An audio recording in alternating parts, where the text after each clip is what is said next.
Mai ho pule, e fai ho fino ngalo, ange koe a helangi, e pēwho ki mamani. O aku mai ahoni ha mau mea kaki anai, pe a whakamore more mau mai a mahala. O hange koe mau whakamore more a nā tolu tua meu mo a mai. Pe a oa nā whahu ki mau tolu ki a ia, ka ki whahaf ki mau tolu me he whiu. E oku o ai pule, moe malo, moe koloria, o tai ngata, pea tai ngata, e meni, malo api. Paspasi, malo. Malo lahi ki he kantai kau, tonga fifita, mi he lawenga mari Christian College, ahoko lotulelei o e pong ini. Ke kamata ki e aho whakaosi, aho hono whā. O spoti e ngahi korisi i tonga.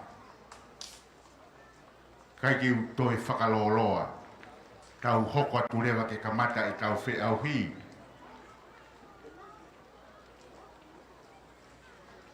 Ko tui pe kua o si tariui e kau tāma koni unau whainolo ulake au ni. Ko tau whainolo la lahi pe e whā.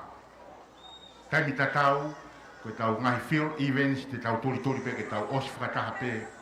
Osi si pe ai ua ko tau whakamaha maha ia. Mau e tau mea whana. Te koe waa pāpā pe uhangi hana whana.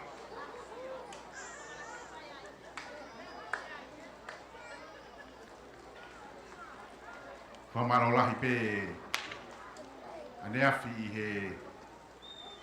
he ofa moe whoaki mauinga mai na e whai mei he mia ane afi.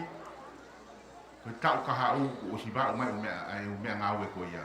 Tau spoti koe tau fo spoti hono hiwa ono. Ai nai tala ofa mai he mia CEO ane afi. Ai mea ngā ue kakato. Electronic timer. Mono ngahi nau, mono ngahi software ki he ngahi proklama computer ko ia. Moe mea whana, moe ngahi terere tio. Whamaro ke he mia. Fotfisi ahi, no whaki ko ia, talo e mau whakaamu ke he mea ko ni ane whē. Moe tautou kore pepe ka mai io. Ka koe toki mo o ni e ni ki he tau fo ou.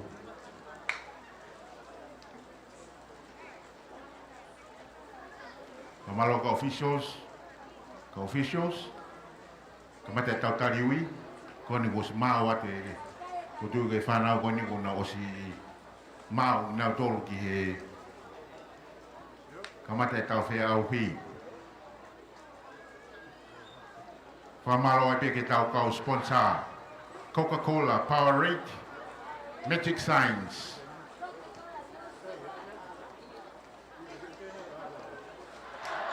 Malo. Oia, Powerade ia ke tau breakfast te te pongpongi. Whai mo ke hau mo koe kai nimi, me Coca-Cola. Pū mai mua he kai nimi ke imi. Tau kei tari ki he breakfast i mo hū mai mua he kai nimi.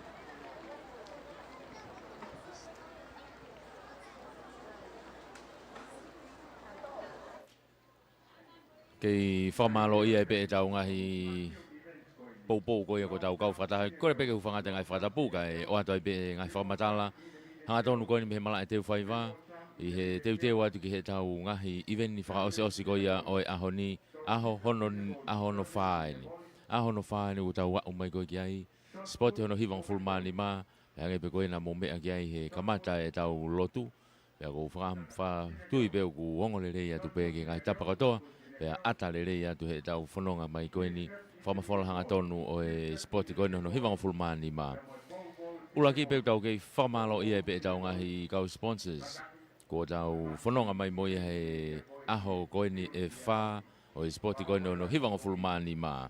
Whamalo lahi eni ki he whawafonga wharearea tonga tapua se Mississika pe mo e kautaha koe e 5 Star Company Limited. Ai ugai pe hona o ngahi waa ke he pe ugai e waa koe e 5 Star Constructions koe 5 Star Finance pe foki he keita unau kato ia i ngahi lerei ko ia o ku whahoko whatongi atu ai kautaha ko ia 5 Star Company Limited whamalo lahi poupou whamalo foki heni ki he tonga post pe ko kautaha fe ave ki maili ko ia a tonga na fai fatongi atu hio na wa ko ni I valoloa pe fo ki na wa ko ni loto nuka lofa I ho mo fe ave ki maili ave ha otohi o mai ha otohi ave ha pa solo o mai ha pa solo me ha tapa pe o e kolope lava le rei pe ke na whakakato atu ia ai kautaha ko ni ai fe ave ki maili a tonga pe ko e tonga post whamalo lahi e whengau aki e mona wa ko fast print ai au lava ke print ai ha whahinga pepa pe o ku ke fie mau whamalo lahi ni ki a siva pe mo I wharemi katoa pe mo e whakatou mawhi Kawatonga Trading and Finance o Veitongo pe mo matai ka wawau ko e kautaha ko ni ko honau tavi o nau tole Kawatonga ha o whahinga fie mau Kawatonga pe ha pe lahi o ke fie mau ha pe taimi o ke fie mau ai lava le rei pe ke mau atu I tongani huta ki tua pureanga lava le rei pe mo nau kautaha no foki whahinga taimi pe whahinga lahi pe no malu ia ke kolo whakatonga pe ko ngahi kolo mahu inga lava le rei pe ke whiau ia I he whakatou mawhi Kawatonga Trading and Finance o Veitongo pe mo mataika wawau whamalola hieni ki a tanusia paea pe mo e Harbour Deck Cafe, Seaside Bar and Restaurant o gai fōki e nau keita ki hao whahinga kātoanga pe au kutoe lava peo hae atu ai whare kona I he waftau whaahau ki hao whahinga kātoanga lava le rei pe ke whahokoia ko nau tēni tienu ku kei I teu whaiva pe tau tēni tienu ki teu whaiva pe ta whaaki koia ki he gym JT Fitness Gym JT Takataka Fitness Gym I he ta whaaki koia ki he gym o ia e tēni ti lahi ai o si iai pe kau kuki ai, iai pe te pire mo se ai, ke whakakato ai hape whainga mea tokoni te ke ota, lava le rei pe ke nau hanga o ngauhi at ma au. I kai ngata pe mea tokoni, kai pe whoki ki hao inu. Inu hao inu mawhana ko coffee, ko inu moko moko, hao smoothie, hao whahinga flavor pe, nau lava le rei pe, o whahoko ia. Toe whakapare whoki e he tanusia paea, pea mo e kautahani, ai kau pes athlete. O gai e vausia takpaanga te au, ke kau pes athlete ko toa pe o ngahi kalasi, tatau pea tangata mo whawhine, e whakatoa e ke he vausia, whiunga me panga tahafe. Nima whawhine, nima tangata, ke kau tūki mua ko he ngahi kalasi ko toa e tok whakia I he whausinga ko ia o e ahoni. Whamaloa tu he whengawe aki. Ai Harbour Deck, Seaside Bar and Restaurant, pe whoki heni ki he JT Takataka Fitness Gym. E popo mai ki he tau whamawhola. Iai e whamalola hi heni ki a Sione Tapu, pea mo e Tapu Finance o Holopeka Hapai. Ka koe kantiteiti whokia o Hapai Tahaua. Whamaloa ti he popo, so whakapare whoki e Sione Tapu ia pea mo e Tapu Finance. Ai Whinemui, pea mo e Talavou, Fofua, me tari ko ia o mei Hapai. Ai ana nau whakapare ko e takipaanga e ni mangeau, takipaanga ni mangeau, e Whinemui ko e ko Lucia Loni, pea pefoki ki he Talavou ko ia, na e hikuna mo me tari ko ngo hapai foki eni na hu mai he ngahi yako anga ko ia takuilau. Pea na hikuna e me tari ko la, ulak me tari ko la ia hapai. Pea fuaki ai Sione Tapu pea mo e Tapu Finance, ai takpaanga ni mangeau ki he ongo ikuna ko ia ai ko Lucia Loni pea mo Solomone tau fo o mei hapai ka una spoti mai mei taku ila we famalo atu he popo mo e tokoni mai iai famalo lahieni ki a vaihola Malupo pea mo Malupo Tire Services I mawhanga va e mea lere ko nau tavi va e fo o va e second heni nau lava lere pe ia ia nau va au ku I vavao ai au kiloa pe ko masterclass tire au tu ia vaipua te lava mawai va e mea lere pe ai ngahe va e ho mea lere ia time tatau pe iai pe mo nau rental car ai pe au iai pe mo nau car wash ai lava le lei pe ngai fatongia ko ia ka ko va e mea lere ko nau tavi ia o ki nau tolu famalola hieni ke Christopher Finance o fatai kau tahano malu ia ke kolon fatonga pe ko ha fahinga kolon mahu inga pe ia I time tatau nau toi hae atu pe foki nau ngahi kolon fatonga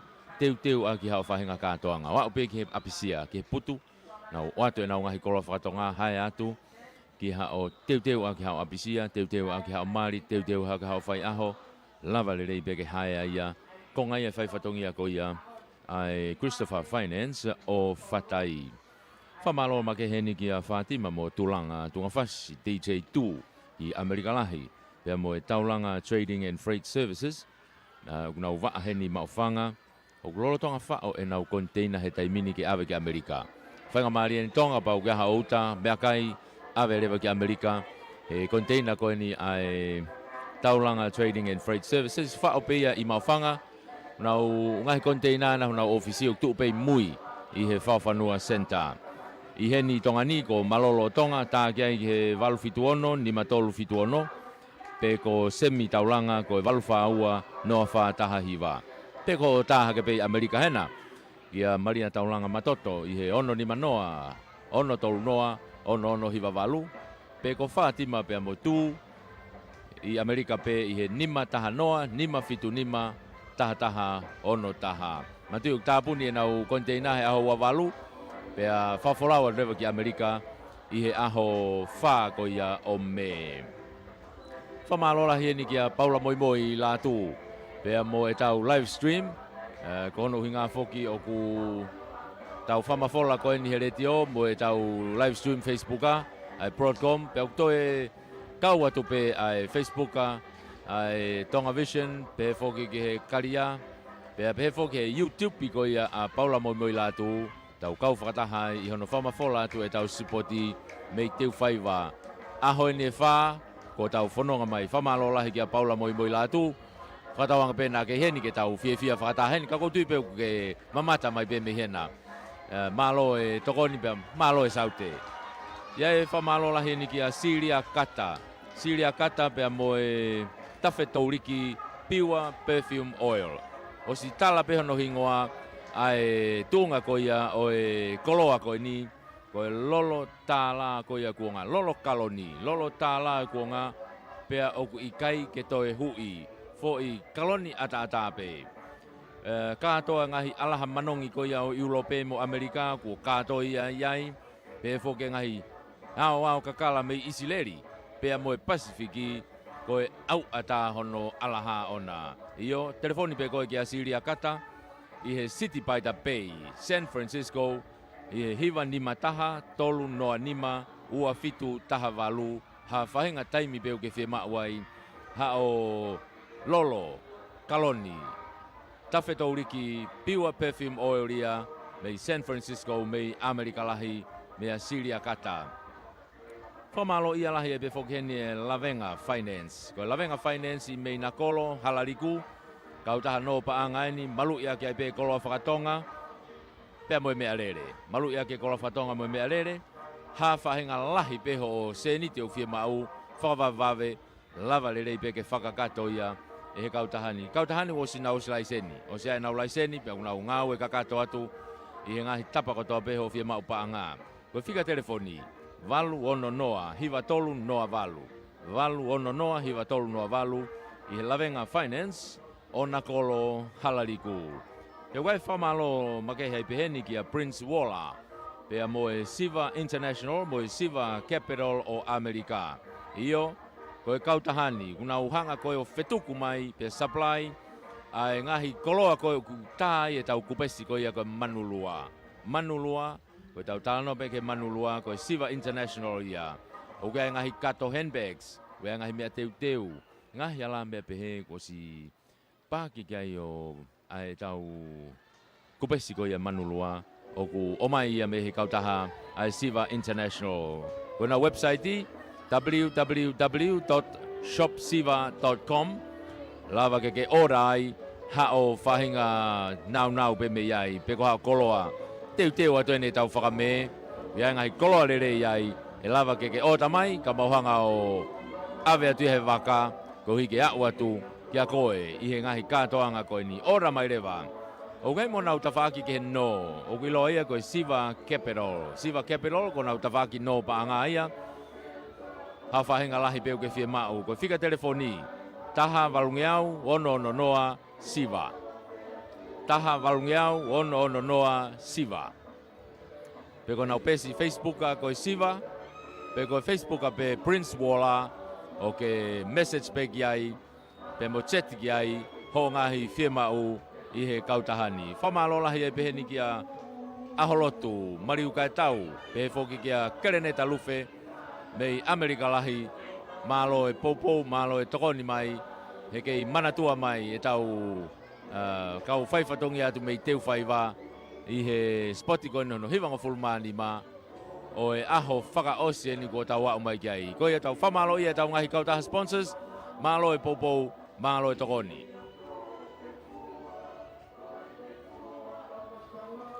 Koe tunga e ko tau wau mai tau tolu kia I he taimini. Pea whatawanga pe tau whelonga ki lerei, ongo lerei atu e tau polkalama, ongo lerei atu e tau whamafola, I ngahi tapa ko tau pe tau kau whakataha tuai I he pongpongini. Koe whawhakalangi whoki o e aho koe ni hono wha, koe tangata iki minista o e potunga o ako mo ako ngā we, ono po huakawa mei riku. Koe whawhakalangia, pea ko ia tene tāpuni ko ia, ai spoti koe ni hono hiwanga fulmani ma anai ia. He tau kau whakataha, ka koe lolotongani. Ku kamata pe ke ma opo lerei mai e Grandstand ia he taimini. Ko ia ka pau teke toi ki I tō muia ke taimina ki hawhe hoa, teke kau ko ia he tuu mei lalo whakasiosio haka o nofo anga. He ku wawe au pito ene ma opo mai ia ai Grandstand he taimini. Ko hui koe aho lahi e nia. Koe aho e nia ku whai ki ai e whakanaunau. Pea mo e sio whaki ki ai e tatau pe ngahi ako, koe kau poupou, pea mo ngahi mātua, o kunau kātou I heni, koe poupou ki he whānau. O ia whatawanga pe te tau kau whatahat mo ki motolu he toi ngahi houa koe ni, toi pe tau ngahi houa mahalo e whā pe nima, e tau whanonga koe he aho ni, pea kakato e tau whiauhi sipoti hono hiwango fulu mani ma. Koe koe whamalo makehe, whamalo lahi. Matui koe pare ko ia o whaki koe sione tapu, o ku pick up ia mei he officer kolo ko ia tofoa, mei a semisvea. Pick up ia mei tofoa, mei officer kolo ko ia tofoa, mei a semisvea, ko ia o kai e ongo fine mui ko na pe mo e talavo ko ia haapai. Na fufua I kuna ko ia e tau metari. Koula ko ia ma hapai. Tau pepe ta toko ngo hapai ia kuna ikuna me tali koula, fofua me tali koula ma hange pe ma hapai. Neongo kuna hu mai ta kulau. Ka ko e whapare a sone tapu, pick up me ofisa kolo. Me semisivea, me tofoa. Ko ia ko e tawa umai ki ai tau katoanga ko ia o e ahoni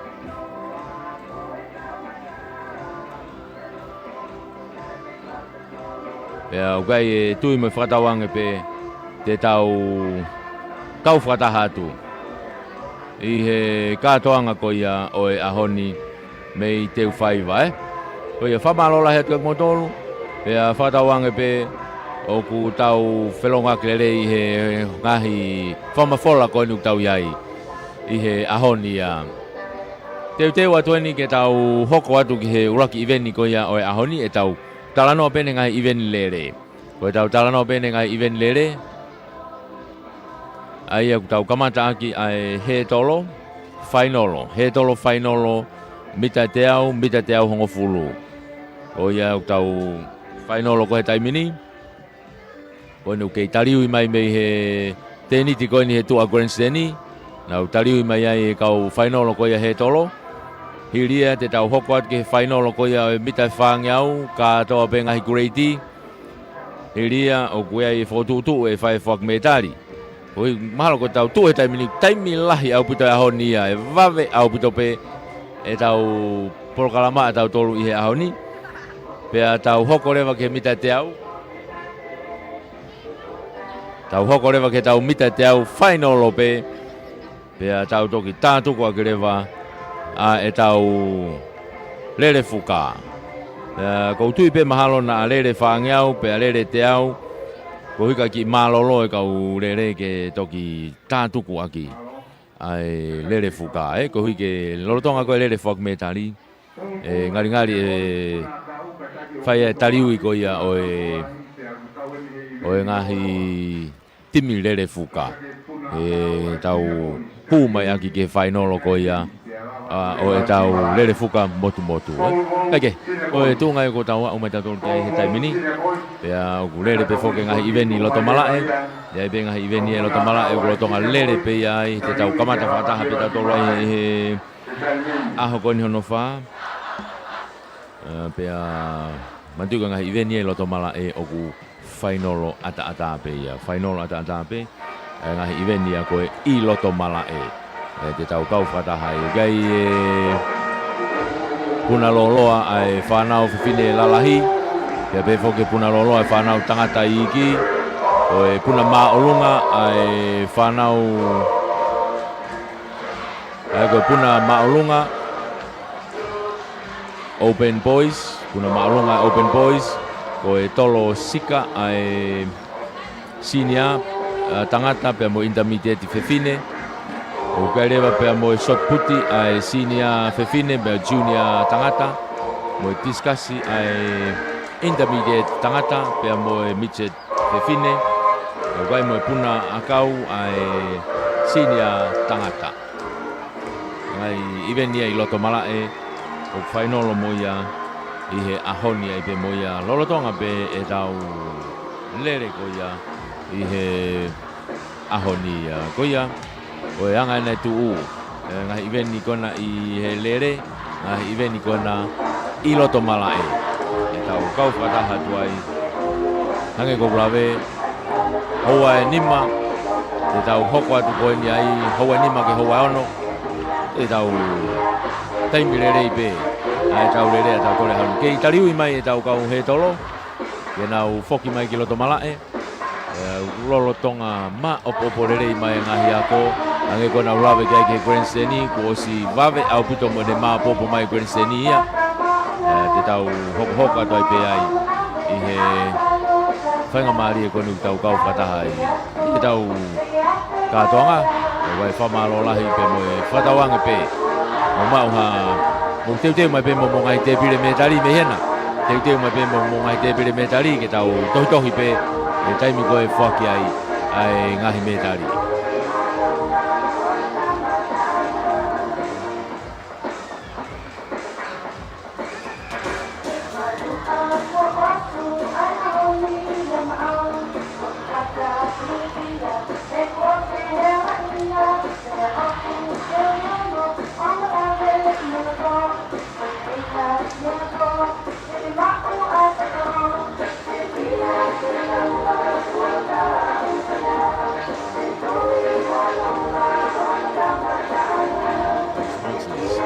Whamalola hieni ki he whawafonga wharearea tonga tapua se Mississika pe mo I kautaha ko ia 5 Star Company Limited ai o gai pe hona o ngahi waa ke he pe o gai waa ko ia 5 Star Constructions ko 5 Star Finance pe foki he keita no kato ia ngahi erei ko ia o ku whahoko whatongi atu ai kautaha ko ia 5 Star Company Limited whamalola hi poupou whamalo foki heni ki he Tonga Post pe koe kautaha wheawe aki meiri ko ia a Tonga nau whai whatongi atu hio nau waa koe ni I waaloloa pe foki nau waa koe ni loto nukalofa I ho mo wheawe aki meiri ave hao tohi o mai hao tohi ave hao pāsolo o mai hao pāsolo meha tapa pe o kolope lava le rei pe ke nau whakakato atu ia ai kautaha koe ni ai wheawe aki meiri a Tonga pe koe Tonga Post whamalola hi e whingawe aki e mona waa koe fast print ai au lava ke print ai hao whahinga pepa pe o kuke fie mau whamalola hi ni ki a siva pe mo I wharemi katoa pe mo e whakatou mawhi Kawatonga Trading and Finance o Veitongo pe mo matai ka wawau koe kautaha koe ni ko honau tawi o nau tole Kawatonga ha o whahinga fie mau Kawatonga pe ha pe lahi o ke fie mau ha pe taimi o ke fie mau ai lava le rei pe ke mau atu I tongani uta ki tō pureanga lava le rei pe pe mo nau kautaha no foki whainga taimi pe whahinga lahi pe no malu ia ke koloa whakatonga pe ko ngahi koloa mahu inga lava le rei peke whiau ia I he whakato mafi Kawatonga Trading and Finance o veitongo pea mo mataika vavau. Whamalola hieni kia tanusia paia pea mo e Harbour Deck Cafe, Seaside Bar and Restaurant o gai fōki e nau keita ki hao whahinga kātoanga pea kutoe lava peo hae atu ai whare kona I he waftau whaahau ki hao whahinga kātoanga. Lava le rei pe ke whahokoia ko nau tēni tienu ku kei I teu whaiwa pe. Tau tēni tienu ki teu whaiwa pe. Ta whaaki ko ia ki he gym, JT Fitness Gym. JT Takataka Fitness Gym. I he ta whaaki ko ia ki he gym. Uia he tēni ti lahi ai osi iai pe kau kuki ai, iai pe te pire mo se ai. Ke whakakato ai hape whainga mea tokoni te ke ota. Lava le rei pe ke nau hanga o ngauhi at ma au. Ikai ngata pe mea tokoni kai pe whoki ki hao inu. Inu hao inu mawhana ko coffee, ko inu mokomoko, hao smoothie, hao whahenga flavor pe, hao lava le rei pe, o whahoko ia. Toe whapare whoki e he tanusia paea, pea mo e kautahani, ai kau pes e fleet. O gai e vausia takpanga e te au, ke kau pes e fleet ko toa pe o ngahi kalasi, tatau pe tangata mo whawhine, e whakatoa e ke he vausia, whiunga me panga tahafe. Nima whewhine, nima tangata, e kau tūki mua koe ngahi kalasi ko toa e tōk whaki ia I he whakaosinga ko ia o e ahoni. Whamaloa tu he whengawe aki. Harbour Deck, Seaside Bar and Restaurant, pe whoki heni ki he JT Takataka Fitness Gym. E pōpō mai ki he tau whamawhola. Iai e whamalola hi heni ki Sione Tapu, pea mo e Tapu Finance o Holopeka Hapai. Ka koe kantiteiti whoki ia o hapai tahaua. Whamaloa te pōpō, tō whakapare whoki e Sione Tapu ia pea mo e Tapu Finance. Ai whine mui, pea mo e talavou, fōfua, me tari ko ia o mei hapai. Ai ana nau whakapare ko e takipaanga e nimangeau, takipaanga ni mangeau. E whine mui ko e ko Lucia Loni, pea pe whoki ki he talavou ko ia. Na e ikuna mo me tari ko ngo hapai whoki eni na hu mai he ngahi yako anga ko ia takuilau. Pea na ikuna e me tari koula, ulaki me tari koula ia hapai. Pea whaki ai Sione Tapu pea mo e Tapu Finance. E takpaanga ni mangeau ki he ongo ikuna ko ia. Ai ko Lucia, Loni pea mo Solomone tau fo ou. Mei hapai kau na spoti mai mei takui lau whamalo atu he pōpō mo e tokoni mai. Iai e whamalo lahi eni ki a Vaihola Malupo pea mo e Malupo Tire Services I mawhanga vae mea lere ko nau tawi vae fo'ou, vae second heni au lava lere pe ia. Ia hanau va'au ku I vava'u. Ai au kiloa pe ko Masterclass Tire ku iai Vaipua. Te ke lava ma'u ai vae mea lere pe ai, ngahe vae ho mea lere. Iai he taim tatau pe iai pe mo nau rental car ai, pe ko iai pe mo nau car wash ai, lava le lei pe ngai whatongia ko ia, ka koe vae mea lere, ko nau tawi ia o ki nau tolu.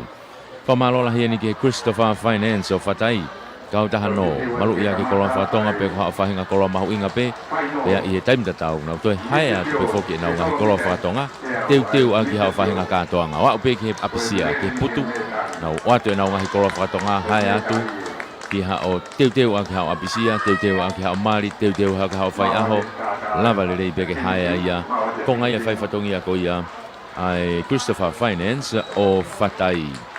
Whamalo ma ke heni.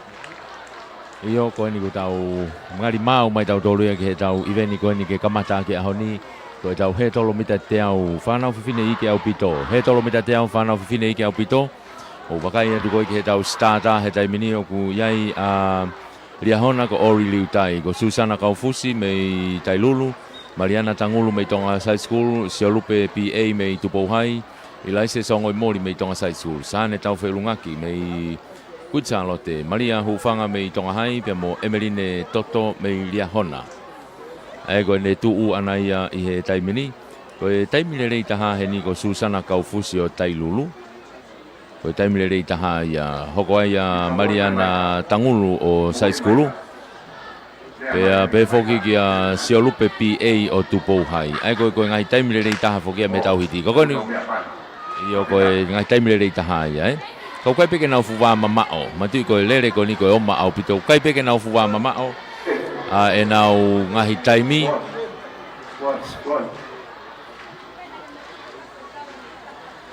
Ka koe ia ene o teu koe ke tau kau whakataha tuai i he taimini ia.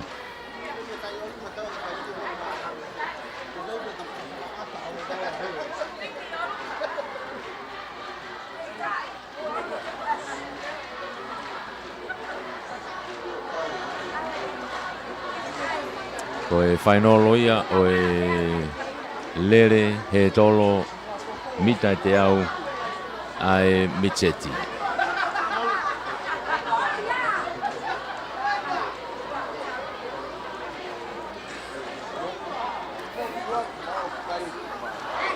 Reine ulaki uki ai a Tongahai, reine ua tolu ko Tonga High School, reine wha ria hona, reine nima tua Tailulu, reine ono, fitu.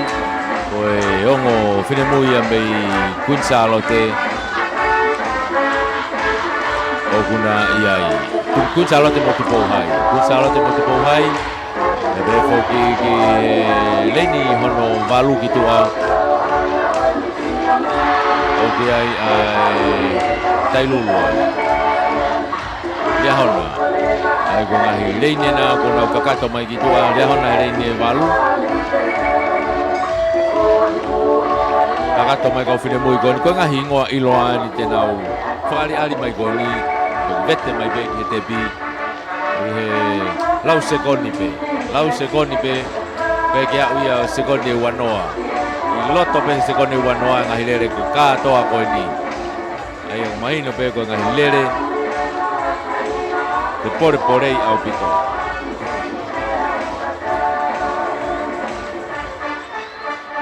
Ai au kia ria hona e ua, o e side school e ua, e whoki ki he Queensalote, Tupouhai, Tongahai,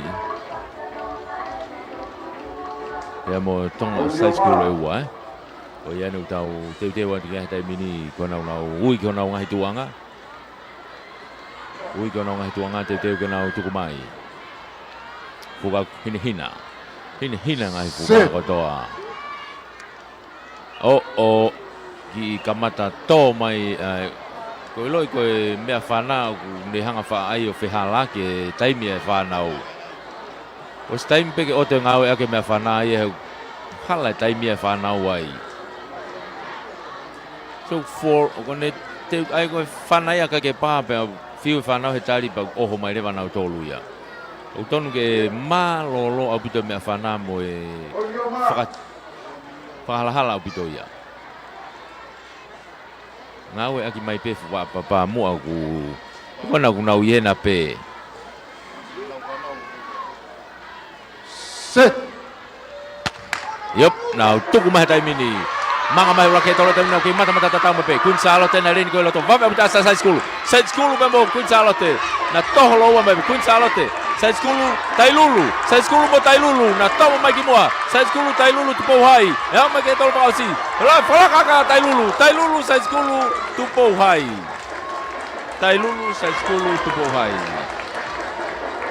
Omma au pito e turi mai Tailulu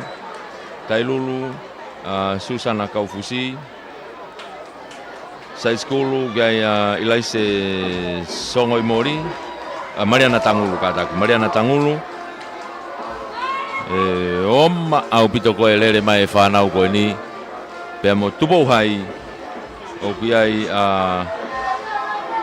Siolupe PA ai koe Koula Siliva Polonise ai peia Tailulu Susana Kaufusi Mariana Tangulu mei Tonga High School pea mo Siolupe PA mei Tupouhai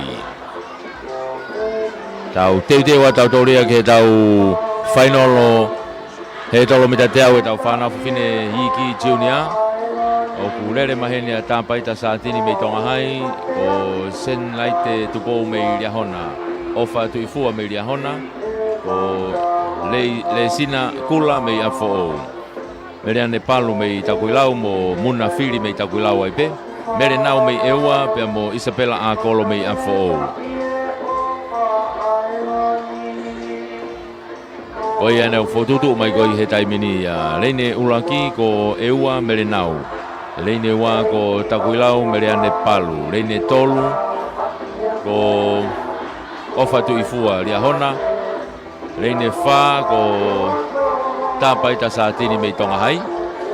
Leine nima o kiai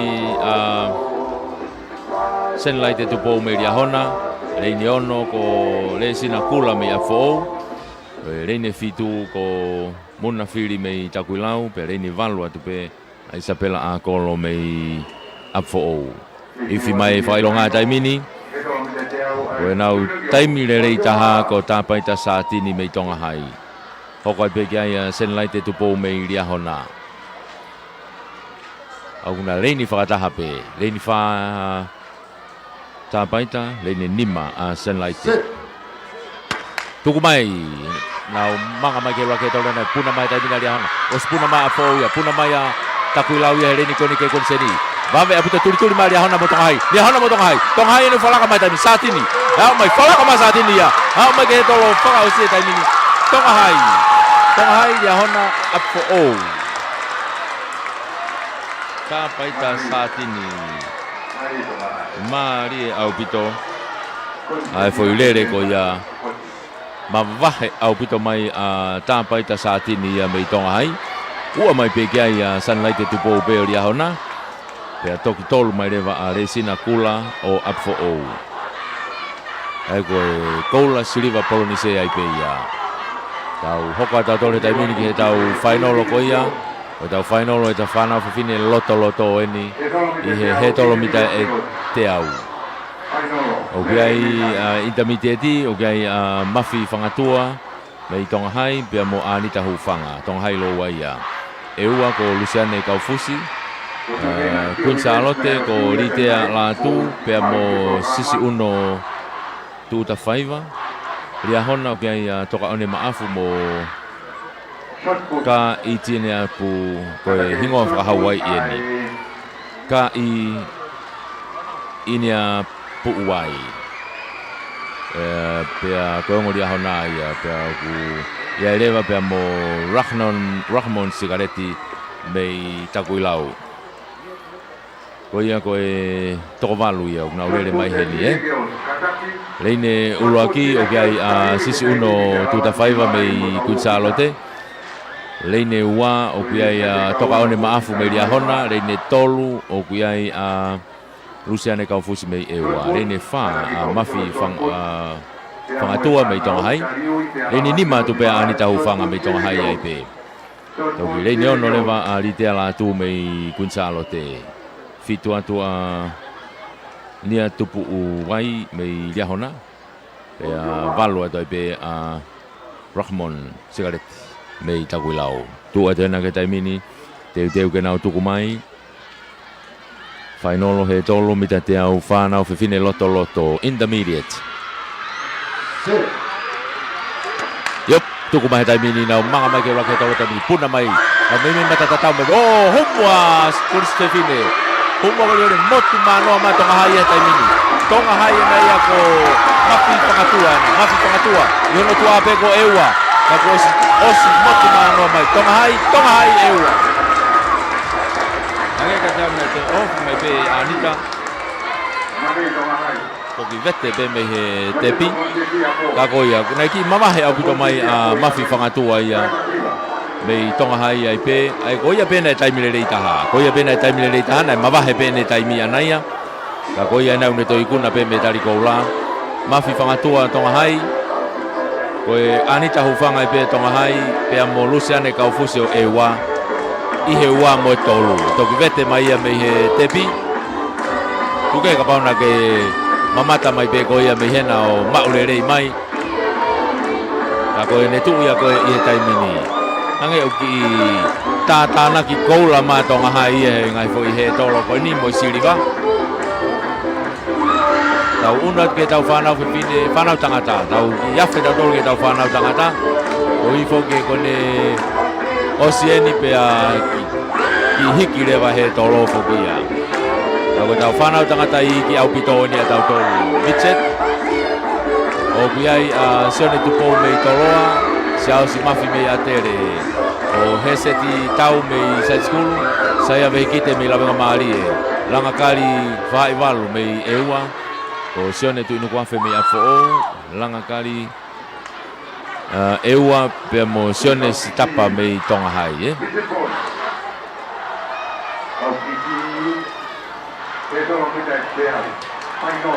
Eko ki wakai ange ki hanga na utu reini mai, eko hi wasia he ni tatau pe, ai reini ni mamo reini valu, oku langa, oku kata reini ni mamo reini fitu. Ko ringa langa kari whahai valu loa pe nao me eua. Hene asi koe he ni, ai koe reini ulua ki ia, pe mo reini ua Eko wakai take reini ua, ku asi mai ai a eua. Ko reini ulua ki ku side school ia. Ai ngari pe ku ua side school ia. Ai ku ua side school ia Hanga tau ku kai ase ne hingoa ko masi ena ko. Senturi maru ka tau. Kai tomo mata mine na urere mana tau. Atere pa motolo ata mine puna mai loto.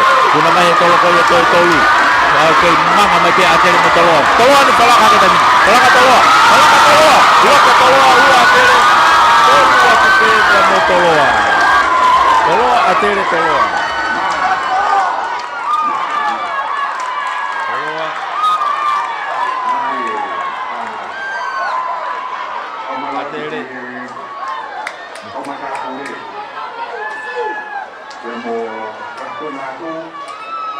Toloa atere pe mo to toloa tu pe ai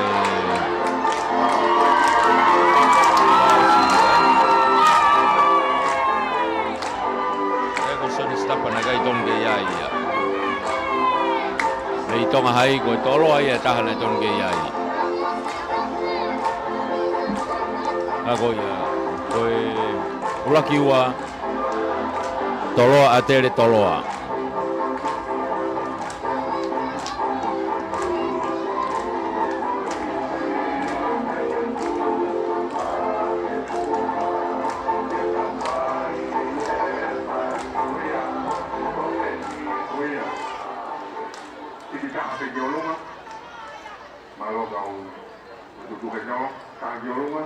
ko no to ki hike agreva he tolo he taimini i hike ake he tolo ke hoko mai tau whanau whewhine lalahi au pito ki ai pea mo e tau whanau whewhine lalahi au to ki hike ake he tolo ko e whanau whewhine lalahi au pito o ki ai a Maria Ahau mei lawenga maarie ko Ana Poloviri mei tonga hai Oriana Antoni me Liahona, Mere Kafa me Gunchalote, Magares Fangpo me Lawenga Marie, o Siutiti Maake me Tongahai, pea mo Meriam me Tahavalu me Liahona. Ai ko kena tolu ia heni, ka hingoa iloa eni. Siutiti Maake, Mere Kafa, Maria Ahau, Oe ngahi hingoa ia ku asi he klasiko ne open e whanau whiwhine. Ka te nau tōk whare mai.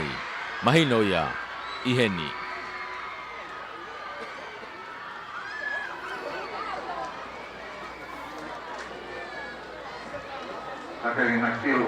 Still events when I'll do ya too, but discus. Feel about my money. Officials kata tu sih mau kalau kalama, nau sih ada naik, kalau kalama gue ya itu. Oh ya kau netu ya kau ihe time ini ya, tahu kau fatah tuai ihe time ini ya. Tolo mita teau whanau whiwhine lahi au pito openi.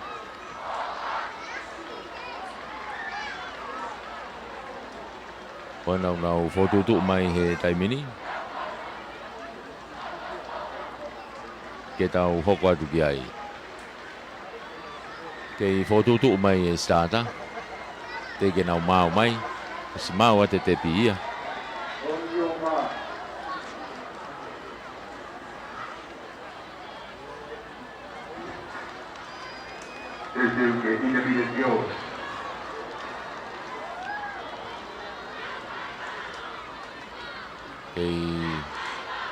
ma opo alu pe taimia mo ko tu ana taimini ko si ya uye ke tunga ko ma opo no fo pa mai fana na tu ko mai taimini puna mai taimini tonga hai no ko puna mai ko sutiti ba ko wa ve apo ko le mai re ni ko ya I loto mari tu ta fai va pe tu salo ko ko no ko ga ma ke to lo pa si sutiti ma ko tonga hai la ve mari tu salo pe to tonga hai wa Open go. Palangilandia. Open go. Palangilandia. Trong high school. Udah berkonsepsi apa?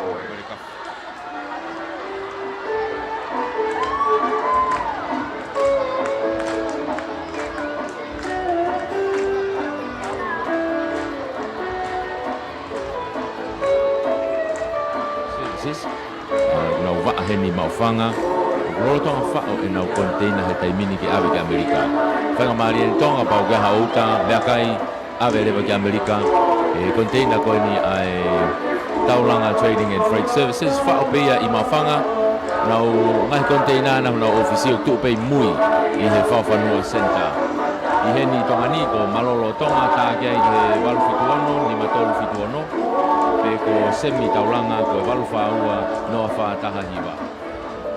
O ia tau hoko ta pe tau tolu ke whanau whiwhine lalahi pe ko e sinia ai te nau mau e aki pe fo hiki ko ia ka tau tuk unu lewa ke tau whanau tangata. Whanau whiwhine lalahi e ne sinia o kia ia Florence Hakalo ko Otolanta Mafi au Florence Hakalo me Kunsalote Otolanta Mafi me Tailulu ko mela ia Polovili me Tonghai makineti finau me Iliahona kati tangitau me Kunsalote patiola tonga me Iliahona pe mo faki la tu me Ewa ia ko e whanau ia ai fefine lalahi enu nau tuku mai ko ni Florence Hakalo ko e taimi lele taha whata hape mo Otolanta Mafi tatau pe na taimi Florence Hakalo mo Otolanta Mafi Kunsalote mo Tailulu Otolanta fogo e star ia me wawau hao hu mai ko ni I Tailulu hange ko e lave ko e tau star ni me wawau mo hapai ko nau ilonga pe nau tolu heni na leini whamataha pe leini wha pe Florence leini nima mai pe Otolanta puna mai tai was puna mai Florence Hakalo puna mai mawahe mai tai mini mua Bawa kita mai tuli hari ini kau tu kita dia honga ko Meriame Tavalu Florence Hakalo Meriame Tavalu Meria hona ama ke tol fausi ulah ke tai mini Kunsalote dia hona Tailu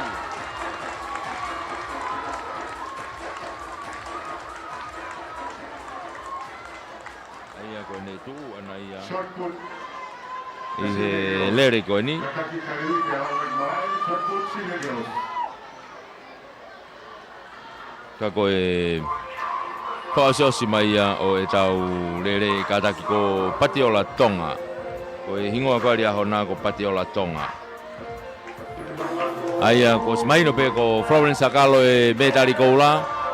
Ko e ua mo e tolu e toki veteki mai ia e Patiola Tonga me i ria hona. Pea mo Otolanta Mafi me i Tailulu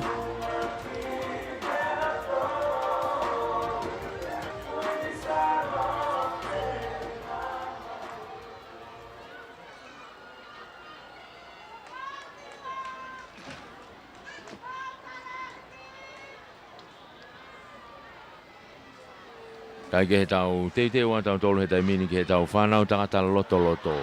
Whanau tangata loto. Hoko atu kai e tau he tolo he tai mini.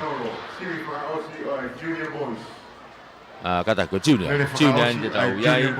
Ai ko foi hiki ko na hiki ake ongo whanau whewhine lalahi mo lalahi au pito. O iai no ke ngau e aki pe junior. Pea ka osia e toki hiki rewa ki he inta. Hiki ai ki he open mo senior. Ko e lere mai ko ni he final intermediate Samuel Aisea me toloa mo tui tofa kata. Sione lutui mo I tonga hai Violet Latu me Tailulu. Ko kiunga whahulu me Takuilau mo Vilaketi Erika. Tairulo e pe ko Manuata pe mo Atere ko pena ia Natsolo. Mei Atere. Teu no si tu ko na ngahi tuanga. O si hina ngahi fukaia. Tuku mai hau kuna mai lo ke tolo tapi ni baba bute asi mai leni lo tapi toloa e ua. Toloa afo dia hona. Na mata tatabu be afo ni falaka mai tani. Falaka mai afo ya. Na wa ke tolo masi. Na ke tepi. Afo toloa. Man ye ko. Oma koe, ea moe mata tatau mai koe na urere. Kutu ko foi lele ko nai mete ia he mea faita ko nai. Mete ia mo toloa una fihi mai pe. Ka mo taki, kala fton la tu. Ete aki ko sefo mai langi pe mo siosiwa ete aki mei toloa. Bena serek finau bena na nau iai ko toa pe. He tolo mita te au ia ai whanau Junior ia. O ni na tau iai. Unu rewa he taimini ke te au hongo fulu rewa ia. Unu tato he taimini ke te au hongo fulu.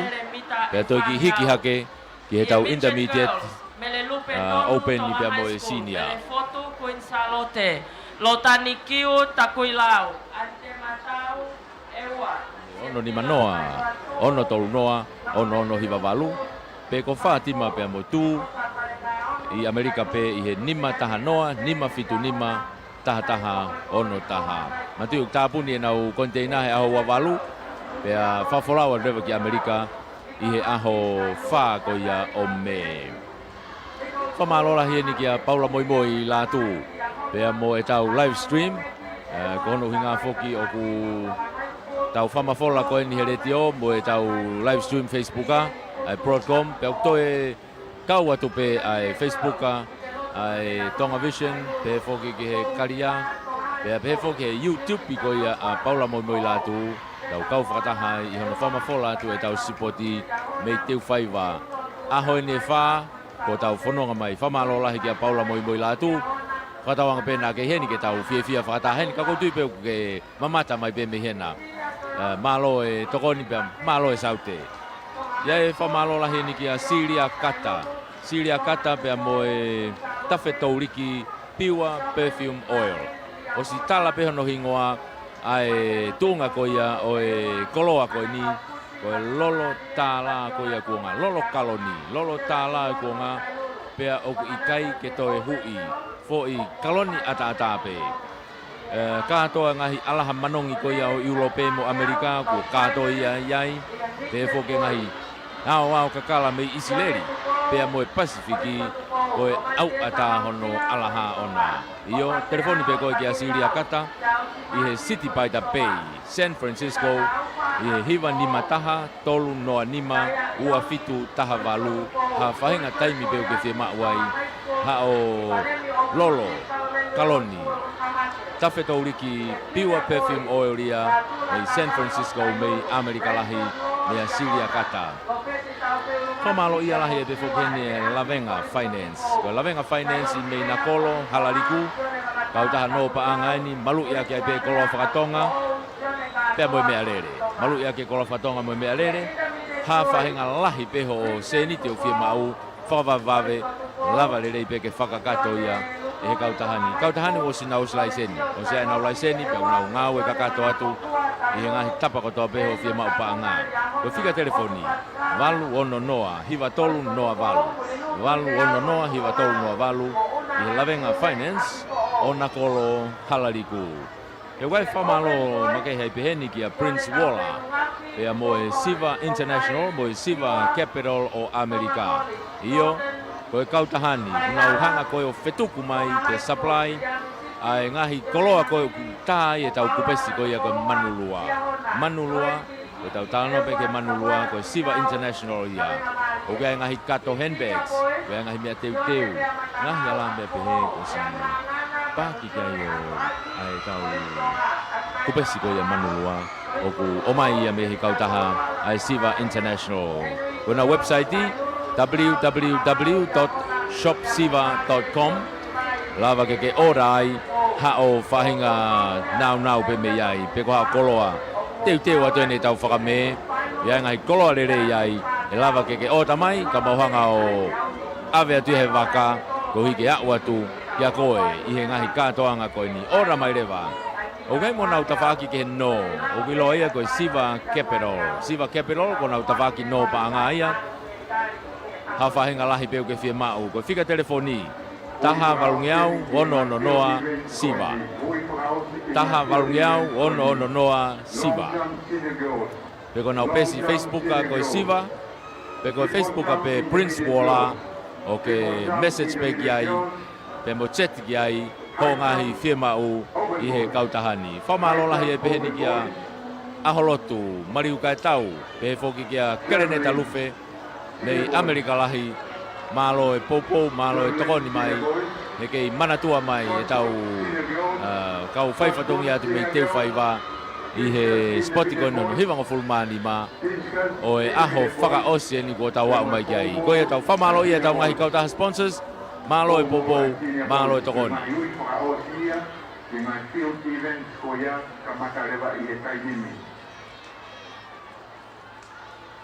Io whamalo ia be tau ngahi kau sponsors ki e tau whamafola ko ia o e sipoti tau wau mai ki aho whaka osi ni tau kau whakataha tuai i he ngahi tapa kotoa pe o e ngahi whamatala o tuku atu mei he mala e teu whaiva whafou atu i he letio walu fitpoi ni mai whaima whafou atu i he tau live stream i he Facebooka ai Broadcom Broadcasting to e whafou atu foki i he Facebooka pe Tonga Vision Paula Moimoi Latu pe he foki ki he senolo YouTube i ko ia Paula Moimoi Latu te tau kau whakataha i he whamafola hanga tonu ko ni koe whamalo ko i ngai whengau aki o ku tau whahoko whamalo atu manatu i ai ongo maupare ko ia bei he whapare ko ia Tapu Finance ke mao atu homo pare mei he ofisa kolo ko ia tofoa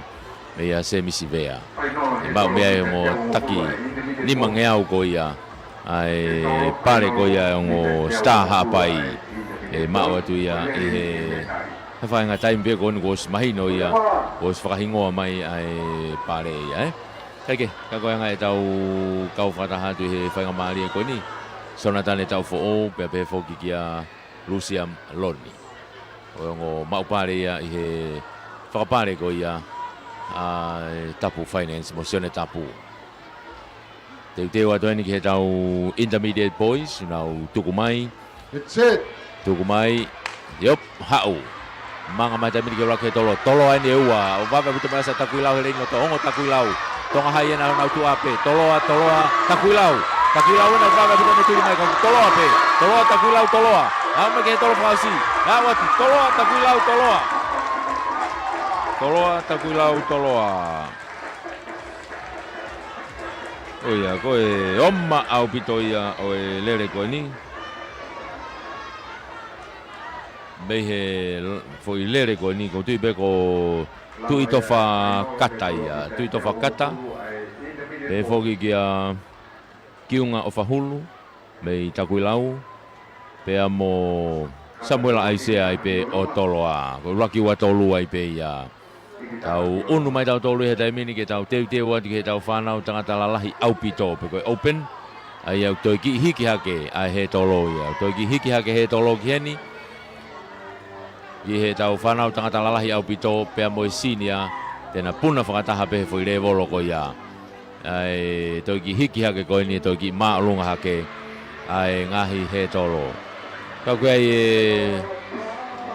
Whelonga klerei mok motolu me ngai tapa ko tau peu tau kau whatahai whamalo ia e tau ngahi kau taha koe poupou pe moe toni mai i he tau whamafola o e sipoti mei teu whaiva i he ahoeni hono whae ni tau wau mai ki ai peu kei lava pe wau gaha kau taha ia nau toe fie hu mai o ke ai be whainga maari e whange ko lau o te ikai ke tāpuni e matapā ia ke whainga maari e le rei pe ia a tau sponsor au tau whamalola hieni ki he 5 Star Company Limited Whamalo ke Tonga Post, Whiawea ke Media Tonga. Whamalo ke Whato Mafi, Kawatonga Trading and Finance. Whamalo ki he Harbour Deck, Cafe, Seaside Bar and Restaurant. E waftau whahau pia mo e JT Takataka Fitness Gym. Whamalo ki a Tapu Finance o Holopeka Hapai. Ko e Malupo Tire Services o Mawhanga pia mo na waa ko e Masterclass Tire i Vaipua, i Vavau. Pe foki a e Whamalo lahi ni ki Christopher Finance.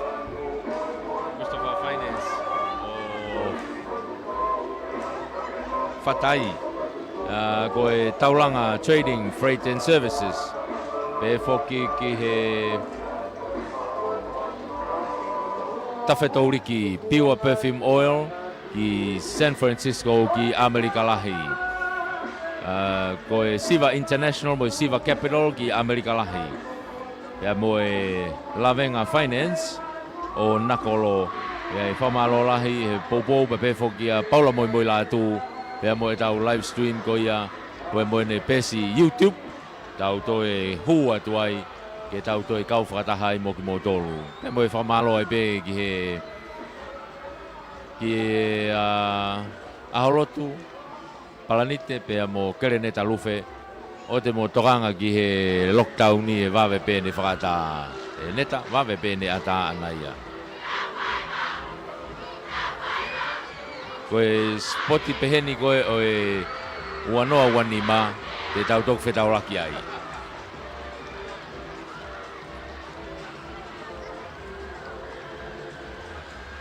O e whamalo atu i he poupou mo e kau mai.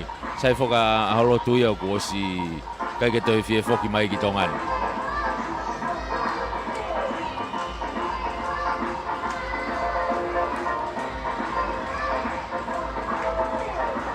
Te watu ki he tau whanau tangata lahi au pito Open Boys. O kui heni a whinau kau fusi pia mo Samuela whinau me lawenga maari e koria hona ukia Paula hala toko ua mo langilangi mo he tau. A tere ukia wahanoa Epsoni pia mo Tautai Siua. Tonga hai ko Lisia te po ese. Pia mo Samuela lele noa me toloa. Mo tolu ia unau lele mai heni. Nau tuku teuteu ke nau tuku ke honau ngahi tuanga.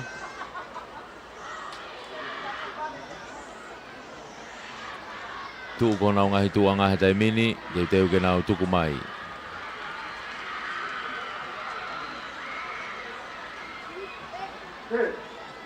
Teuteu, nau tuku mai tai mini ke ura ke tolo, nau puna whakataha mai pe.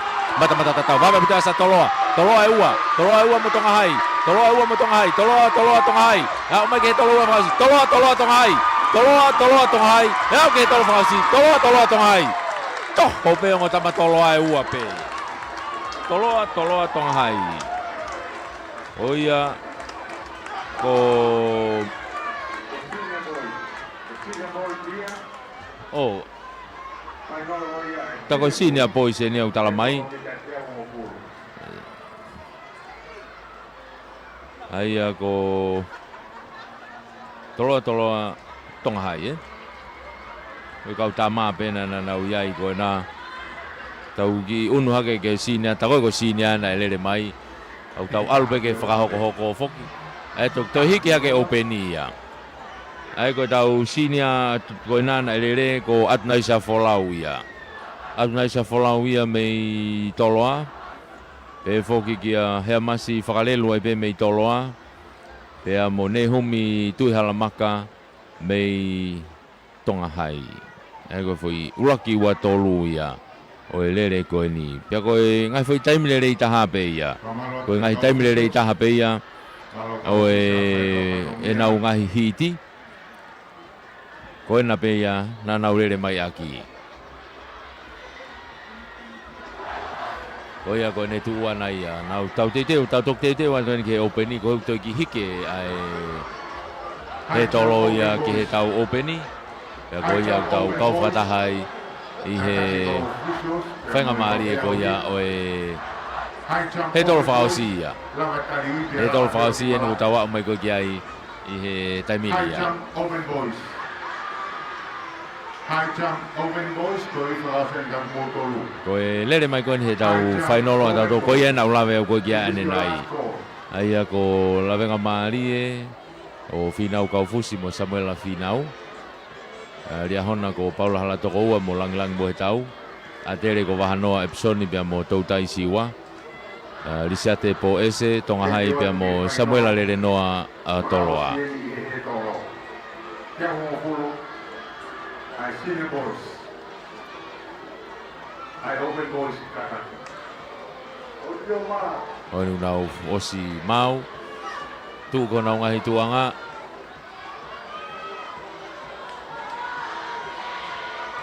Teu.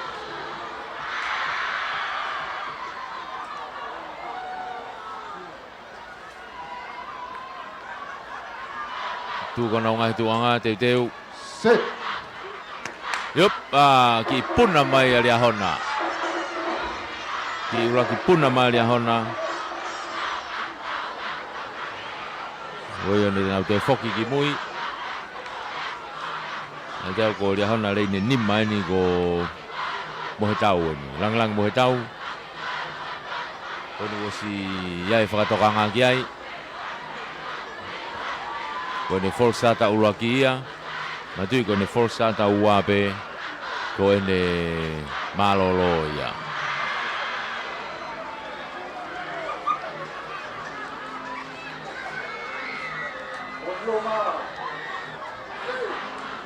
O nau toe fotu ka nau toe tuku mai.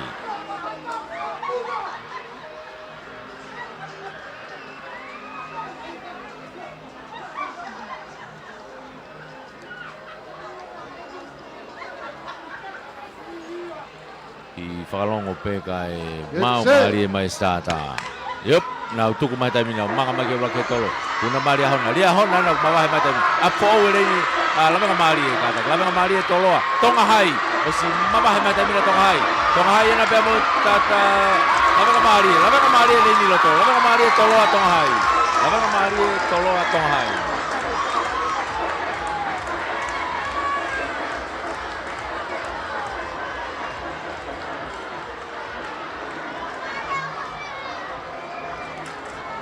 Lawenga mari ena ko Whinau Kaufusi ya. Whinau Kaufusi o ena ne mau mai foi he tolo ko ia toki ua mai kia Samuela lere noa me i toloa. Pea tolu atu pe kia ia Lisate po ese o tonga hai ai pe. Kaike koe ne kakato ia e tau he toloa tau tolu. Kakato ia e tau he tolo. E tau una tau tole tai mini ke teu mai whainolo ko ia o e mita e whaangeau. Whainolo mita whaangeau. Kau pou ko heni e grandstand ni nau whakanga i lere tai meu ki i hu whakamaha mapa i e whasi nau whakanga i lere i e whasi he nau mawhana i heni he grandstand ke he pe ngahi whakai ka ia ai ngahi korisia me nau ngahi tawhaki nau ma opo lere i mai ai nofo mai koe ngahi korisi he ahoni koe aho whakaosi ni no tonga koe no kei whakamaha popo te tau ngahi he tolo e mo e teu atu e tariui mai mo e tau whaangeau tau kei tuku ai pe whakamalo ki he tau ngahi kautaha o tau whepopo waki ki he tau sponsor. Whakamalo i ai pe tau ngahi kau sponsors. Whakamalo lahi eni ki he whawafonga wharearea tonga tapua se Mississika pe mo i kautaha ko i e 5 Star Company Limited. Kai pe hona ngahi waa ke he teo ki waa ko i e 5 Star Construction. 5 Star Finance e whaki he keita.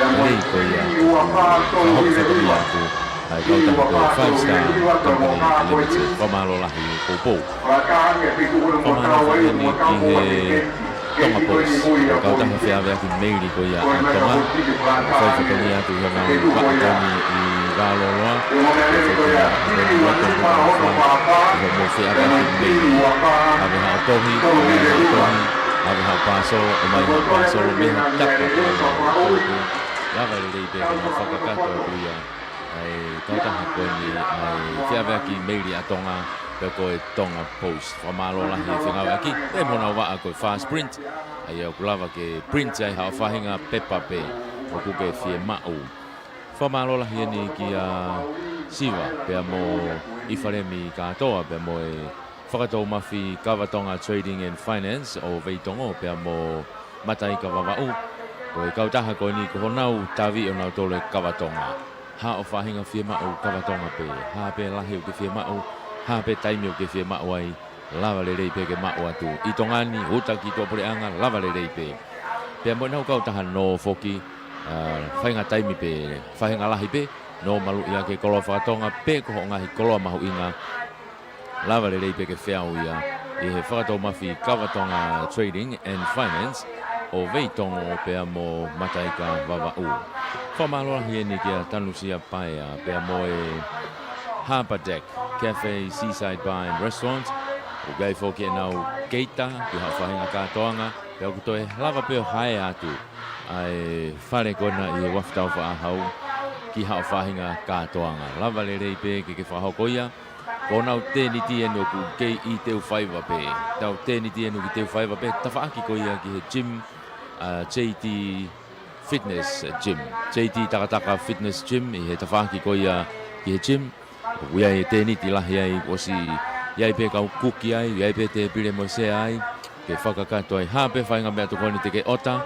Lava le rei pe ke nau hanga o ngauhi at maau. I kai ngata pe mea tokoni. Kai pe whoki ki hao inu. Inu hao inu mawhana koe coffee. Ko inu mokomoko hao smoothie. Hao whahinga flavor pe. Nau lava le rei pe. O whahoko ia. Toe whakapare whoki e he tanusia paea. Pea mo e kautahani. Ai kau pes e fleet. O kai e vausia takpanga e te au. Ke kau pes e fleet ko toa pe o ngahi kalasi. Tatau pe tangata mo whawhine. E whakatoa e ke he vausia. Whiunga me panga tahawhi.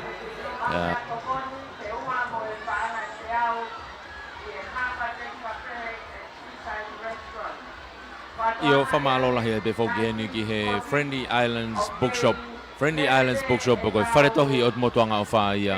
Ai ni koe ho nau wharekoloa ana i he tungi Colonnade i loto nukalofa. I ai pe mo nau ngahi waa i wawao. Waa i hapai mo waa koia i ewa. Whakakakato ai ho ngahi nau. Nau ki he ako. Nau whakaofisi. Kakato kotoa pe me iai. Kamata pe me he tau ngahi ako toka mua. Aloi pe ki he tau ngahi lautohi. Aloi pe ke tau ngahi kolisi mo ngahi ako maalunga nge. Ngahi ako whakateknikare. Lava le rei peo whakakato ho mo ngahi nau katoa. Au ke ngahi ofisi. E ngahi tawhaki ke kehe o whia mau ki ho ofisi. E lava le rei peo whiau. Pea pehe fo ke tau ngahi tohi. Wai tau ngahi tohi whakalotu. Au ke tohi tapu, tohi himi. Pea mo e ngahi tohi talanoa. Ngahi tohi historia. Lava le rei peke ke whakakato ia. E ho whia mau katoa ko ia. Mei he wharetohi o motuanga o wha Friendly Islands Bookshop. Mei he tungi Colonnade i loto nukalofa. Nima whewhine, nima tangata. Ke kau tūki mua koe ngahi kalasi ko toa e tōk whaki ia. I he whakaosinga ko ia o e ahoni. Whamaloa tu he whingawe aki. Ai Harbour Deck, Seaside Bar and Restaurant. Pe whoki heni ki he JT Takataka Fitness Gym. E pōpō mai ki he tau whamawhora. Iai e whamalo lahi heni ki a Sone Tapu. Pea mo e Tapu Finance o Holopeka Hapai. Ka koe kantiteiti whokia o Hapai Tahaua. Whamalo ati he pōpō. Tō whakapare whoki e Sone Tapu ia pea mo e Tapu Finance. Ai Whinemui. Pea mo e Talavou, Fofua, me tali ko ia o mei Hapai. Ai ana nau whakapare ko e takipaanga e ni mangeau. Takipaanga ni mangeau. E Whinemui koe ko Lucia Loni. Pea pefoki ki he Talavou ko ia. Na e ikuna mo me tali ko ngo Hapai foki eni na hu mai he ngahi yako anga ko ia Takuilau. Pea na ikuna e me tali ko la. Ulak me tali ko la ia Hapai. Pea fuaki ai Sone Tapu pa mo Tapu Finance. Ai takipaanga ni mangeau ki he ngo ikuna ko ia. Ai ko Lucia Loni pea mo Solomon e tau fo'ou mei hapai ka una spoti mai mei takula. We whamalo atu he pōpō mo e tokoni mai. Iei e whamalo lahieni ki a Vaihola Malupo pea mo Malupo Tire Services. I mawhanga wae me alere ko nau tawi wae fo'ou, wae second heni. Lava lere pe ia. Ia hanau wae au ku i wawao. E o kuloa pe ko Masterclass Tire au ku ia i Vaipua. Te lava mawai wae me alere pe ai, ngahe wae ho me alere. Ia taimi ta tau pe, iai pe mo nau rental car ai, pe iai pe mo nau car wash ai. Lava e lei pe ngai whatongia ko ia. ka koe vai mea le ko nau tavi ia o ki nau tolu. Whamalola hia ni ki Christopher Finance o Fatai, kau taha no, malu ia ki koroa whatonga pe kua whahinga koroa mahu inga pe, pea i he taimatatau, nau toi haea ki pe whoki e nau ngahi koroa whatonga, teu a ki hao whahinga kātoanga, wau pe ki he apisia, ki he putu, nau watu e nau ngahi koroa whatonga, haea atu, ki hao teu a ki hao apisia, teu a ki hao mari, teu a ki hao whai aho, lava le rei pe ke haea ia, ko ngai e whai whatongi a ko ia, ai Christopher Finance o Fatai. Whamalo ma ke heni ki a Fatima mo tulanga tunga whasi DJ2 i Amerika Lahi. Pea mo e taulanga Trading and Freight Services. Nau waa heni maufanga. O gloro tonga whao e nau container he taimini ki awe ki Amerika. Whainga maari e tonga pau ke haouta, mea kai awe rewa ki Amerika. E container ko ni ai taulanga Trading and Freight Services. Whao pia i maufanga. Nau ngahi container nau ofisio tu pei mui. I he whawhanua center. I he ni tonga ni ko malolo tonga tā kia i he walu fitu ono, ni matolu fitu ono. Pe ko semi taulanga ko e walu whaua noa whātaha hiwa. Pe ko tāha ke pei Amerika hena. Ia marina taulanga matoto. I he ono ni manoa, ono tolu noa, ono hiwa maru. Pe ko whātima pe amo tū. I Amerika pe i he nima taha noa, nima fitu nima, taha ono taha. Nanti tapu ni nau container e aho wamalu. Ia whawhalawa rewa ki Amerika. I he aho wha ko ia o me. Whamalola hia ni ki a Paula Moiboi i lātu. Ia mo e tau live stream. Kono hinga whoki o ku tau whamawhola ko e ni reti o. Mo e tau live stream Facebooka. Prodcom. Kau toe kau atu pe Facebooka. Tonga Vision. Pe whoki ke karia. Dia foki YouTube ko ia Paula Moiboi lātu. Kau whakataha i hana whamawhola ko e tau support ia. Mei teu whaiwa. Aho ni wha. Ko tau whanaka mai whamalola hi a Paula Moiboi lātu. Matawang pena ke heni ke tau whiwhia whakatahen. Ka ko tui pe ke mamata mai pe me hena. Malo e tokoni pe malo e saute. Ia e whamalola heni ki a Syria Kata. Syria Kata pe mo e tawhe tauriki piwa perfume oil. O si tala pe hono hingoa ai tunga ko ia o e koloa ko ni lolo tala ko ia ko nga lolo kaloni lolo tala ko nga pe o ikai ke to e hui fo i kaloni ata pe ka to ngahi alaha manongi ko ia o Europe mo Amerika ko ka to ia iai pe fo ke ngahi au ka kala me isileri pe mo e Pasifiki ko e au ata hono alaha ona io telefoni pe ko ki a Syria Kata i he City Paita Bay, San Francisco, i he hiwa nima taha, tolu noa nima, ua fitu taha walu, ha whahinga taimi peo ke whema wai, ha o lolo, kaloni, tawhe tauriki, piwa perfume oil ia, mei San Francisco, mei Amerika Lahi, mea Syria Kata. Whamalo ia lahi e pewhokeni e Lavenga Finance. Lavenga Finance i mei nakolo, halariku, kau taha no paangaini, malu ia ki ai pe koloa whakatonga, pea moe mea rere. Malu ia ki koloa whakatonga moe mea rere, ha whahenga lahi peho o seniti o whia mau, whakawawave, lava rere pe ke whakakato ia, e he kau tahani. Kau tahani o si nau slai seni, o si ai nau lai seni, pe nau ngau e kakato atu, i he ngahi tapa kotoa peho o whia mau paanga. Ko fika telefoni, valu ono noa, hiwa tolu noa valu. Valu ono noa, hiwa tolu noa valu. I he Lavenga Finance, o nakolo halariku. E wai whamalo make hei peheni ki a Prince Walla.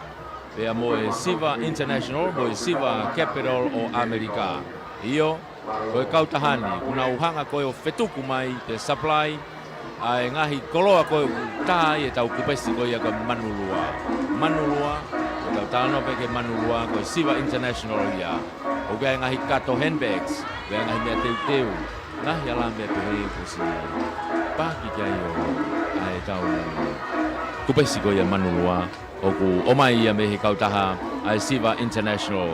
Ko na website i www.shopsiva.com. Lava ke orai hao whahinga nau pe me iai. Peko hao koloa. Teu atu ene tau whakame, ia ngai koloa lere iai, e lava ke o tamai, ka mauhanga o ave atu he waka, ko hike au atu, ia koe, i he ngahi katoanga koe ni ora mai rewa, O ngai mo nau tawhaki ke no. O kilo ia koe Siva Capital. Siva Capital ko nau tawhaki no pa anga ia. Hawhahinga lahi peo ke fie mau. Ko whika telefoni. Taha valungiau ono ono noa Siva. Taha valungiau ono ono noa Siva. Peko nau pesi Facebook koe Siva.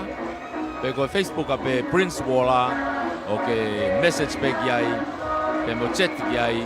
Ho ngahi fie mau. I he kautahani. Whamalo lahi e peheni kia aholotu, mariu kai tau, e whoki kia kereneta lufe, mei Amerika lahi, malo e popo, malo e tokoni mai, e kei manatua mai e tau kau whaifatongi atu mei teu whaiwa, i he spoti koe nono hiwango fulmani ma, o e aho whaka ose ni kua tau au mai kiai. Koe e tau whamalo i e tau ngahi kautaha sponsors, malo e popo, malo e tokoni.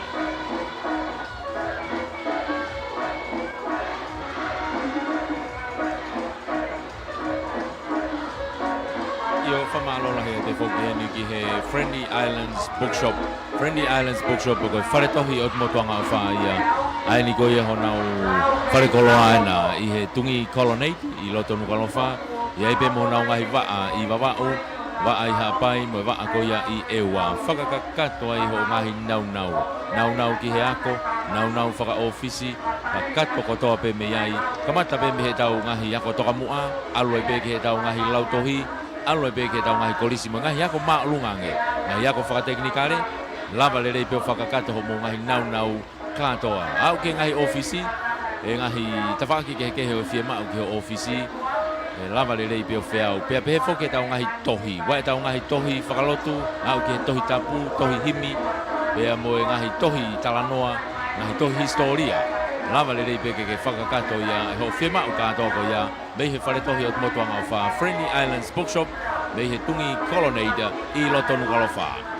Nima whiwhine, nima tangata, e kau tu. Io tau kei kau whakataha tuano whamalo ia e pe, e tau ngahi kautaha, pea mo e poupou, pea mo e whainga maari e ko ia tau whengawe aki ai, i he tau whamawhola hanga tonu, o e tau Spoti ono hiwango fulmani mai ni tau iai he taimini.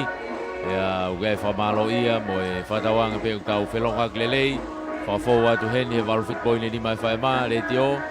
Whawhau atu he tau Facebooka ai Broadcom Broadcasting. Pe whoki e whamalo heni ki he Paula moi la tu pe mo e tau live stream ko ia he tau pesi ko ia YouTube Paula moi la tu. Ugai whamalo lahi ai o e whengau e aki ko iau tau kau whatahai. Whamalo lahi atu pea whatawanga peu ku ongolele atu pe, whatawanga peu tokoni atu pe, i ngahi tapa hono kotoa pe tau whelonga ki ai mok motolu i he taimini. Koe ne tu ko he taimini. Oku osi ma opo lerei mai he grandstand ni iau. Ma opo lerei nofo mai he grandstand ni. Pea me iai rewa. Koe tau whanonga ia tau tolu ki he ngahi even ni final o ko ia o tau kau whakataha tuai i he whainga maari e koe ni tau iai. Tau kei teu pe, i tau even ni ko ia hono hoko, aia koe tau final o ia o e mita e whaangeau. Final o mita whaangeau. Taimita tau pe hange koe na ulawe ke ane nai, lere ai ngahi even ni loto malae, o gai e tolo shot put e whanau whewhine, tolo discuss e whanau tangata, e whoki ki he puna, e puna loloa, e puna stepu, e whoki a e puna maorunga, pe mo e puna akau, pe gai mo e tolo sika. O koe au tau kau whakataha tuai i he houani. Tolo sika whanau tangata lalahi. Koe tolo ai whanau tangata lalahi au pito ane awhi. Na e whakotu wai e ngahi rekoti. Pakotui pe e uku kau moia hono tohi. Manatu i koe ngahi rekoti. Koe ngahi rekoti pe koe ngahi eveni i loto mala e. Ngahi eveni pe koe i loto mala e. Pe koe field event. E malawa koe ia ke tari ai ngahi rekoti koe ia. Koe ngahi lele. Koe ngahi lele. Hiki pe. Hiki pe. Ai ngahi taimi. Ka heikai ke ne hanga uesia. Pe fotu ki he taimi ki he rekoti ai ko hui foku tau foki ta tolo ngawe aki ai menuolo pe ai taimi menuolo ai tau te foki ta tolo ki mu ai ya mahalo pe ka pa to ki ko tau ka ha ka to ki a fa ngamali foki mai lava mai kau ofisa ko ya me he Oceania Atelita mo ngai me ngau fa electronica lava leva ke lau e taimi ko ya ko ne tu ko taimi ni ko ngai taimi ko ngau aki helele ko no hikipe nai ya o tauhi ka he kai kene lava ia o fotu hare ko ti ai ki he tauni ai wanga pe he ko ngai veni ko lo to mala e le ko ti ya o nge pe ko mo to fanongo ki ai a hono fotu ngai le ko ti i ngai iveni ia i lo to mala e te kai ki asa le ko ti iveni lele ai i uinga ko ya ko ngari pe va mai pe tau mita e fangau o ni ko si fononga mai a kina tolu ko ni e kau taimi me mo na ngahi taimi ke fai hono taimi i le o si mau be foke te pi hen ko kau starta e ko fononga mai tau kau official ko ke starta ko hi ke foka kakato ai a e tau te watu ke mita e whangiau tau te watu ke tau mita e whangiau kage ko ia ko ne tu ana ia i he taimini ange ko ne tu he taimini ko e tu ana he taimini ko si ma opo no fo ia i he grandstand ko e hoko mai ia ko ni ia ko e whaka e fihi pe ko e kakahaka pe ia ko e whaka e fihi pe ko ne alupe me whaka e fihi ki he huki ya uia ki ai he futola hi konu ke au kolo mai pe ko ke vakai kau ke au kolo mai pe ia ai tau kau mamata ka pau ko ke swa kau ke hau he tai mini kau te kai ke hau ke kataki i vakai ha ke rewa e live stream o to mai pe ai o pau anga ia ko to fenga mai au ki he ni e iku ia o te huki e no fo ia o si fonu ia ne vakai atu ke tai mini Alwa ke peka o lue hake ia koe i lalo whakasesio hake ke olunga hake no whaanga e nau toi lue peo hifo e peheta whake koe toi whoki e peki mui kai koe nau kaka hake peo whakai whihi pe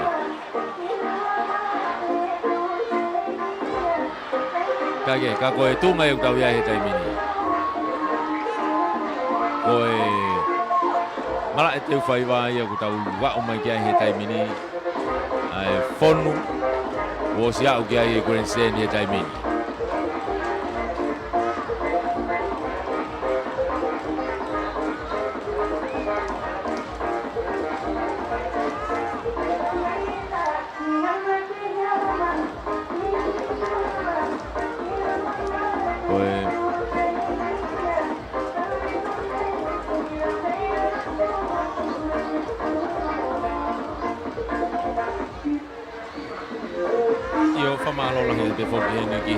Friendly Islands Bookshop.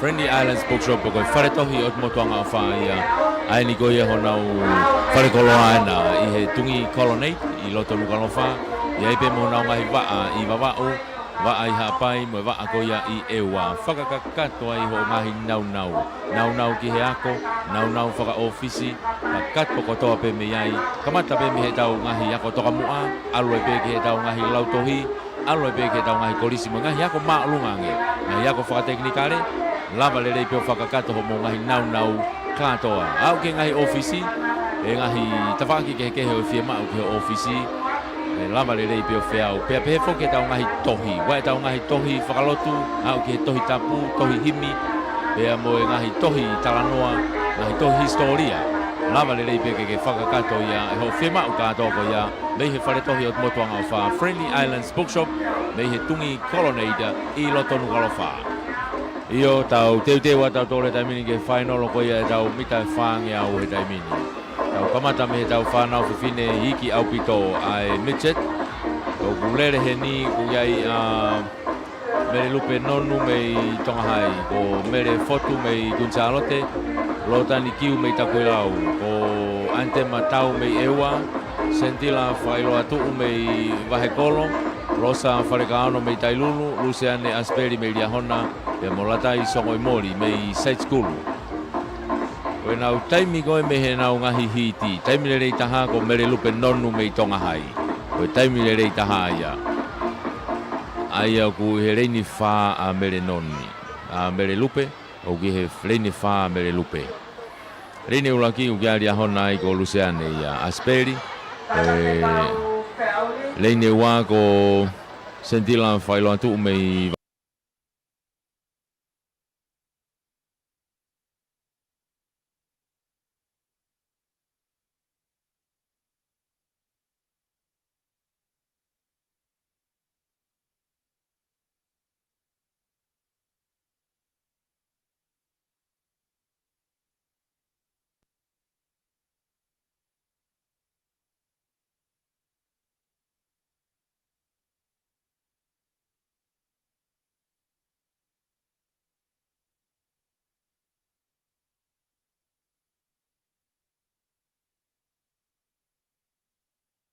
Pahekolo.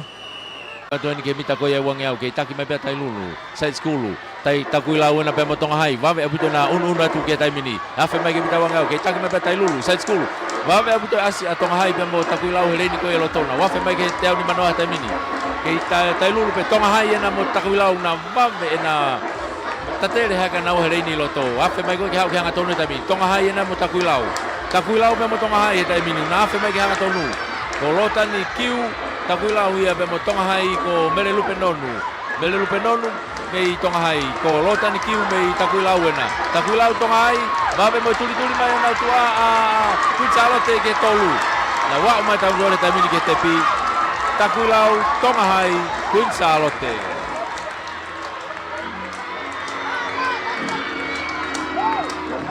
takui lau tonga hai Gonzalote oia koe Raki ua tolu ia takui lau ia lo tani kiu takui lau ua ata mere lupe nonu mei tonga hai ia tolu atu peki ai a mere fotu o Gonzalote aia koe koulai peia mitseti ia koe ciunia koe au tau hokat kia tai mini ciunia anu tau hokat kia tai mini o grere ya Lucia Loni o takui lau vika mafia o tailulu o Vasariva Ferretti o hahake meriame pangai lia hona o Ana Lopeti eua ta paita saat ini tonga hai Ruth Calmet Side School pemo rineni kutu afo o tu ko kaurere ya ko ni o ku nau fu mato aki fe tau mi mari e peho nau taimi o nau tolu. Ta koe taimi le rei taha ko Lucia Loni. Star ia koe a takui lau ia. Star ia takui lau. Lucia Loni mei takui lau. E foki a vika mafia o tailulu. Ukiai pia mo meriame pangai o ria hona. Anau Lopeti eua. Tapaita saat ini tonga hai Ruth Calmet Side School linen kutu apfo o koe kau lere koe ni koe kau star hono kotoa pe nga hingoa iloa katoa pe ia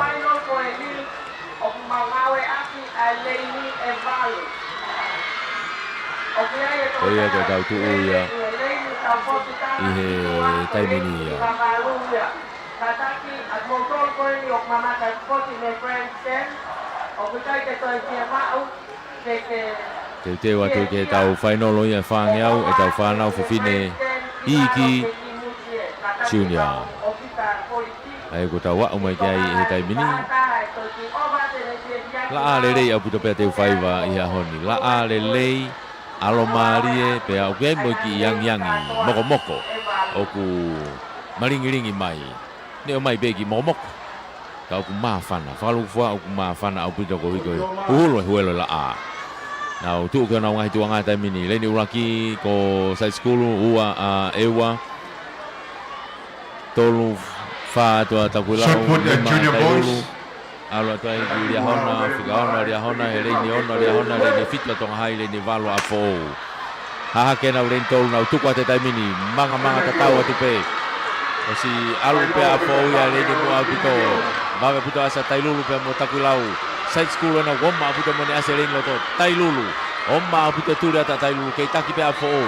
Alo ke tai mini takulau pe mo tai lulu mo tonga hai he tai mini. Ihona utu a pe o biai pe mo lia honai. Afe doni ke na wofet ke bita wangau. Kei taki mai pe tai mini. A fo. Takulau na pe mo tai lulu. Oma au puto na turi hake.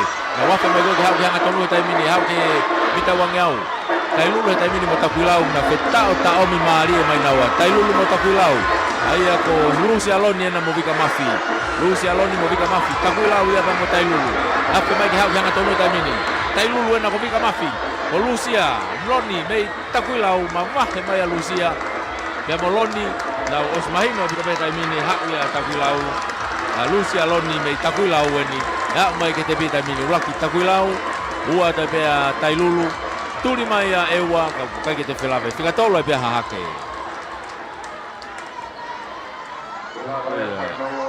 Mai no pe tunga ko ki ai whine mui koe na whine mui hapai eni. Lucia Loni. O ia ane ko ne toi kuna ene toi koura. Ai au tau osi whakautouta tu pehe tai mini koe hingoa eni e whihia pe kai ko mahino ene tunga na ia ki he pes e friti ko ia whanau whiwhine junior. Ai hingoa koe na o Lucia Loni. Mei takuilau, na koe whine mo ia mei haapai tahaua.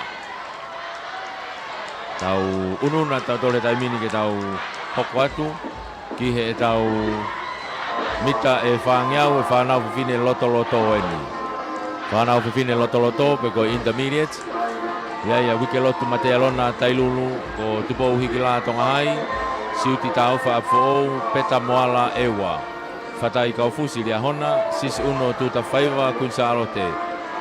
Kuini mai tai lia hona pia mo nanasi tonga mana takuilau. Ngahi hingoa ia te nau whakari ari heni. Pia mga hingoa iloa heni. Ange koe na ko wike lotu mate alona mo tupo uhiki la. Ega siuti taufa o afo e ko ngai hingoa ko ni te nau to ke fufai ke he nau taimi nau toluia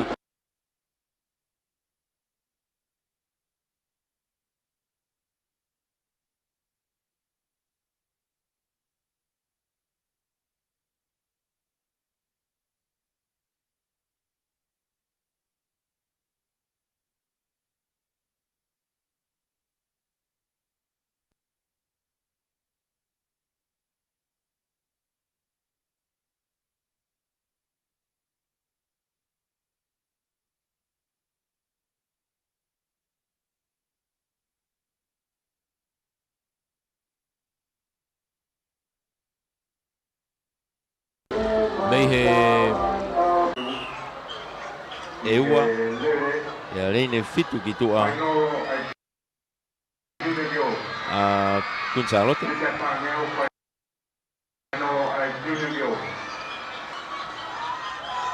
ya reine fitu ki tua kunsa lote na koe kaurere ia unau ia he taimini teu atu ai pe ki o nau ngahi tuanga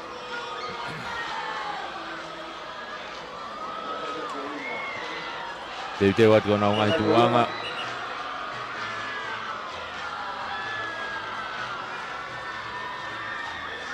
Te mao au pito ai kau ngahi apiako ke nau o te hopu mahataha ki mua e koe lere ko ni unau lere ka kato atu ngahi fo i reini Set! Yep, nau tuku ate taimini mata tatau atu pe nau lere taimini nau kei mata tatau ilong abu pe asa tonga hai reni ko ya loto vave abu to tulia talia hona me reni loto mari abu to eni ai nau unu atu ko ni aria hona ai au kiai fatai kau fusi ai vave abu to nau takai mai ko ke wanga du manao ke taki pe imu tupo hai pa pe foki takuilau. Hoka tai pe a tonga hai pe mo eua. Ai pe foki ke a fo na wofe fa tu mo tailulu na wafe mai ko ki hau ki hanga tonu tai mini ke iai pe a kunsalo te ai. Afe mai ko ki moa kunsalo te takuilau. Wawe puto e tuli mai a tailulu a pe foki a fo lia hona pe mo tonga hai. Na wafe mai ki hau ko ki hanga tonu tai mini. Asi fala ka mai tai mini tai lulu ya. Tai lulu na ko si unu mai ki mo tai mini. Wike lotu mate alona tai lulu. O si mavahe abu ma wike lotu ya. Hoko mai pe no tu ai tonga hai ko tupo hiki la. E tafa ki pe ko afo o ya ko siuti taufa. Ka ko si mavahe abu mai mate alona ya. Tai lulu. A mai ke te pita mini. Tai lulu tonga hai afo. Ai ko ulaki wa tolu ai toi pe ya. A na ule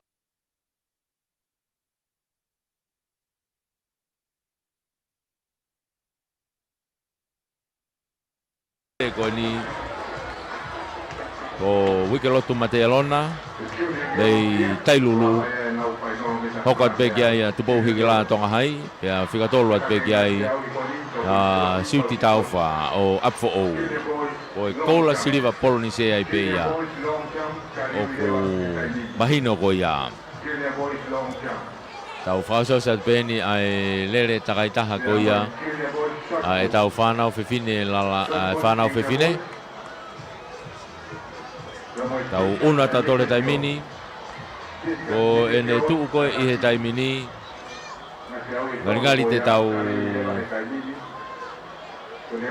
hokat pe tau toluia ki he tau whanau whiwhine lalahi ko e tau whanau whiwhine lalahi en te tau iai he taimini hanghange ka te au kai kia haa tau openi i hene tuu koe he taimini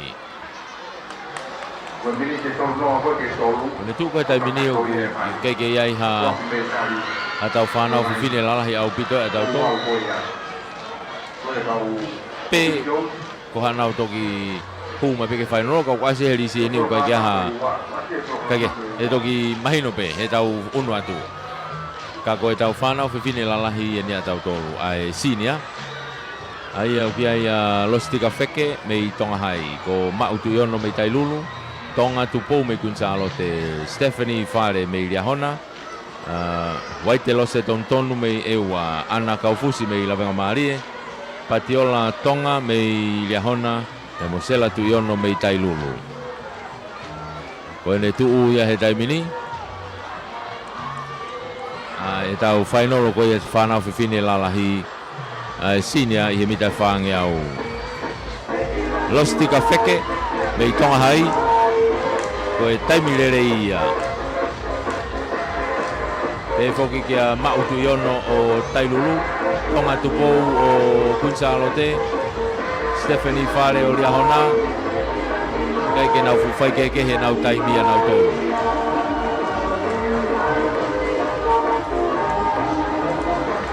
tatau katoa pe kau whawhine koe ni e nau rere koe ni nau taimilere i kotoa pe toki mahino pe i hena wau mai ke te pi rene ulaka Riahona rene eua rene tolu a Kunsalote rene whātonga hai nima tailulu ono a Riahona maari e ke rene ko ia hono fitu kitua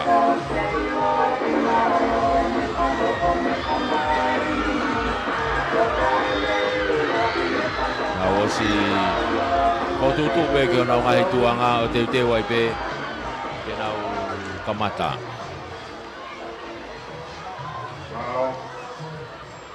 na fo tutu e pe ke ona ngahi tuanga te te pe ke nau kamata ka ko e tau unu atu ia he taimini e tau teu atu ki he whainoro koe ni o tau iai he taimini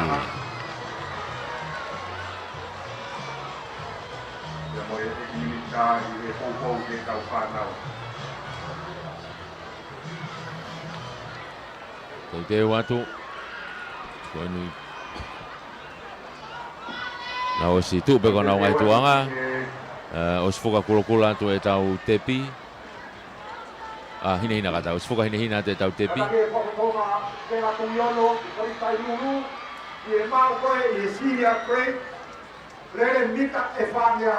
kon ai to tai lolo e taha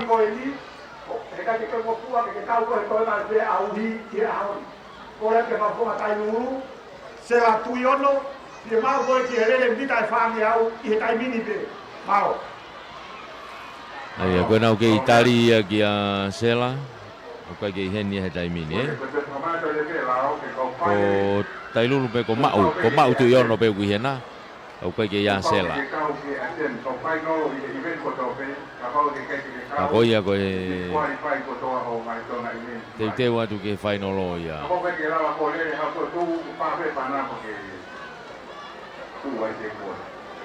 Whamalo ia pe tau ngahi kau sponsors. Whamalo lahi ni ki he whawafonga wharearea tonga tapua se Mississika pe moi kau taha ko ia 5 Star Company Limited. Ai ugai pe hona ngahi waa ke he pe ugai waa ko ia 5 Star Constructions ko 5 Star Finance pe fo ki he keita no kato ia i ngahi elei ko ia o ku whahoko whatongi atu ai kau taha ko ia 5 Star Company Limited whamalo lahi popo whamalo whokiheni ki he Tonga Post pe koe kau taha whiawea ki meiri ko ia a Tonga nau whai whatongi atu hio nau waa koe ni i Wāloloa pe whokia nau waa koe ni Loto Nukarofa i ho mo whiawea ki meiri ave hao tohi o mai hao tohi ave hao pāsolo o mai hao pāsolo meha tapa pe o e kolope lava le rei pe ke nau whakakato atu ia ai kau taha koe ni ai whiawea ki meiri a Tonga pe koe Tonga Post whama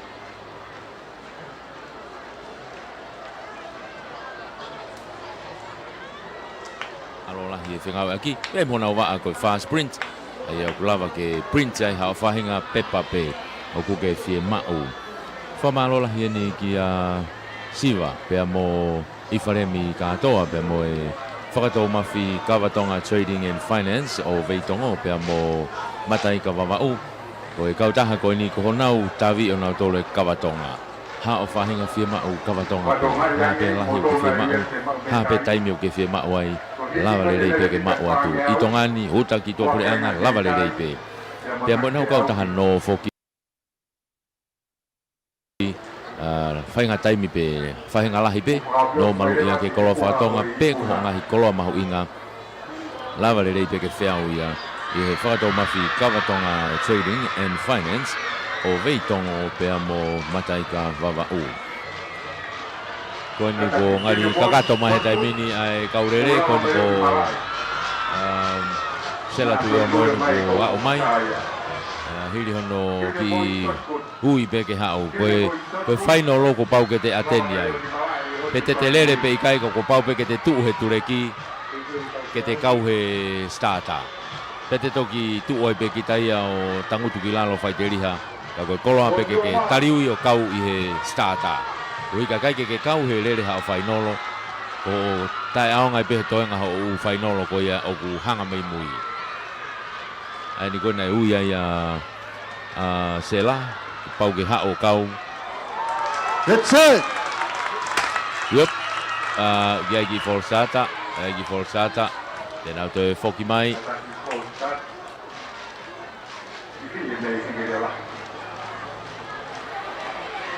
ai ko kai ke mahalo kuna ki anga Foki o ngahi fika be pe mo anga hono fika i o ngahi iveni mana ki whakaukau pe Sela ki malolo he whangiau ke toki te au pe mo re whukanai ka koe tu ni o pau pe ke i heni he whainolo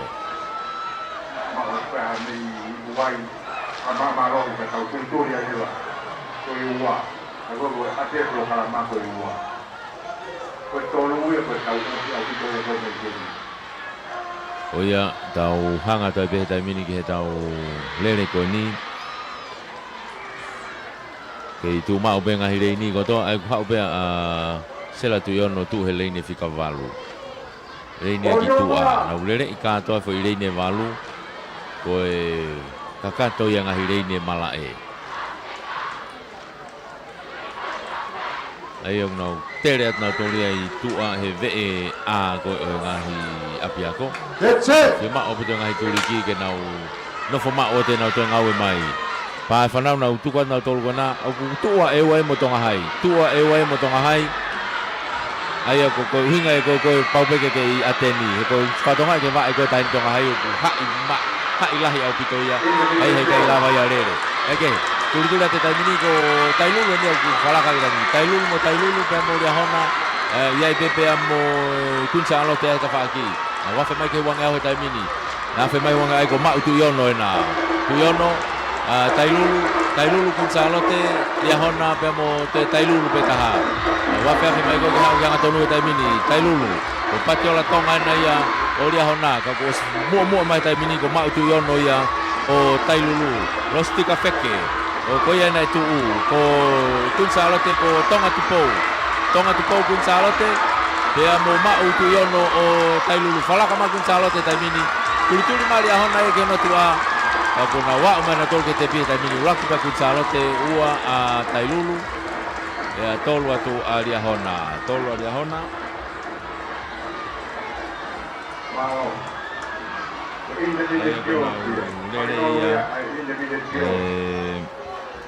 Lere Maria Butoia na o whahoko koni o tonga tupou o Kunsalote i kuna e whairere koni ua mai kia i mautu iono o Tailulu tolu rewa Stephanie Fare o Riahona ai ko nau tua nau toluia koni te tau whakaosi ki he tau openi te tau whakaosi ki he tau openi ai ko openi whanau whewhineeni te tau unu mai kia he taimini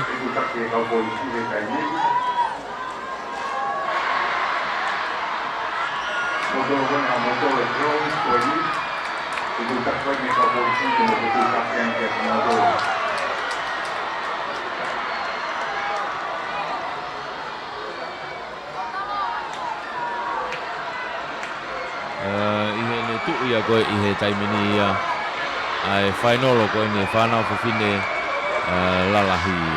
whiwhine lalahi au pito ni pe ko open i he mita e whangau koe kia ha risi heni ka ko kutsalo te hereni uraki moua a fo hereni tolu a venga maari hereni wha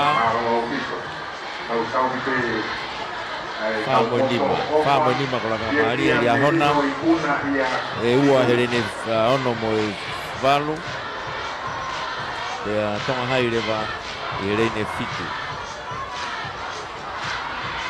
tonga hai herene fitu koia ko nau tu uia nau toluia e ko e teuteu atu ia ke nau lere mai e whainolo ia ai whanau whine lalahi ia aupito whanau whine lalahi aupito ia ai openi koe ni au tau iai i he taimini ia tau vave pe tau ngahi polokalama ia tau tolu ki hea honi pea moe ngahi lele koe tau wau mai tau tolu ki ai he taimini koe whaamu pe tau whelonga ki lelei pe kau whataha pe ngai tapa katoa pe o e tau whamawhola hanga tonu koe ni tau kau whataha tuai i he taimini e anga ko ia whakahoko mai tau ngahi polokalama kua tau whanonga mai mo ia i he ngahi aho koe ni kua tau whanonga mai ai koe na kua ifi mai ai whailonga ia ifi mai whailonga he taimini koe teu ati a tau tolu ia ki he e tau lere whakaosi ko ia e whanau whiwhine mita e whangea ueni au kau iai ka tole taimini mita e whangea ueni whanau whiwhine lalahi au pito ueni pe koe openi hange pe koe ngahi hingoa kona ko tau whanongo ki ai he taimini unu mai ene kaurere taimini nau tuku mai afe mai pita tonga taimini ki vave au pito ia hona pe motonga hai reini ko ia tu au pito nau kau whataha tuai i lere koe nā ia hona pe motonga hai na ko siutiti maake ia me tonga hai e whoki ki a fōu ko ngahi ngoa iloa pēnā ko tau osi ongona pe he ngahi lere ko ni ko tau whanonga mai ai tau tolu ngahi aho ko tau situ ame ai afe mai tamini ki ha ko ki hanga tonu tamini na okay taki mai tamini o ki ai afo bebe foki ama he au ko ma afo wia imu au ko afo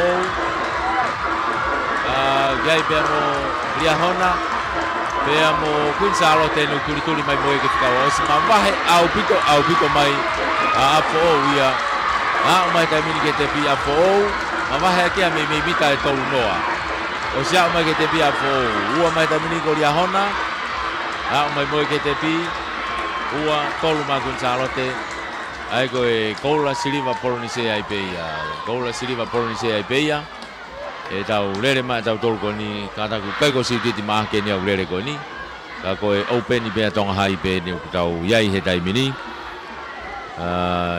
lere ko ia ai mita e whāngeau ia, pa ko lava ia mita whāngeau ko ia o e tau whānau whiwhine ka tau teu a tai tau tolu ia i he tau whānau tangata mita e whāngeau ai pe kamata pe me tau mitset o unu ai pe ki olunga o e tau mitset o ki ai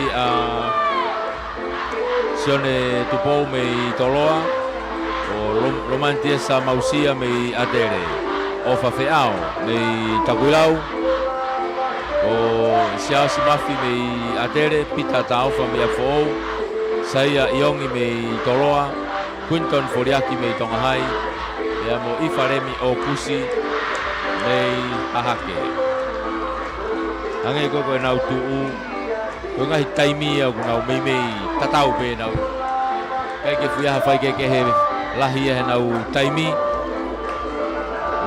taimi le taha fokieni o taimi le taha ko ia o nau ngahi ti ko sione tupou o toloa Romantiesa mausia o atere o fafea o takuilau me ko ngahi taimi sao si mafi o atere pe pita taufa afou saya iongi toloa nai taimi au lelei taha ai tau unu mai moia ke finalo o e ahoni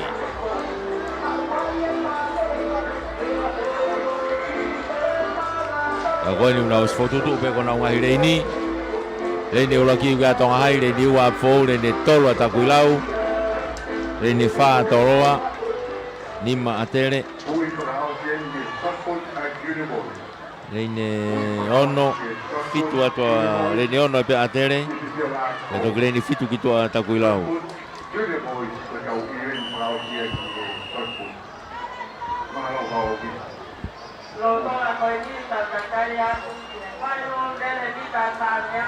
Pea Reine ki Reine fitu atoloa pe Reine malu leva ahahake e koe nau tuu ia nau tolu i hene tuu koe he taimini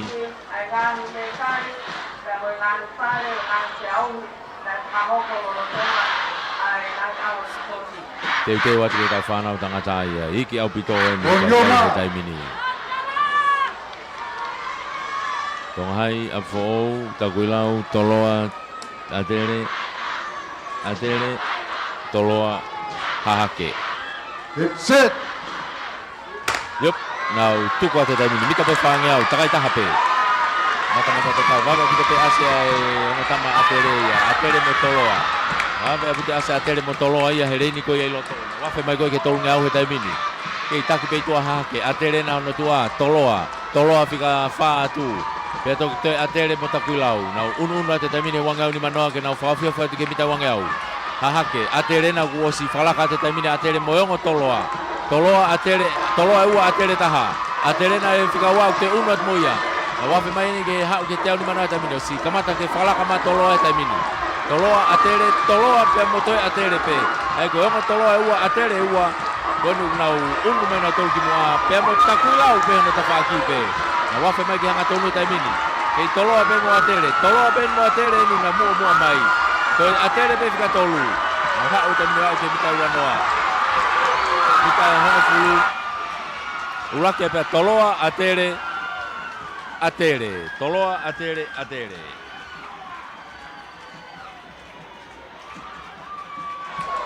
Aia ko lere Maria Victoria na to kasi ko ya. Toloa atere ya. Ako toloa o sone tupou ya. Sone tupou me toloa. Hoko pe kia lo mantiesa mausia atere. Ya to fika tolo atu pe kia South Mafi o atere ai pe. Oia, koe tuu ia pe moe anga ia oe lere ko tau wao mai ki he tau whanau tangata ni ko tau unu mai ki ai he taimini e whakakato atai pe tau lere mitai whangi au osi e tau whangi au ngari te tau whakmetari ai osi e tau whangi au te tau whakmetari pe tau tok hoko rewa ki he te au koe ku taimilere pe tau whanonga he ahoni Oe whanau tangata iki eni pe ko junior o ki ai lātu latawao mei Tailulu Brandon Law mei Jilai Riahona lo peti tau whelungaki mei Toloa pe mo siwa e te aki ko Sailo Sivea mei Atere o Sione Vakata mei Takulau Kulis Havea mei Apfo'ou pe mo Sione katoa mei Atere ai pe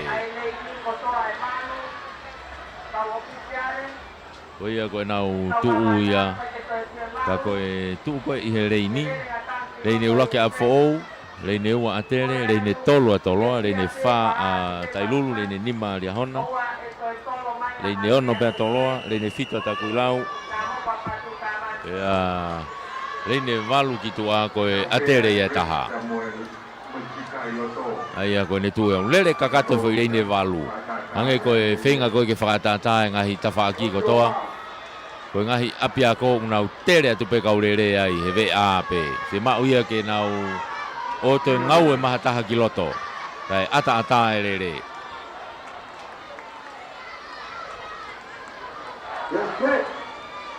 yup tuku a te taimini nau mata tatawa tu pe e si vawe apito ilonga ko ia aria hona ia Brandon Law ria hona o inau ko si manga tu he taimini ki mua Pepe foke Takuilau e mua o pito pe Takuilau ia pe mo atere ai pe atere mo Takuilau Riahona fika tolu manga hake pe mo Tailulu he taimine fika fa manga lalahi aputa Tailulu ia nau ununat ke mita wangau he taimine ke taki me pe Takuilau atere Tailulu pe mo Riahona vawe aputa mo turi haka toloa he tafaki nau wafe maini ke hau ke teori manawas falaka mai taimine Tailulu ia Tailulu no falaka mai taimine fika laki mai Tailulu Riahona Takuilau Toloa na vame buto ne tuli mai ren koe to. Tailulu mo toloa. Hau ke anga tonu taimini ke Tailulu pe toloa Riahona. Tailulu toloa Riahona. Ulaki me pe Tailulu. Fika ma toloa. Mena va mama o buto na tolu ia. Va mama o mavahe au buto mai Tailulu. Hau ke te pi Tailulu toloa Riahona. Tailulu toloa Riahona. Koe mo tu ia koe. Ai na urere ia. Maria au buto ai rere. Unau kau tama beni na taimile rei pe kau tama beni na taimile rei aia ko lātu latawao pe ia o Tailulu ko ina ne ikuna mai rere ko ni ua mai pe ki ai lopeti tau whelungaki o Toloa tolu mai pe Brandon Law o Riahona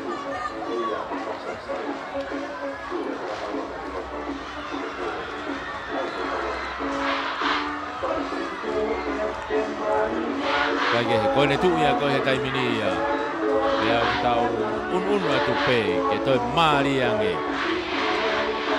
tau unu pe ke toi Mariange rere e tau unu ke tau whanau lalahi ange tau unu mai tau tore taimini ke tau whanau loto pe ko intermediate ai au grele henda Christian Tupou mei Toloa Sione Lutui mei Tongahai Loresio Sailosi mei Eua Sione Manakofua mei Tailulu Melino Taufa mei Riahona Motu Pascala mei Toloa Molinu Utu Ineau mei Atere ya mo una latiume mei Apfo'ou koe kaurere ia ka koe nau fotutu ko ia i Malae reine ulakia Atere reine ua Riahona reine tolu a Eua reine wha Toloa Nima Tongahai ono a tai lulu. Leine fitu.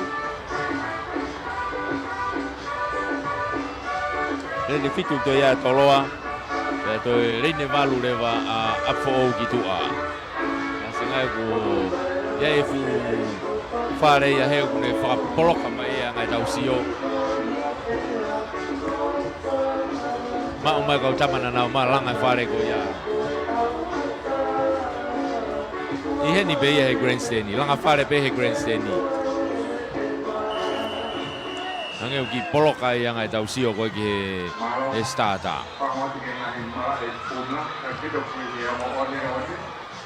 Kone lawa pe te au koe ata whakahoko mai rewa kei tuwato e tau foi te au whakaosi.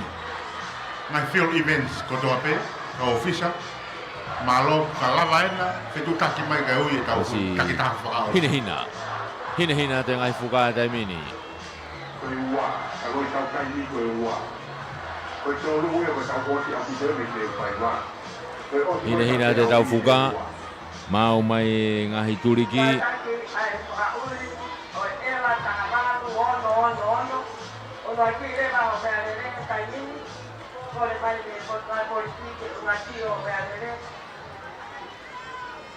Koe ni tuu ana ia he taimini ia. Tau teu a tai pe ke tau final o koe ni tau unu mai tau tau kia he taimini.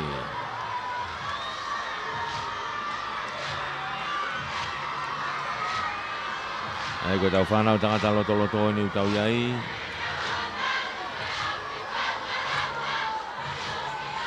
Whakakai au kai ke toi holo whakakai ia. Pae whanau tamina utuku atu. Wawe apu te asa tonga hai mo toloa he reini koe loto maari. Tonga hai mo toloa he reini loto maari. Una wawe au pito ena asi ko ia ki mua. Ai au ku iai ko ia a Sione lutui mo Christian Tupou. Koe mo tama ia taimile rei tahape ia. Kei taki te apo ou. Toloa whika laki, toloa whika ua ana mo tonga hai.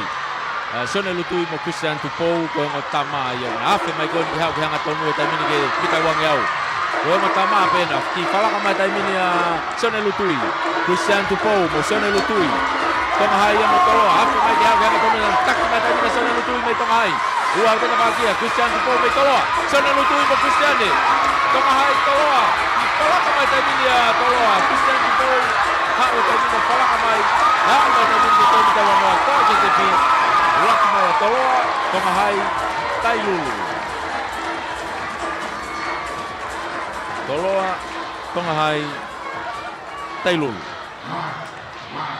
Tai lulu ia ko Sione manako fua ia mei tai lulu Ako foi lere marie na Christian Tupou toloa. Sione lutui tonga hai. Ea mo Sione manako fua. Tai lulu. Marie au pito e lere. Hange ko ulave. Taimi ko e ngo tama ia. A Christian Tupou me mo Sione lutui. E na hau koe mei he hiti. Kai ke fu fai ke he ia. Toki kore tok fai ke ana ni. I he ahoni. Ka leo na taimi le rei pe foki a Christian Tupou ia. Ya toki whikaua te taimi ko ia Sione lutui Ko ia pe ia he ahoni. Tau unu hake pe ke olunga. Tau unu hake pe ke olunga. E tau whakanofo mai koe ke tau lele mita e whange au. E tau whakakato aki. Anga koe tau whakataha atu. I he ngahi lere maari e koe ni mei he mala e o teu whaiwa.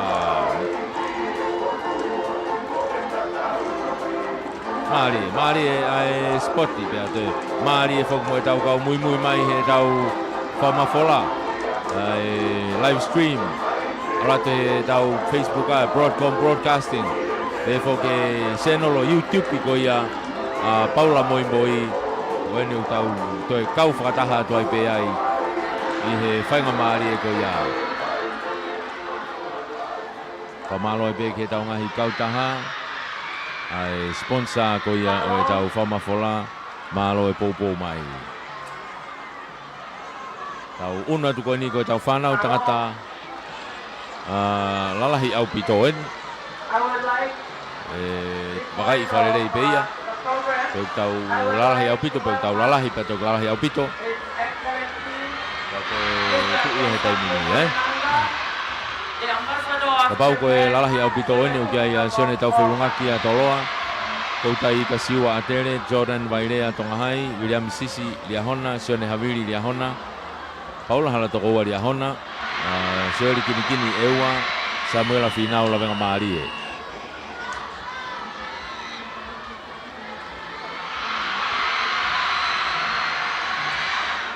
Kage koe ne tua naia ka o ka pau koe tau whanau tangata sinia.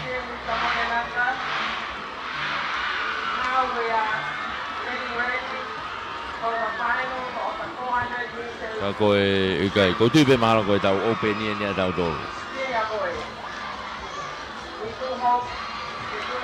Sini.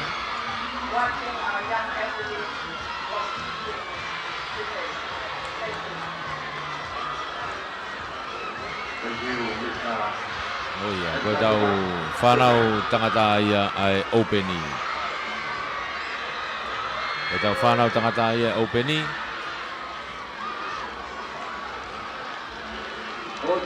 Ewa, laini ulaki, hoka tua ia Liahona, Ewa Liahona, Tongahai, Toloa, Atere, Liahona, Lamenga Marie gitu.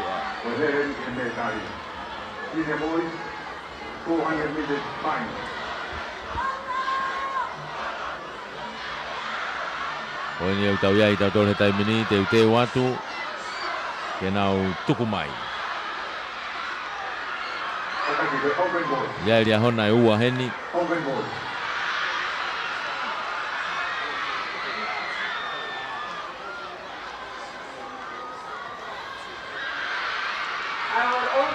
Te watu ai ke hoko atu.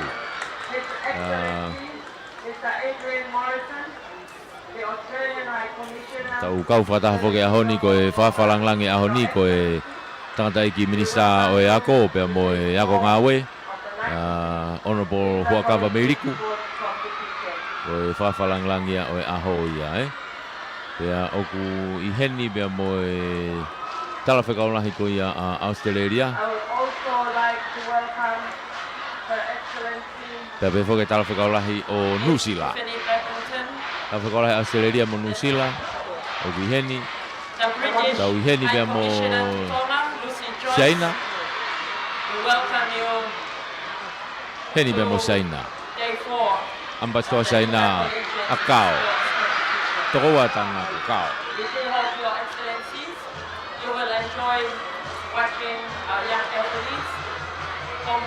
Adrian Morrison, Tiffany Babington.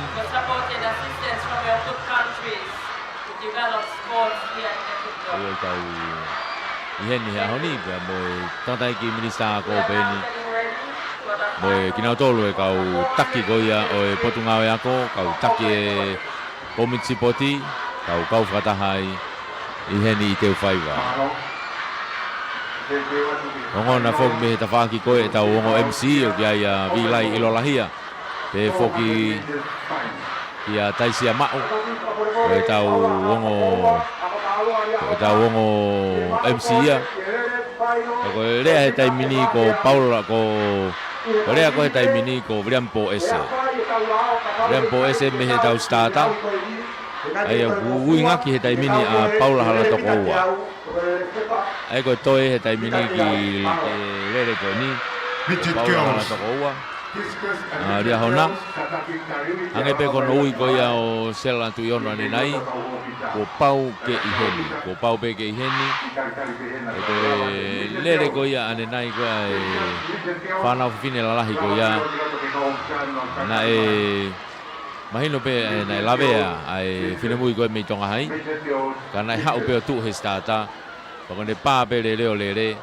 Pe tu uai pe ia o hu mai ki tua. Ko koloma pe ke au mai. Ke kau pe ke he whainolo. Ko hi pe na whakata o ngā i e toenga o ene ngahi i veni whainolo. Ai koe konga ia tutu uni ai sipoti. Pau ke whai ahano mui mui o naia ai tunga ko ia.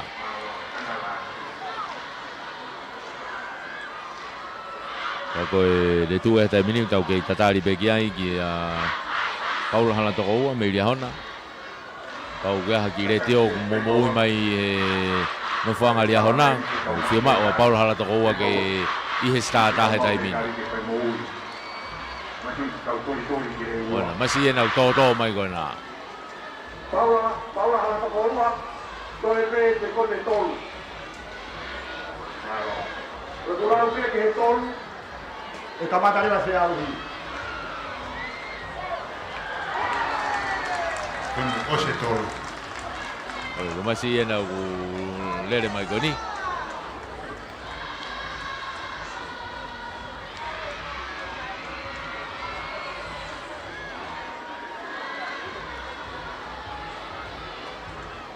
Ko ine a mai be ana ko e tau start ai be tau tolu ai. Kataki na es whamanato pe aniafu. Tatau pe field events. Pea moe. Ai ko konga ia o tu ni o pau ke ateni. O pau ke ateni ho iveni. Pe te ke lava pe ikai, pau pe ke iai. Tariu i ai. Te o ta be ke tau kamata. Mita whangeau, whanau tangata lalahi au pito open.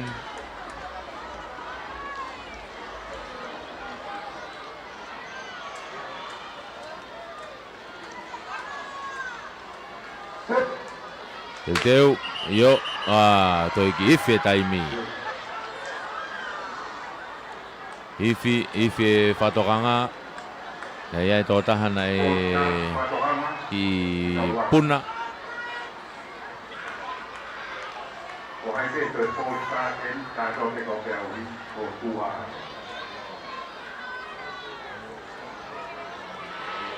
Ngoa mi mea. Nana.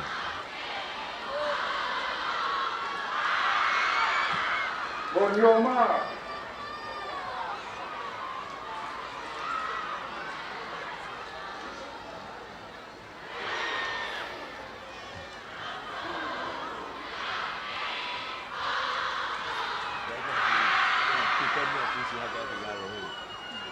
That's it.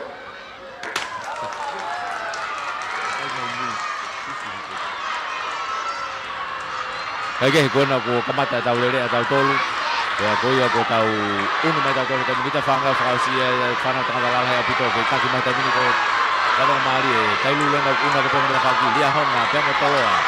Afu mai tani mita wanga tani unu na tupe tai lu tai atere kata atere na moria hona ku ia tai ni toloa atere toloa dia hona.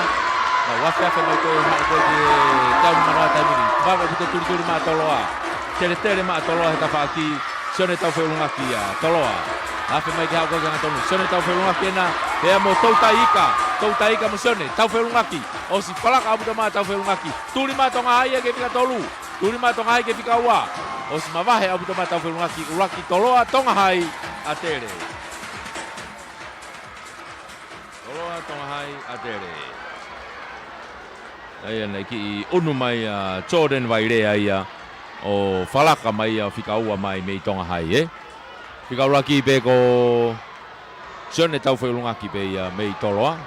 Whika ua rewa Jordan Vairea mei tonga hai. Pea whika tolu rewa tautai ika siua mei atere. Tau te teo a te taimini. Mai lolo. Nere mita whanakea ai sinia moe. We're now getting ready for the final. Ko tau lere whangeau whaosi eni. O whanau tangata eni. Lalahi eni. O kiai Sone mea matahau a fo'ou. Wiriami hangana o atere pea mo Sone atuaki atere lo waia. Toloa ko atnaisa folau. O Tevita koloa la venga maalie. Henry Tuiono Tailulu. Salesi whakahau. Biahona pea mo pātere sio tu iwai toloa. Lere mari ni te tau hoko atu koe ni. Sione vea matahau a fo'ou. Wiriami hangana atere. Ai ko ngotama kau tama e gogoe te nau toho mai he ni. Sione vea matahau a fo'ou. Wiriami hangana mo sione atu aki mei atere. Pea mo atu naisa folau mei toloa. Pe foki kia te vita koloa. O lavenga marie. Tu ko ia he ona uleini loto. Ko leine uloaki o ki ai a Riahona, leine ua lavenga marie, leine tolua atere. Leine fa o ki ai a fou. Leine nima pe atere. Leine ono atai lulu pe leine fitu kitua a toloa. Kata leine valu kitua toloa. Kata ko leine ono mo leine valu ko toloa ia. Leine fitu leva atai lulu.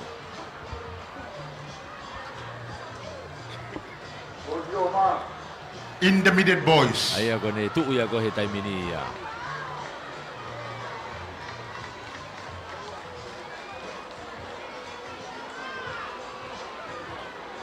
Sorry, junior boys, senior boys. Senior boys. It's it. Up Riahona. Vave au primeira o Riahona que a feu toki pa de fanaia.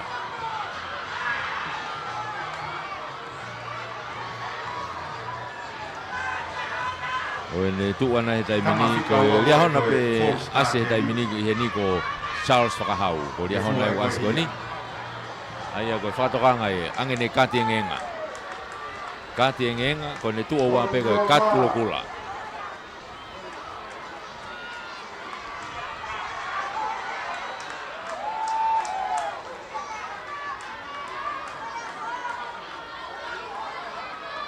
Now foki mai kona ngai tuanga teu.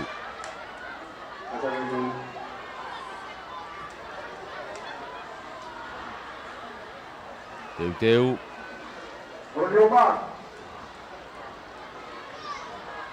Now toi fotu fobe.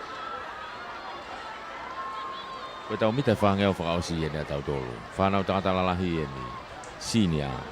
Tau iai tau tolu he taimini. Yup, tuku atu. Mita e whangea o takai taha. Hange ka tau ki tu e masi toloa ia. Kake toi lele masi toloa whika wai. Kaku motu mano atu he leini ko ia tua e ongo tama. Toloa atere ko ia hangana. Ia pehe foki ki a wholau. Awhewhe mai ko ia e hau ki he mita wangau taimi. Wawe aputa mo turi ate taimina a who'ou ia. Sone vea matahau. Mei a who'ou. Na wafe mai mita wangau he taimini. Kei taki mai pia wholau. Hoka te no tu ahangana. Hoka te peta whaki. Wawe aputa pia mo turi hakai peta whaki pia mo atu aki. Mei atere pe moia. Ka koena. Ka masi e na ia. Na uhau ki hanga tonu taimino si. Kamata manga ma vea matahau ia.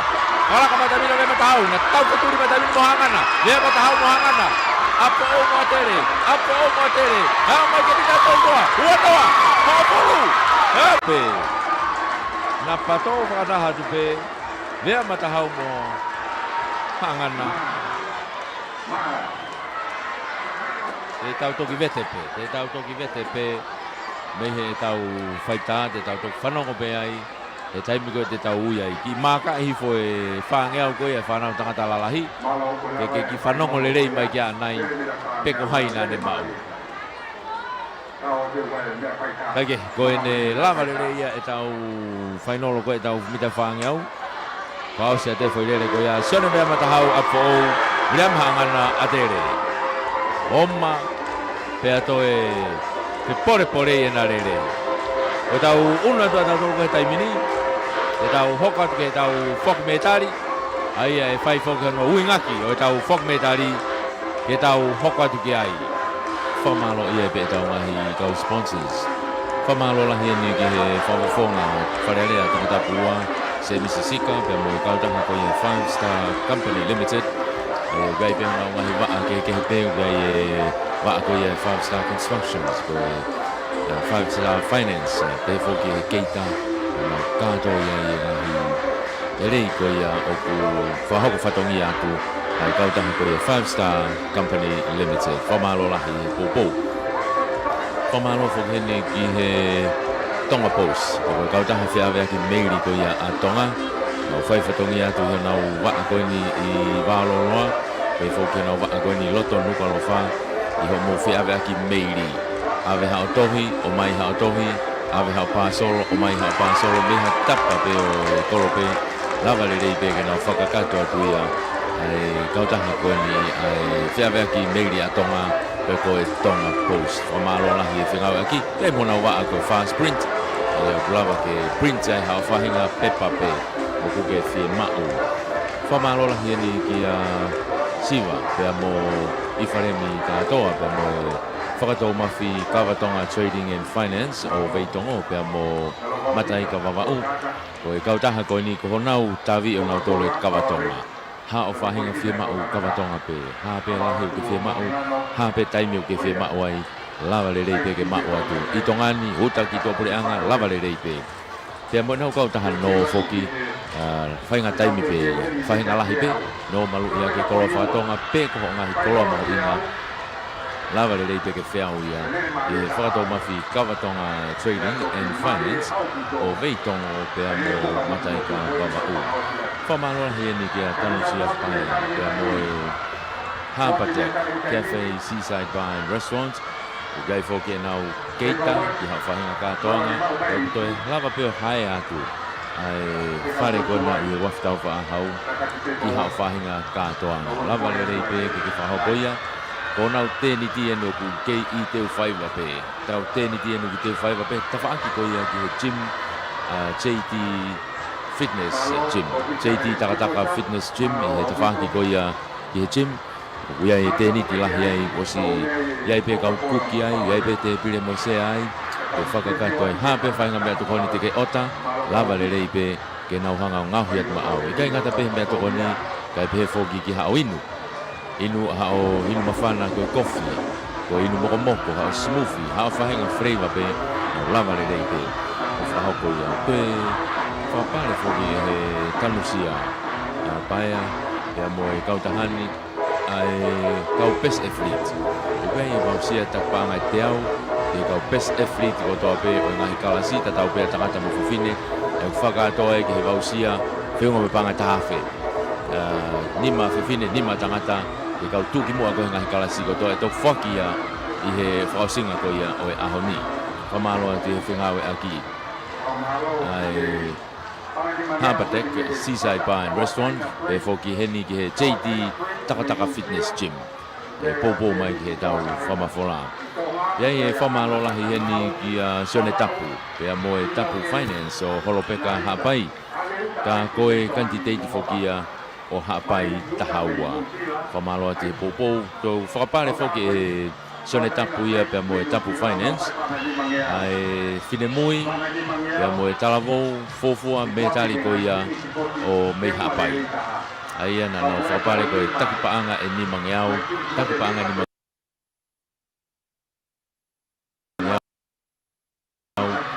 e Finemui ko e ko Lucia Loni e whoki ki he Talavou ko ia na e kuna mo me tali kongo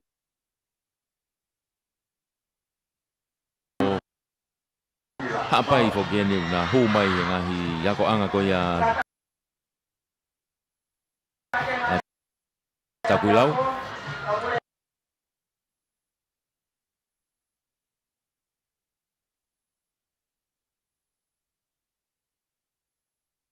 ya na hikuna metali kola ulak metali kola ya hapai ya fuaki ai Sione Tapu ka mo Tapu Finance ai takpaanga ni mangiau ki he ongo ikuna ko ia ai ko Lucia Loni pe mo Solomon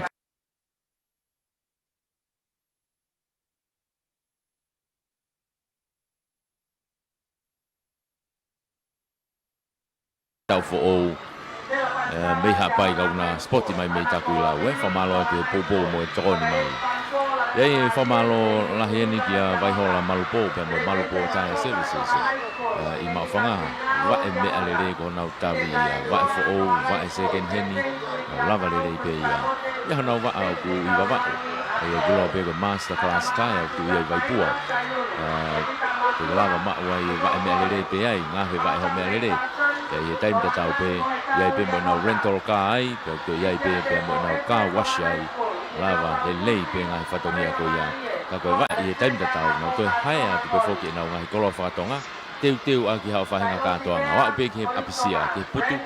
No, watu e nao ngahi koroa whakatonga hae atu. Ki hao teu a ki hao apisia, teu a ki hao mari, teu a ki hao whai aho. Lava le rei peke hae a ia. Ko ngai a whai whatongia ko ia. Ai Christopher Finance o Whatai. Whamalo ma ke heni ki a Fatima mo tūlanga. Tunga whasi DJ2 i Amerika Lahi. Pea mo taulanga Trading and Freight Services. Ngau waa heni mau whanga. O roro tonga whao e nau container he taimini ke awe ke Amerika. Pe ko semi taulanga ko e walu whaua noa wha taha hiwa. Pe ko taha ke pei Amerika hena. Ia Maria taulanga matoto i he ono ni manoa. Ono tau noa, ono hiwa walu. Pe ko Fatima pe mo tu i Amerika pe i he nima taha noa, nima fitu nima, taha ono taha. Matiu tāpuni e nau container he aho wawalu. Pe a whawholawa rewa ki Amerika i he aho wha ko ia o me. Whamalola hieni ki a Paula Moimoi lātu. Pe a mo e tau live stream. Ko ono hinga foki o ku tau whamafola ko ni he retio. Mo e tau live stream Facebooka. Broadcom. Pe au toe kau atu pe ai Facebooka. Ai Tonga Vision. Pe foki ki he karia. Pe foki he YouTube i ko ia a Paula Moimoi lātu. Tau kau whakataha i hono whamafola tu e tau sipoti mei teu whaiwa. Aho e ne wha, ko tau whanonga mai whamalola ki a Paula Moimoi lātu. Whakatawanga pēnā ke heni ke tau whiawhia whakataha heni. Kako tui pēu ke mamata mai pē me hena. Malo e tokoni pēu, malo e saute. Ia e whamalola heni ki a Siria Kata. Siria Kata pēa mo e tawhe tauriki piwa perfume oil.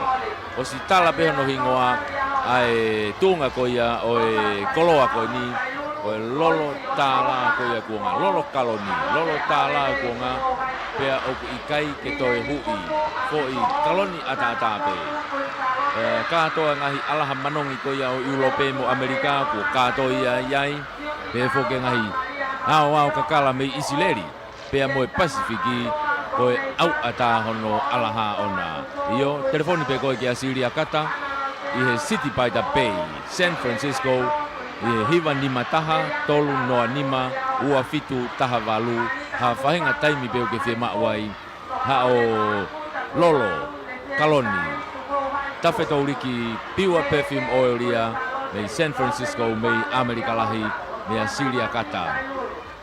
Whamalo ia lahi e pe whokhene Lavenga Finance. Ko Lavenga Finance i mei Nakolo, Halaliku, kau taha no paanga ini malu ia ke pe koloa whakatonga pea moe mea lere malu ia ke koloa whakatonga moe mea lere ha whahenga lahi peho o senite o whia mau whawavave lava lere pe ke whakakato ia e he kau tahani o si nau laiseni o si ai nau laiseni pe nau ngau e kakato atu i he ngahi tapa kotoa peho o whia mau paanga ko whika telefoni valu ono noa hiwa tolu noa valu valu ono noa hiwa tolu noa valu i Lavenga Finance o Nakolo Halaliku. Pe wai whamalo make hei peheni ki a Prince Walla. Pea mo e Siva International, mo e Siva Capital o Amerika. Io, ko e kautahani, kuna uhanga ko e whetuku mai pe supply, ai ngahi koloa ko e tai e tau kupesi ko ia ka manulua. Manulua, ko tau tano pe ke manulua ko e Siva International ia. O kaya ngahi kato handbags, kaya ngahi mea teu. Ngahi alambe pehe ko si paki kaya ai tau kupesi ko ia manua. O ku omai ia mehi kau taha ai Siva International. Kuna website i www.shopsiva.com. Lava ke orai hao whahinga nau pe me iai. Pe ko hao koloa. Teu atu ene tau whakame. Kaya ngahi koloa lere iai. E lava ke o tamai, ka mauhanga o awe atu he waka, ko hike au atu ki a koe, i he ngahi kātoanga koe ni ora mai rewa. O ngai mo nau tawhaki ke no, o kilo ia koe Siva Capital. Siva Capital, ko nau tawhaki no paanga ia. Ha whahinga lahi peo ke whia mau, ko whika telefoni, taha walungeau, ono noa Siva. Taha walungeau, ono noa Siva. Pe ko nau pesi Facebooka ko Siva, pe ko Facebooka pe Prince Walla, o ke message pe ki ai, pe mo chat ki ai, ho ngahi whia mau, I he kautahani. Whamalola hi e peheni kia aholotu, mariu kai tau, e whoki kia kereneta lufe, nei Amerika lahi, malo e popo, malo e tokoni mai, he kei manatua mai e tau kau whaifatongi atu mei teu whaiva, I he spoti koe nono, hiwanga fulmani ma, o e aho whaka ose ni ko tau au mai kiai. Koe e tau whamalo I e tau ngahi kautaha sponsors, malo e popo, malo e tokoni.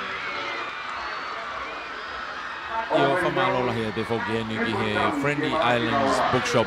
Friendly Islands Bookshop ko wharetohi o motoanga o wha ia. Ai ni koe honau wharekoloa ana I he tungi Colonnade I loto mukalofa. Ia ipe mo nau ngahi waa I wawao. Waa I hapai mo waa koia I ewa. Whakakato ai ho ngahi nau. Nau ki he ako. Nau whaka ofisi. Kato kotoa pe me iai. Kamata pe me he tau ngahi ako toka mua. Alue pe ki he tau ngahi lautohi. Alue pe ki he tau ngahi kolisi. Ngahi ako maa lungange. Ngahi ako whakateknikare. Lava le peo whakakato ho ngahi nau katoa. Au ke ngahi ofisi. E ngahi tawaki ke he fia mau ki he ofisi. Lava le peo whiau. Pea pehe whoke tau ngahi tohi. Wai tau ngahi tohi whakalotu. Au ke tohi tapu, tohi himi. Pea mo e ngahi tohi talanoa. Ngahi tohi historia. Lava le peo ke whakakato ia. E ho fia mau katoa ko ia. Mei he whare tohi o motuanga o wha. Friendly Islands Bookshop. Mei he tungi Colonnade I loto nukalofa. Io whamalo ia e be tau ngahi kautaha ia. Kau sponsors ki he tau Spoti. Ko tau sponsor ia ke tau ngahi ke tau whamafola. Ko tau ngahi sponsors ia ke tau whamafola. Ai ni ko tau whanonga mai mo ia. Oa mai ki he taimini. Ka wai whamalo make. Mo e poupou mo e kau mai ki he tau whamafola ko ia.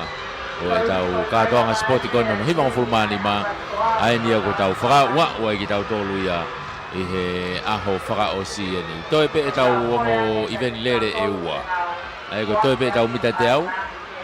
Toi pe mo e tau lere fuka motu. Ia ko ene lava ia ai aho ia. Lava ngahi Iveni ia. Kai hoko at whoke ono whakakato e katoanga tāpuni. Angi koe nā tau lawe ki ai katoanga tāpuni. E tau toki whamau mai ai. Ai toenga koe e tau polokalama. Ki hono whakakakato Ka koe ne tuu ia koe I he taimini. Koe hoko atu koe ni koe whaki me tari. Ko ia unu mai tau ngahi tepire me tari ke tau ki kohi. Teo ke tau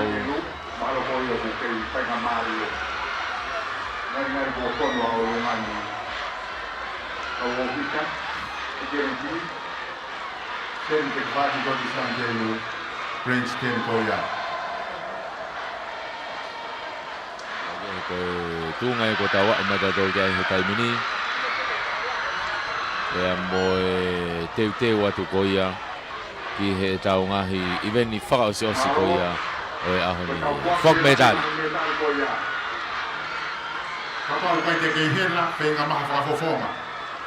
Neongo whi mau ke hao pe toho taha totonu. Kai ke tau kari tau toki ai. Ko tau whoaki pe, ko whoaki ia. Kata ke kau poli Spoti. Ka ke lava mai whakafofonga koe ni kune mau e whi au hi. Pea mai pe ha whakafofonga. Koe whaki medali whaki o ku ui pea nau kaka nau tolki o lunga. Nau kaka nau tolki o lunga ki he mea anga. O ku iai e kau talafe kau koe ni mei Australia, New Zealand pea mo e pe whoki ki Saina. O nau iai whakataha pe pea mo e whawhalanglangi. Ke nau lulu. Ke nau lulu. Pea tau kau whakataha I he taimini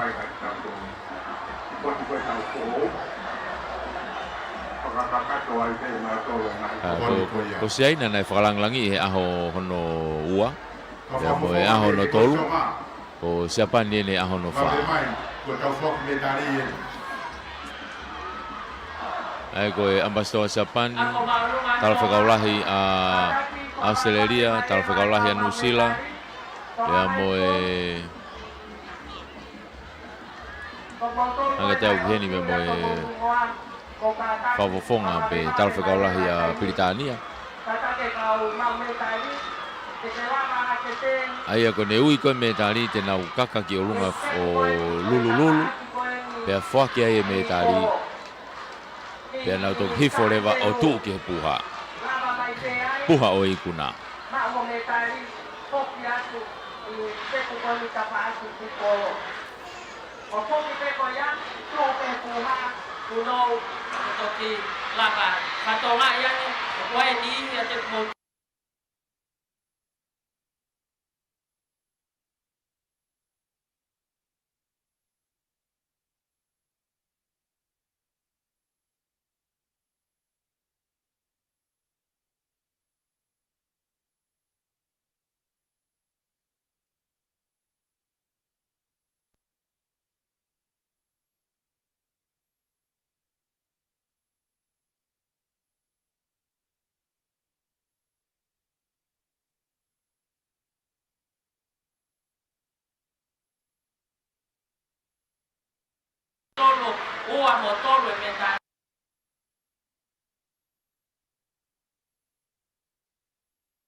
Third is an honorary bronze medal is presented to Pankor of Lavenga Malia Christian College.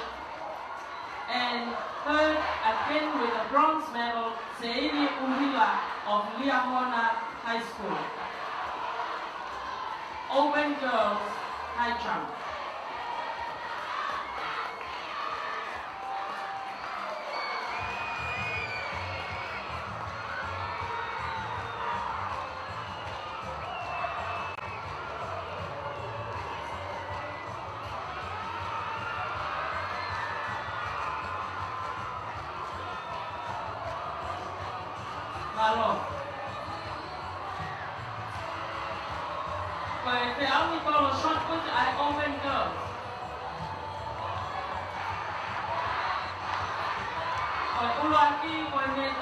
Oia, koe tau tue koe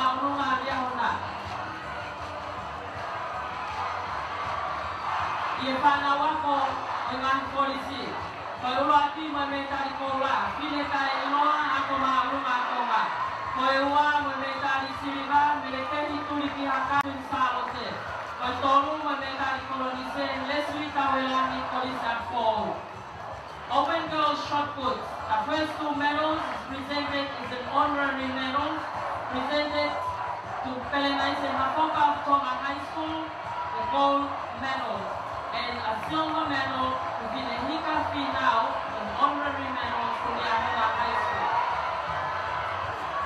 Open girls shot put. First with the gold medals, Vineta Iloa of Tonga High School. Second with the silver, Melfemi Tuliki Akau of Queen Charlotte College. And third, with the bronze medal, Leslie Tawelaki of Api for All College. Ko te auhi to shot put and national women.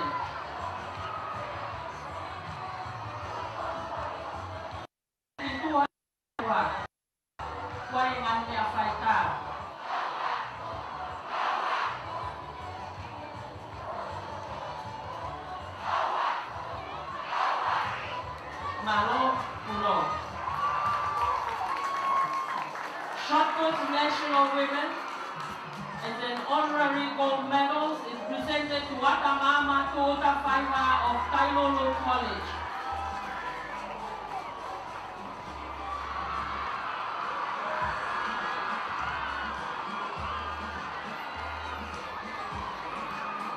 National women shot put, and she's also a national representative. Atamama Tuota Faiva of Kailolo College.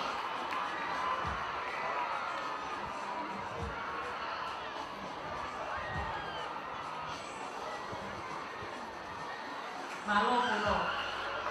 Koi te auni kuna atau ai open voice. Koi olo aki mo metari koula, te vita makua korisko tupou. Koi ua mo metari siliva, langi mo hetau, ako maalunga lia hona. O kuyai pa mo metari siliva langi, kia Malcolm McPherson, oi ako maalunga lia hona. Open voice polo. First with the gold medals, Devita Mahua Tupo College. Second with the silver medal, Langi Mohetau.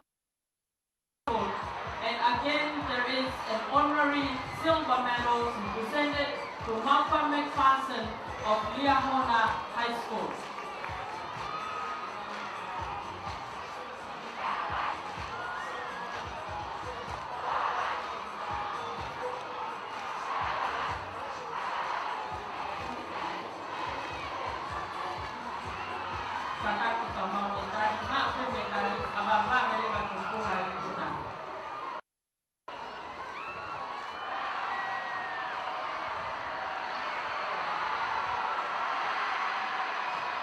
Malo kuno.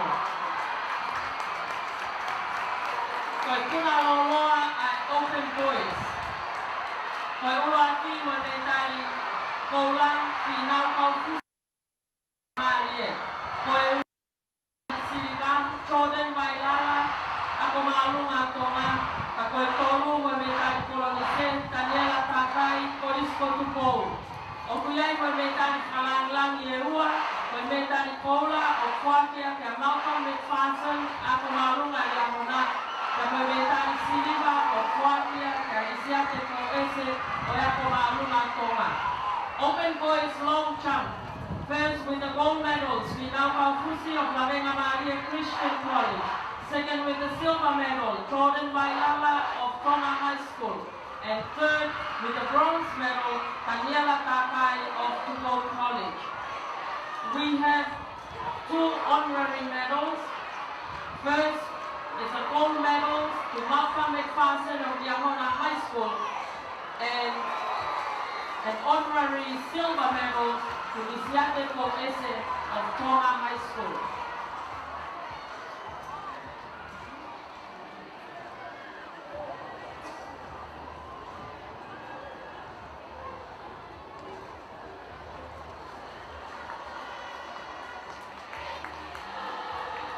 Malo.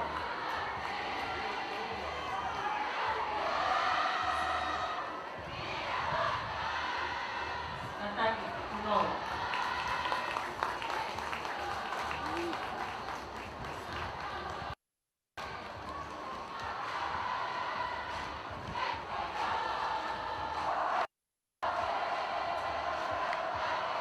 Kolele mitai wangeau ai Mitchell Boys.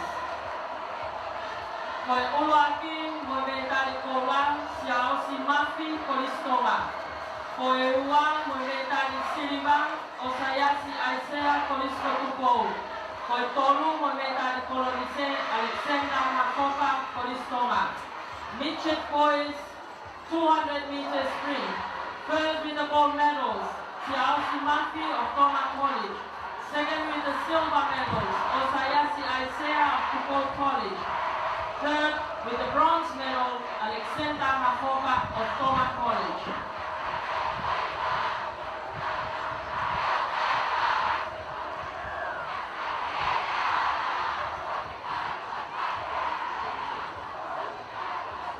Malo uno.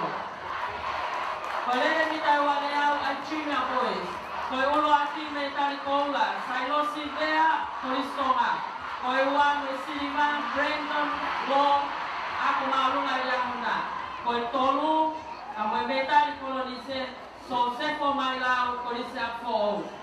Junior boys 200 meters sprint. First with the gold medals, Sailosi Bea of Toma College. Second with the silver, Brandon Law of Yahona High School. And third with the bronze medal, Sosefo Mailau of Api4O College.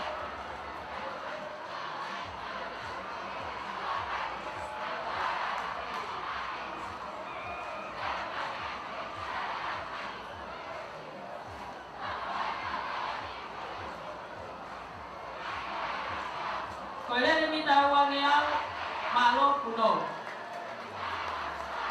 Koilele mita wangeau, intermediate boys.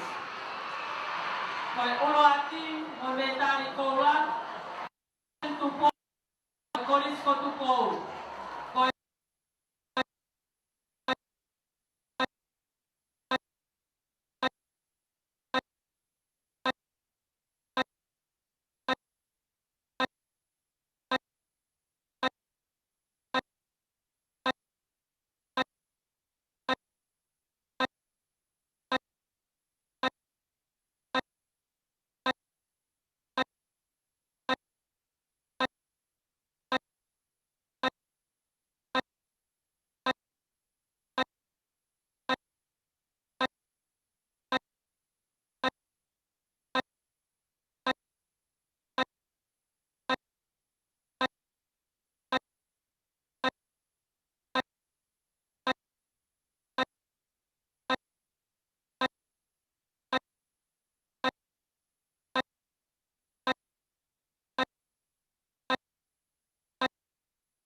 Of Toma College.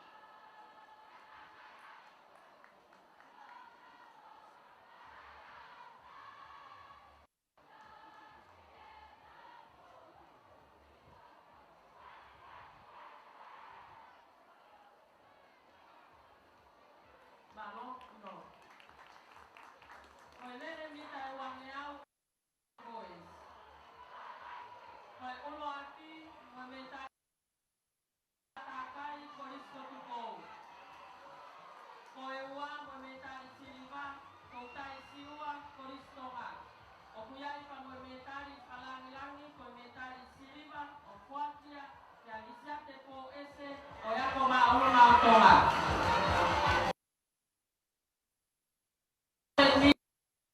First with the gold medals, Daniela Takai of Football College. Second with the silver medal, Tohua of Toma College. And there is an honorary silver medal, Isiateko Ese of Toma High School.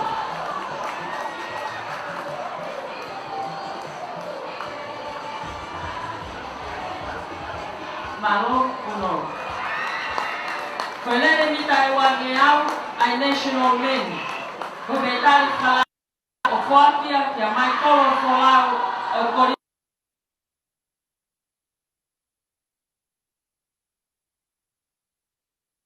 Gold medals is presented to Michael Folau of Tupo College.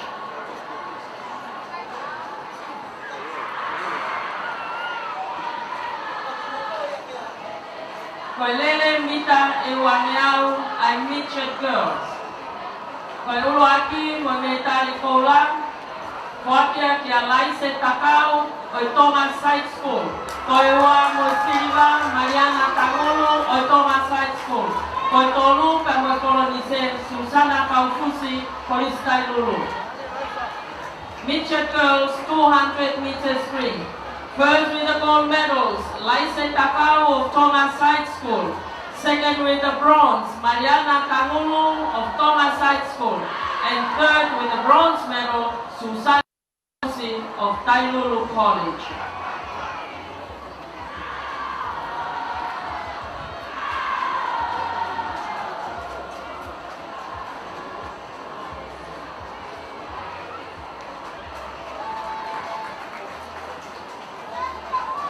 Malo Kuno. Koe lehe mita e wangeau ai junior girls. Koe ulo aki, moe metali siliva, Lucia Loni, korista puilau. Koe ua, metali koulak, Manatu Hafoka, koriskuin salote. Koe tolu, moe metali kolonise, Masaliva Ferretti, Government Middle Schools, Hahake. Junior girls 200 meters sprint. First with the gold medals, Lucia Loni of Takuilau College. Second with the silver, Manatu Hafoka of Queen Salote College. And third medal, Masaliva Ferretti, Government Middle School, Hahake.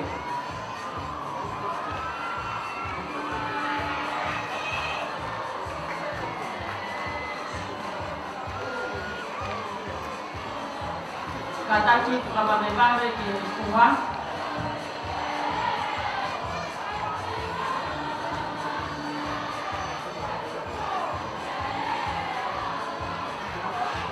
Malo Kuno. Now intermediate girls. Koe aki mo metari koula, Tupou Hikila, Toma High School. Koe ua mo metari Siliva, Koriaki Sakopo, Korisa Kou. Tolu mo kolonise, Wikelotu Mate Alona, Korista Lulu. Intermediate girls 200 meters sprint. First with the gold medal, Tupou Hikila, Toma High School. Second with the silver medal for Yaki Sakopo of Africa College. And third with the bronze medal with Elotu Mate Alona.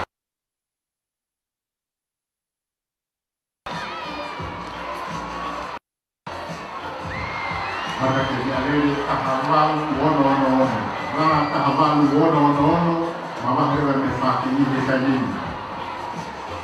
Malo Kuno. Koelele mita iwangeau ai senior girls. Koe uluaki koe metari koula. Florence Hakalo, Koriskuin Sarote. Koe ua koe metari Siliva, Nancy Kata, Koriskuin Sarote. Koe tolu koe kolonise Leolani Inita, Korislavenga Marie. Senior girls 200 meters sprint. First with the gold medals, Florence Hakalo, Queen Salote College. Second with the silver, Nancy Kata.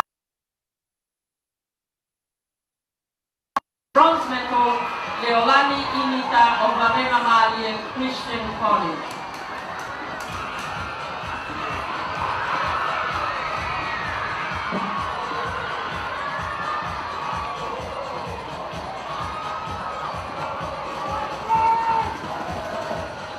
Malo Kuno.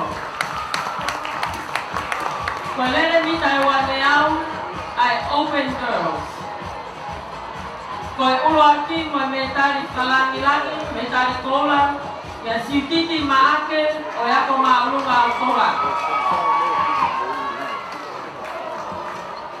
Ya kueai pa koe elevolo e whanawako kolisi, koe uluaki koe metari kola, kolovili, ako maulunga alkola. Koe ua monsita, besin whanaake, kolisi ako koe tolu koe metari kolonise, Vinola Fili, Korista Tuilau. Open girls 200 meters sprint. Third with the gold medals and honorary medals to Siutiti Maake of Tonga High School. Again from Tonga High School, and gold medals, Anna Kolofili of Tonga High School. Second with the silver, Maxine Fangake of Apifo College. And third with the bronze medal, Vinola Fili of Takuilau College. Kolovili, ako Malo Kuno. Te tau hopa tuki he tolo mita tolong leau. Ai junior boys. Olo aki me tai kolan siwa ete aki korisko tupou. Koe wa me tai Siliva, Lope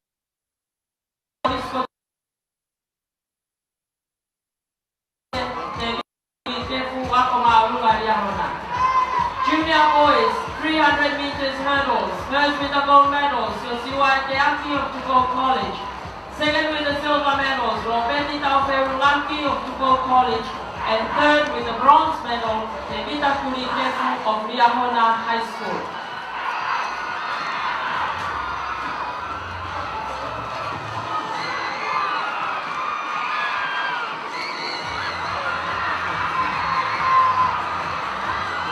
Malo puno. He tolo mita tolkeau ay junior girls. Koyo lagi mo medali kolan kapaita saat ini ako marung ay tonga. Koyo mo medali silver aso. Koyo tolu mo medali kolonise ofanapa at kolis pensalonte. Junior girls 300 meters hurdles. First with the gold medals kapaita saat ini of Tonga High School. Second with the silver, Asom Fifita of Queen Charlotte College. And third with the bronze medals, Ofanapa of Queen Charlotte College.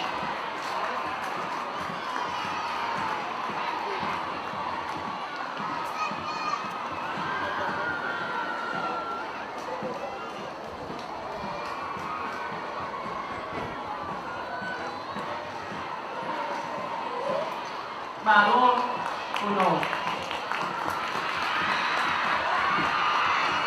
Koilele mita valgeau ai Mitchet Boys. Oloaki moi kola. Opa Augustino Feao kolista kuilau. Koeua mo metai silva pita taufa kolisa fou. Koitolu mo metai kolonise.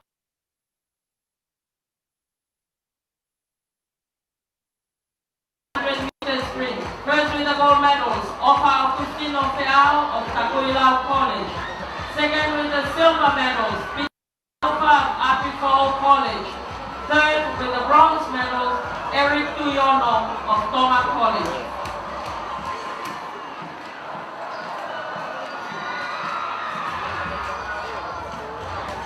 Malo uno. Lele mita balmeau ay junior boys. Koi uloaki mo metani kola, laku la kapau kolista lulu. Koewa mo metani silva, sosiwa ete aki kolisko tupou. Koi tolu mo metani kolonisen te vita are, Ewa Secondary School. Junior boys, 800 meters sprint. First with the gold medals, laku la kapau Tailulu College. Second with the silver, sosiwa ete aki of Tupou College. And third with the bronze medal, Tevita Ale of Ewa Secondary School.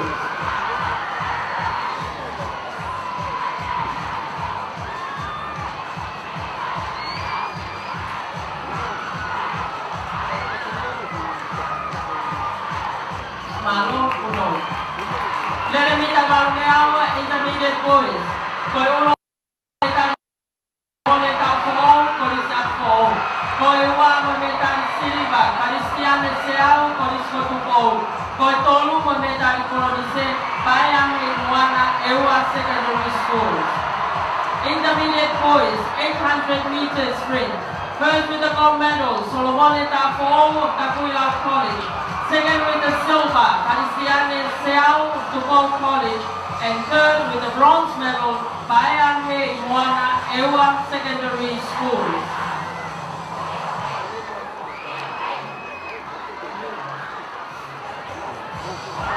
Malo uno. Leremita Balneau ay senior boys. Koewa memetani kola. Sione Bea Matamau kolisa kou. Koewa memetani silva. Henry Tuyono kolisa lulu. Koetolu memetani kolonise. Siao Siomni kolisa kou. Senior boys 800 meters sprint. First with the gold medal. Sione Bea Matamau of Apifo College.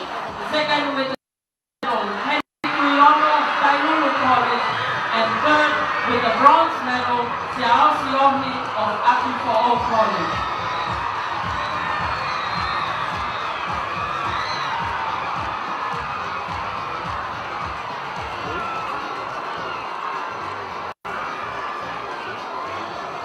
Malo uno.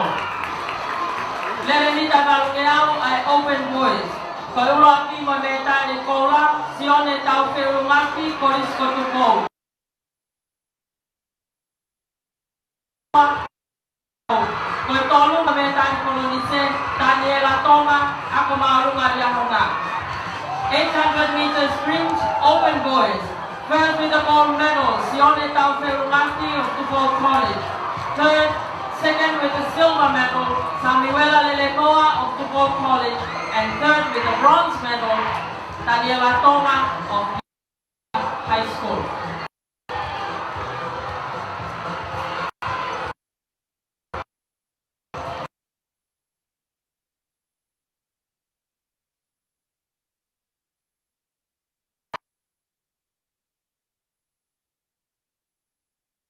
Now I mentioned girls. Koirati Parekauno Koristainulu. Koiwa Mametari Silva, Loisi Otuhoma Koris.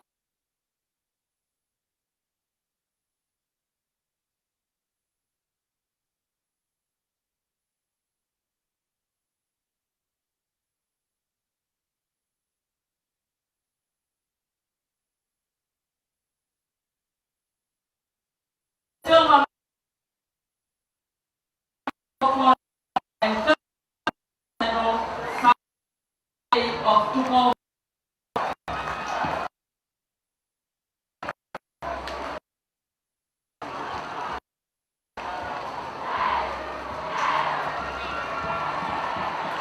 Malo no.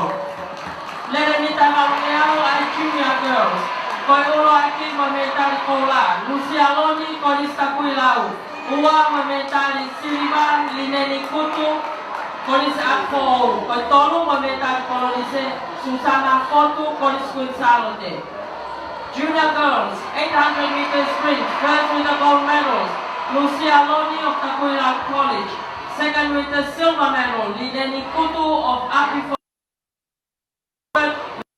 Medal, Susana Fotu of Queen Charlotte College.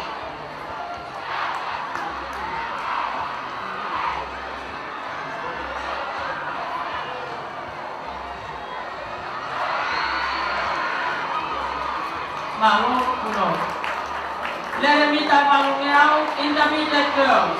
Koi Uluakin, Mametari Kola. Wikelotu Matealona, Koristainulu. Koiwa Metari Silva, Siuti Taufa, Koris Akpo. Koitolu Metari Kolonise, Maria Halapio, Koris Akpo. Intermediate girls, 800 meter sprint. First with the gold medals, Miguelotu Matealona of Tailulu College. Second with the silver medal, Siuti Taufa of Apipo College. And third with the bronze medal, Maria Halapio, again of Apipo College.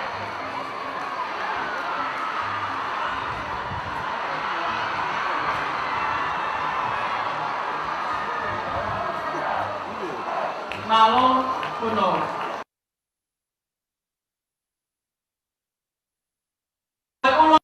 Metari Tama Atoa Koris Akpo.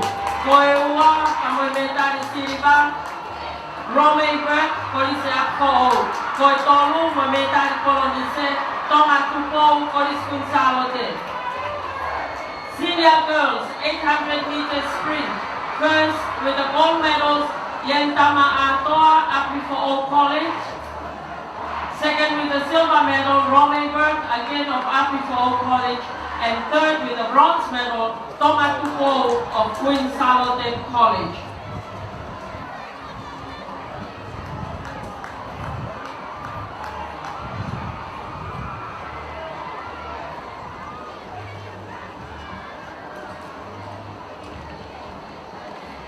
Malo Puno. Leremita Malungeau ay open girls. Koiulati Mametari Kola, Ana Lauteau, Koris Akpo. Koiwa Mametari Silva, Desieri Vaino, Koris Kunsalote. Koitolu Mametari Kolonise, Meriame Tahabalu, Ako Maulunga Yahona. 800 meter sprint open girls. First with the gold medals, Ana Lauteau of Apipo College. Second with the silver medals, Desieri Vaino of Queen Charlotte College. And third with the bronze medals, Meriame Tahabalu of Liahona High School.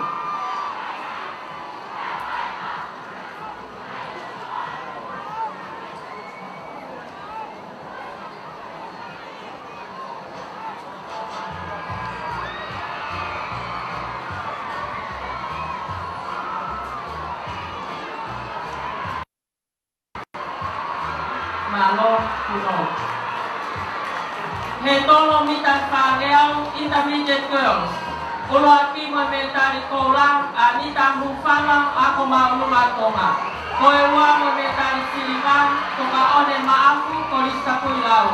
Koe tolu mo me tari kolonise, lesieri tai, ako maulunga tukou. Intermediate girls, 400 meters hurdles. First with the gold medals, Anita Hufala of Tonga High School. Second with the silver medals, Tokaone Maafu of Takuilau College. And third with the bronze medal, Lesieri Tai of Tupo High School.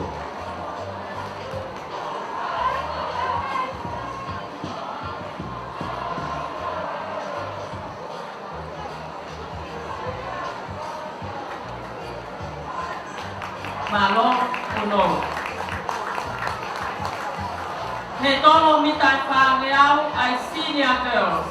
Uloati mo metari koula, merekei koriskuin salote. Koe ua mo metari siliva, Jofeli fale, ako maulunga riahona. Koe tolu mo metari kolonise, otolata mafi koriskai lulu. Senior girls, 400 meters hurdles. First with the gold medals, Merekei of Queen Salote College.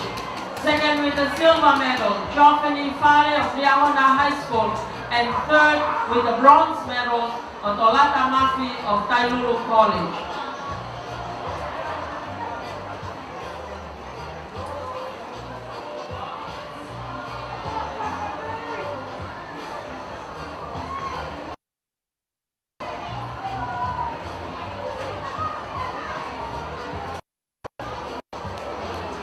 Malo Puno.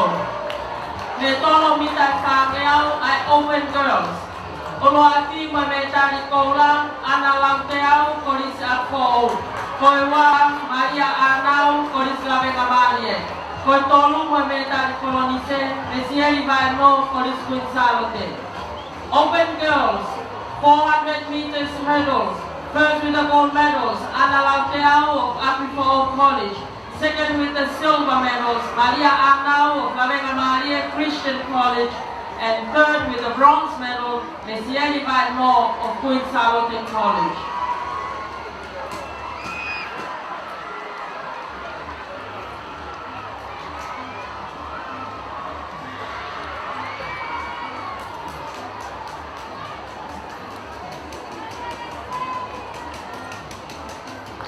Malo Puno. He tolo mitai whangeau ai intermediate boys. Koe ulo aki mo metari koula, motu Pascala korisko tupou. Koe ua mo metari silivan, sione lutui ako maurunga tonga. Koe tolu mo metari kolonise, Loresio Sailosi, Ewa Secondary Schools. Intermediate boys, 400 meters hurdles. First with the gold medals, Motu Pascala of Tupou College. Second with the silver, Sione Lutui of Tonga High School. And third with the bronze medals, Loresio Sailosi of Ewa Secondary Schools.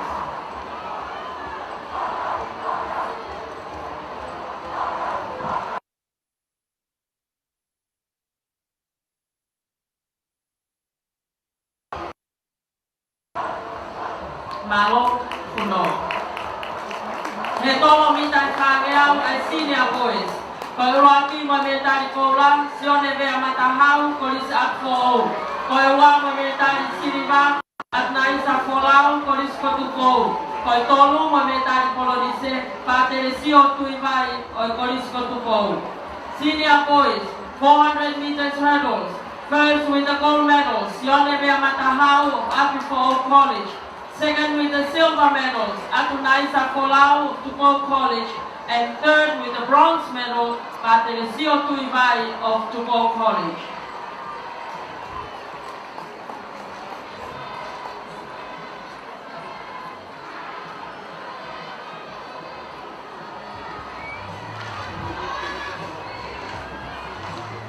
Malo Puno.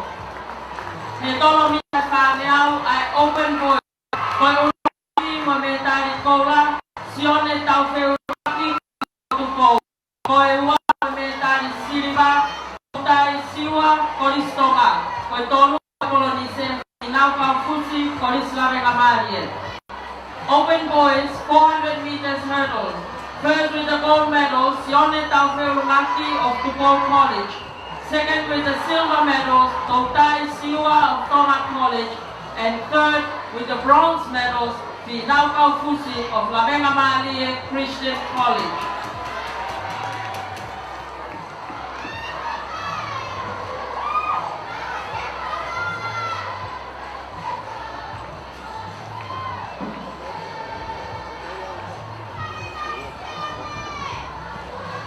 Tolu mo medali kolonise te vita kuri kefu akoma olunga diahonda. Junior boys 300 meters hurdle. First with the gold medal, Sosiwa Eteaki of Tupou College. Second with the silver medal, Lopeti Taufeulaki of Tupou College. And third with the bronze medal, Tevita Kuri Kefu of Diahona High School.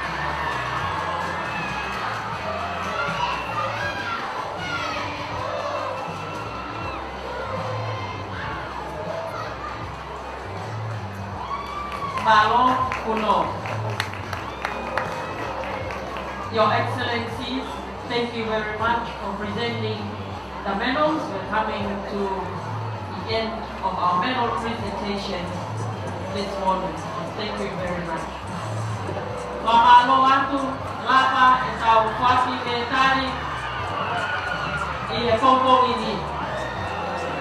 Katasi Korea to ke tau kuasi ai leva ai ngang pare o ngang i te au ni ko ini. Divisão.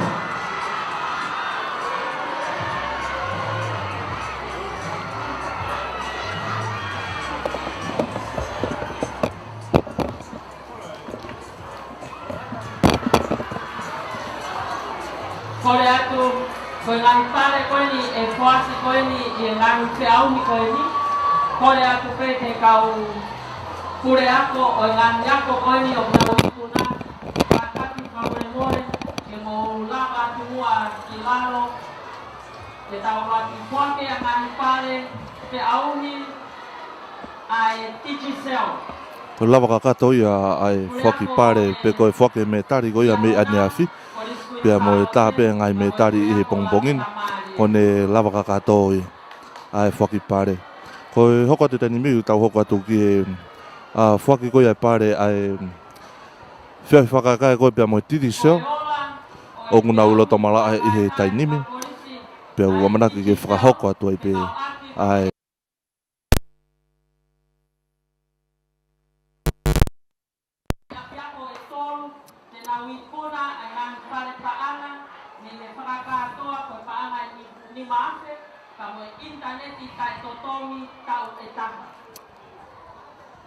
Koe kaui kuna e, koe pare uluaki, koe paana e wafe ni mangeau, ka moe interneti tai totongi tau e taha. Koe vouti ki ai, koe pesete tolu nima ka total votes, na e voutia ki apiako koe ni me mau e pare uluaki, aia koe paana e wafe ni mangeau, ka moe interneti tai totongi tau e taha, o pumau ia e korisi Lavenga Malie.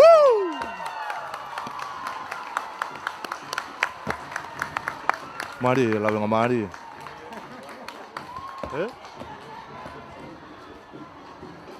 Takono ai a ona Lavenga Malie ke tau voutia ta toria ke pare paanga ka tuku e me taria. Kai ke?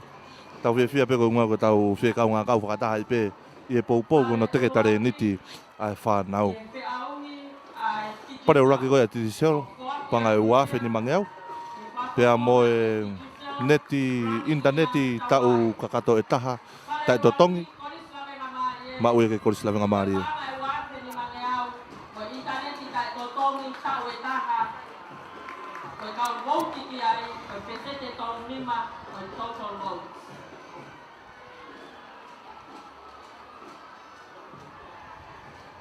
Malo. Koe pare roa, e pe au ki koe ni a kautaha Digicel, koe pāga i tahafe ni mangeau, pe moe interneti tai totongi tau e taha, koe pesetia e ua tolu, o e ngāhi vouti,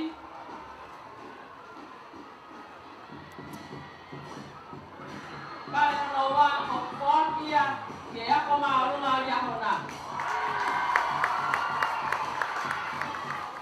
Panga e tahape ni mangeau. Pea moe internet ai totong tau e taha. Ko peseti ai ua tolo the total goals. Ko e ako maulunga ria hona.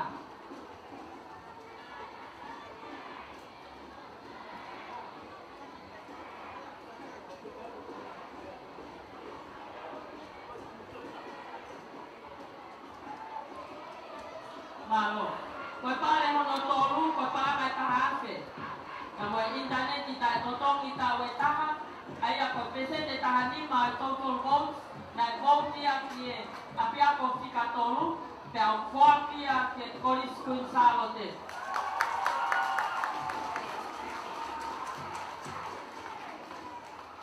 Cheer competition.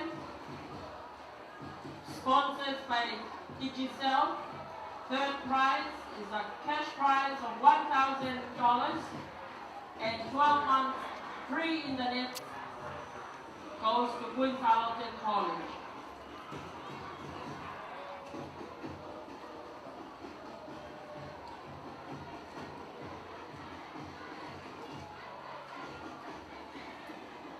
Te tau hongo atu, ke whoaki, ai whi au ni Sumba, ai tonga heo.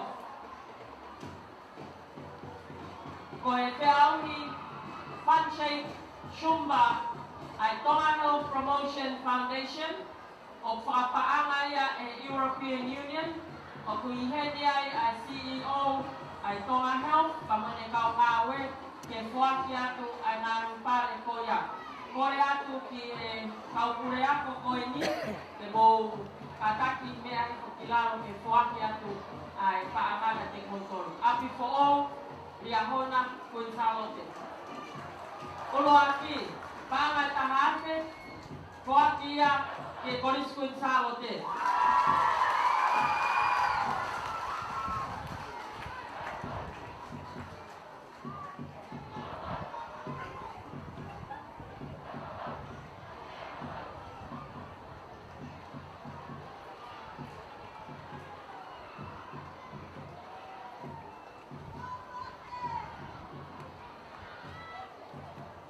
Ko e ua, ko e paanga i fitu ngeau o whoakia ke ako maurunga ria hona.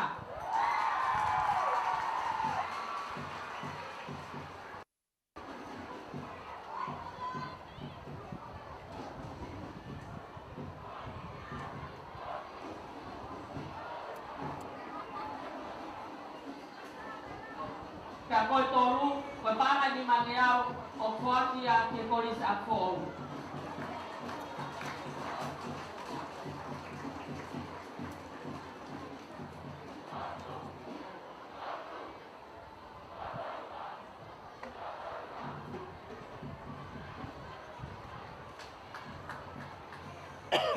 Whamaloa atu ke tonga heo. Te tau hoka tu rewa ke whoati a ngāi pare paanga, ai te auhi whakakaekai, a reti o maluhiwa koe ni nima. Ka kore atu eri ki e whakape wharanglani, on rokolu wakanga me liku ke whoati ane a ngāi pare koe ni. Koe ulo ati, koe paanga e tahape, kore atu ke kaupure ako. Kore atu ke kaupure ako ke naulanga mai hua ki o lungai. O maa wako mou pare. Koe ulo aki, koe pāngai tahape, o whoakia te ako maarunga ria hona. Te aui, whakakaekai, ai letio, maluhiwa, koe ni nima. Ko ia o me. Whamalola hieni kia Paula Moimoi la tu. Pea mo e tau live stream. Kono hinga foki o ku tau whamafola koe ni heretio mo e tau live stream Facebooka. Ai Broadcom. Pea uktoe kau atu pe ai Facebooka. Ai Tonga Vision. Pe foki ki he Karia. Pea pe foki he YouTube i ko ia a Paula Moimoi la tu. Tau kau whakataha i hono whamafola atu e tau supporti mei teu whaiwa. Aho e ne wha, ko tau whanonga mai whamalola hiki a Paula Moimoi la tu. Whatawanga pēnā ke heni ke tau whiawhia whakataheni, ka koutu pēu ke mamata mai pē me hena. Malo e tokoni pēm, malo e saute. ia e whamalo lahi ni kia Silia Kata.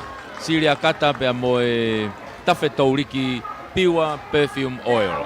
O si tala peho no hingoa ai tunga ko ia o e koloa ko ni ko e lolo tala ko ia kuonga lolo kaloni lolo tala kuonga pea o ikai ke toe hui fo i kaloni ata pe katoa ngahi alaha manongi ko ia o Europe mo Amerika ko katoa ia iai pe fo ke ngahi ao kakala me isileri pea mo Pasifiki ko e au ata hono alaha ona io telefoni pe ko kia Silia Kata i he City by the Bay San Francisco i he hiva nima taha tolu noa nima ua fitu taha valu ha whahinga taimi peo ke whima wai ha o lolo kaloni tafe tauriki Pure Perfume Oil ia mei San Francisco mei Amerika lahi mea Silia Kata whamalo ia lahi e pe whokeni e Lavenga Finance ko Lavenga Finance i mei Nakolo halariku kau taha no paangaini malu ia ke pe koloa whakatonga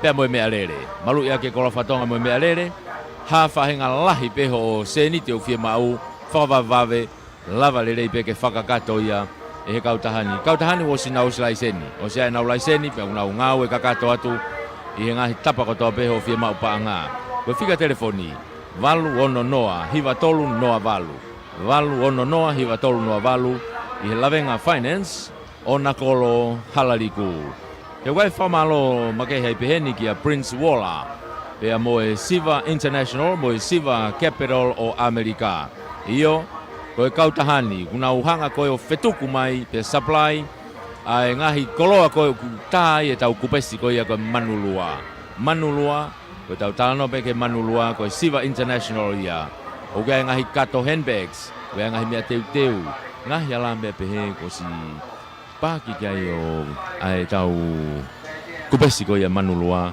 o ku omai ia mehi kautaha ai Siva International. Kona website www.shopsiva.com lava ke orai hao whahinga nau pe me iai pe ko ha koloa teu atu ene tau whakame ia ngai koloa lere iai lava ke o tamai ka mauhanga o ave atu he waka ko hike au atu ia koe i he ngahi katoanga koe ni ora mai rewa o gai mo nau tawhaki ke no o ki loa ia koe Siva Capital ko nau tawhaki no pa anga ia ha whahinga lahi peo ke whia mao koe whika telefoni taha valungiau ono noa Siva taha valungiau ono noa Siva pe ko nau pesi Facebooka koe Siva pe koe Facebooka pe Prince Waller o ke message pe kiai pe mo chat kiai ho ngahi whia i he kautahani whamalo lahi e peheni kia aholotu mariu kai tau pe whoki kia kereneta lufe mei Amerika lahi malo e popo malo e tokoni mai he kei manatua mai e tau kau whaifatongi atu mei teu whaiva i he spotiko no hiwanga fulmani ma o e aho whaka ose ni ko tau wau mai kiai ko e tau whamalo i e tau ngahi kautaha sponsors malo e popo malo e tokoni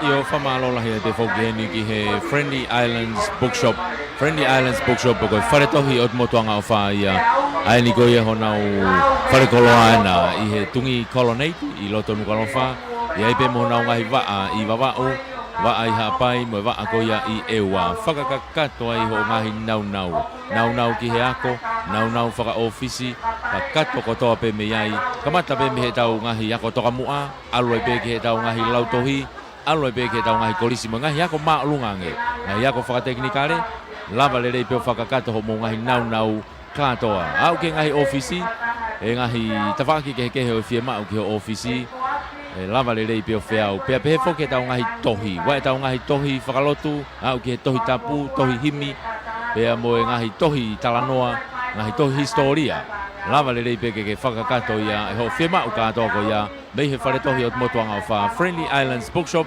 mei he tungi colonnade i loto nukalofa whamalo ia pe tau ngahi kau sponsors whamalo lahi ni ki he whawafonga wharearea tonga tapua se Mississika pe mo kau taha ko ia 5 Star Company Limited ai o gai pe honau ngahi waa ke he pe o gai e waa ko ia 5 Star Constructions ko e 5 Star Finance pe foki he keita no kato ia i ngahi rei ko ia o ku whahoko whatongi atu ai kautaha ko ia 5 Star Company Limited whamalo lahi popo whamalo foki heni ki he Tonga Post pe ko kautaha whiawea ki meiri ko ia a Tonga o whai whatongi atu hia nau waa koe ni i wāloloa pe foki nau waa koe ni loto nuka lo wha i ho mo whiawea ki meiri ave hao tohi o mai hao tohi ave hao pasolo o mai hao pasolo me ha tapa pe o kolope lava le rei pe ke nau whakakato atu ia ai kautaha koe ni ai whiawea ki meiri a Tonga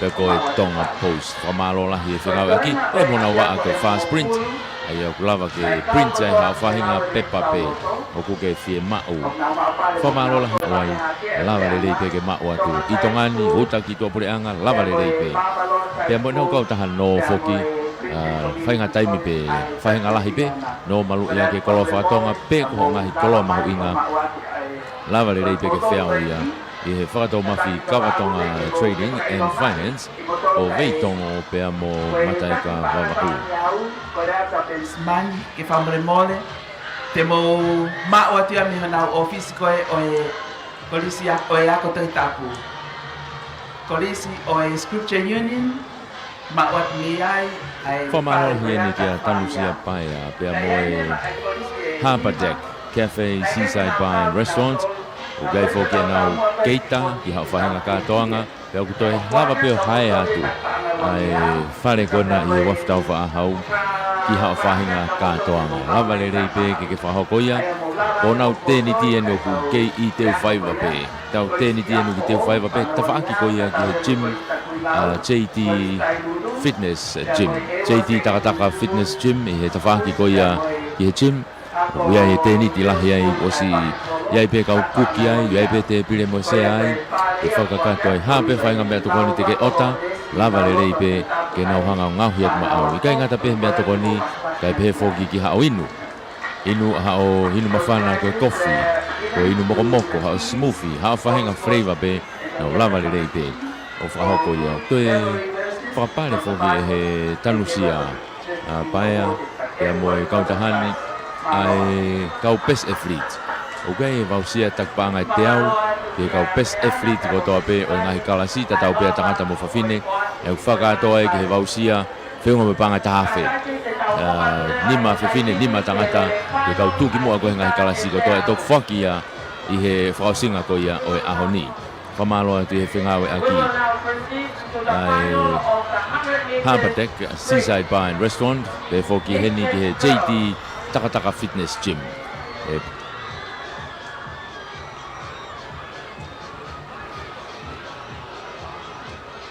Kodak ke kau Trick Stewart. Kata ke kau mama takon le president. Ko mai he tau whamawhora.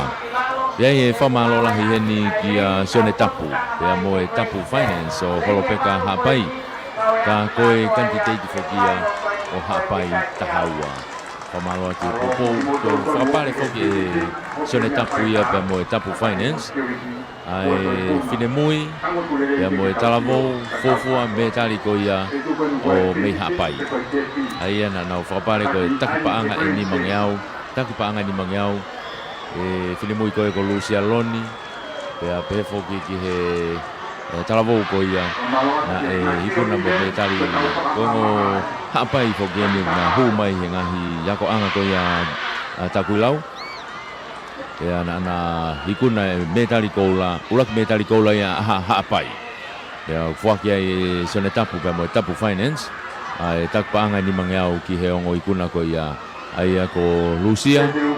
Loni pe mo Solomon e tau fo o. Mei hapai ka una spoti mai mei takula. We famalo atu e popo mo e tokoni mai.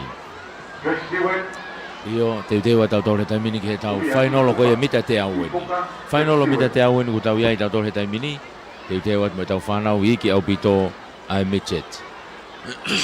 Whanau whiwhine Mitchet. Ko iai nu tau hoko atu tau ki ai i he taimini.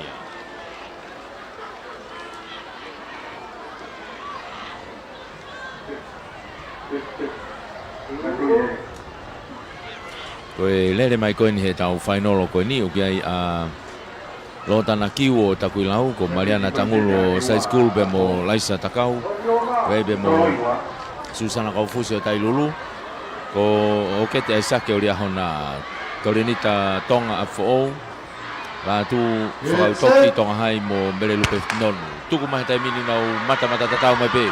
Side School ona wasi vawe puta ni asamana hereni roto. Side School pe fokiki, Side School ene ua. Side School e ua, ulaki ua Side School. Side School ulaki ua. Tokotolu mari hona na tafaki.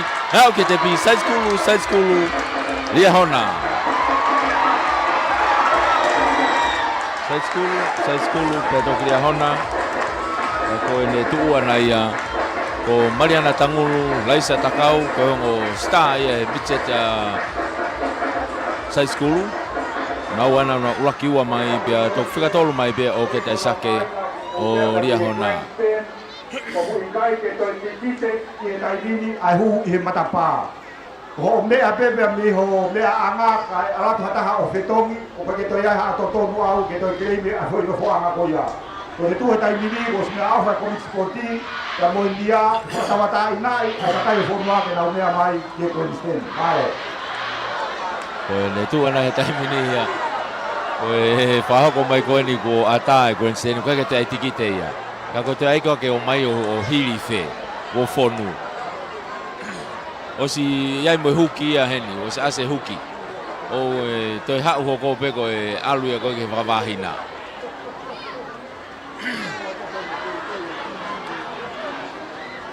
Maa lo pe no whakataka ko whonu au pito, kai ke toi lava ha toi hu mai ia. Tau hoka tau tolu ia he tiunia. Whanau Whiwhine, manatu hafoka me Kunsalote, Lucia Loni me Takuilau, Vasariva Ferete me Hahake, Meria me Pangai me Hona, Ilaisane Tukimaka me Afo, Ofanapa me Kunsalote, Maria Anas me Afo, Bemo Tano a Tani me Tailu.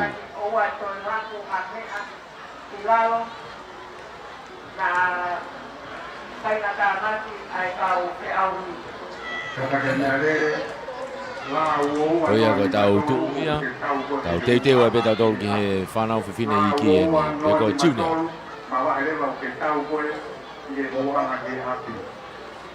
La uoua noa ni matoro. Oni o ma. Te ki ai, I he taimini. Whanau Whiwhine I ki e tiune a. Ko inde tau hoko atu ki ai he taimini. Hange pe ko ina whakalau atu ngahi hingoa I loa e ni. Manatu hafoka Kunsalote Takuilau ko Lucia Loni. Nau tuku mai taimini, mata tatau mai pe taimini. Kamata ke ki whalaka mai taimini Takuilau mo Kunsalote. Takuilau mo Kunsalote ni lakiwa. Pea ofi al kona tapakia ia hake. Takuilau Kunsalote hake. Takuilau Kunsalote hake. Ona kauia o ki ai. Ma lia o pito pe to vave te au mai ko ia ai whanau. Mahino o pito pe Lucia Loni ia. Ko ne tata na ke ne ngai me tari ko la ana ia. Ke whapapau ia I pe. Ai ne tuki mu ana ia. I he kweti ko ni ai tiunia. Ai tau whanau Whiwhine I ki.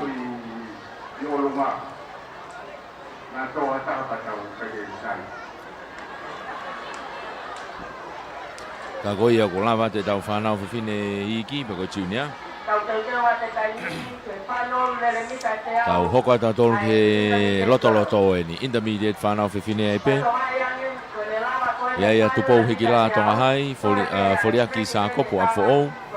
Siaola wakauta a fo'ou, li tea la tu Kunsalote.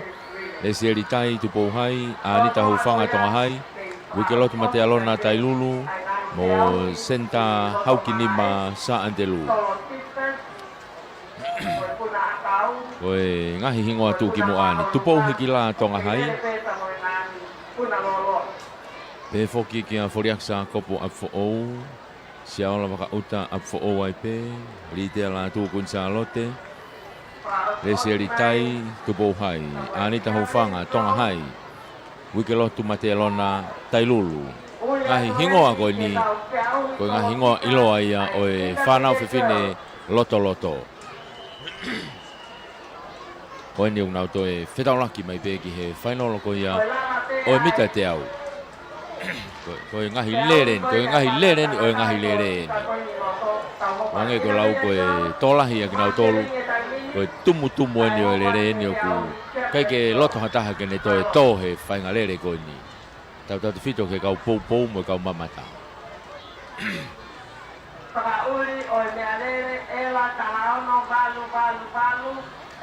Nau osi ihona o ngahi poloka tu umai me ai. Leine ulaki ua tolwhani mano fitu walu. Nau lere i kātoa me befo i leine walu. Ange kona u tau ia e taimini. Tailulu tu pouhai. Afo'ou. Tongahai. Afo'ou. Gunsalote. Tongahai pia mo Saantelu. Tongahai e ua Afo'ou e ua. Gunsalote mo tu pouhai Saantelu. Pia mo e Tailulu. Tuhana utuanga teu ai. That's it. Yup, nau tuku mai tamini nau mapuna mai ko niku. O si tomo mai ki mo ai tamini a Tonghai. Tonghai mo mo Gunsalote tamini. Tonghai a fo Gunsalote. Nau ma ke pita bulu. Ya o ke te pi Tonghai a fo. Tonghai a fo ya. Mai no pe pinamui ko na go tupo hikila. Homma au pito ene lele ana. Te ua tolo tu pe ke mo apo nene to falaka hake pe siaola waka uta ia I fika tolu ia litea la tuo Gunsalote. Ai ko tupo hiki la Tongahai ulaki ia ua tu pe ki ai.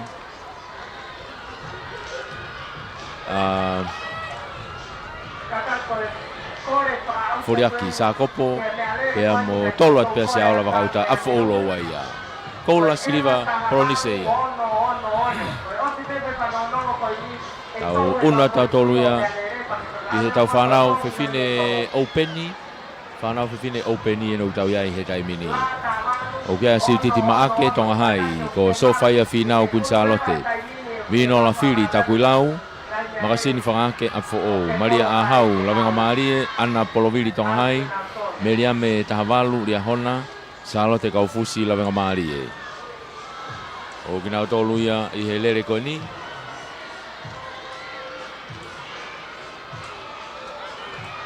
Kaya aku tahu hanga tu peko lere marie au pitoni.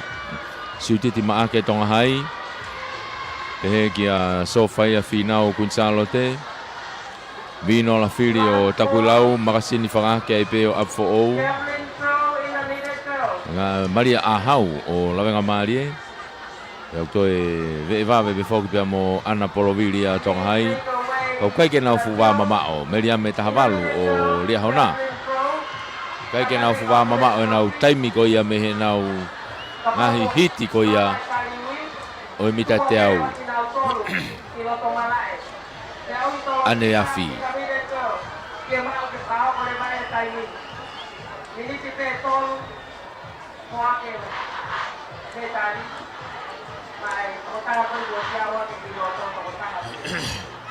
Oia, teu atu. Teu. Ostu kona ngahi tuanga.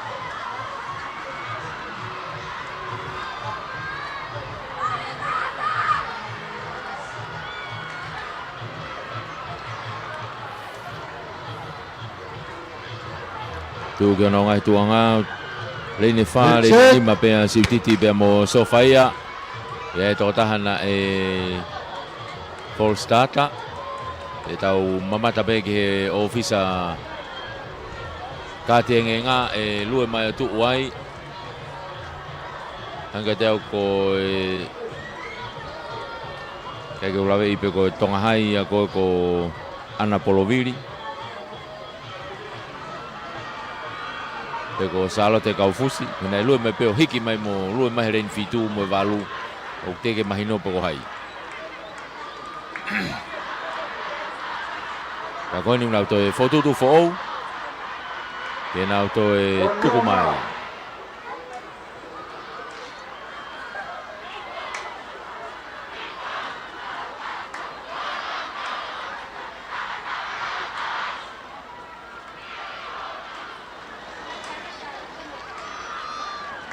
Teu.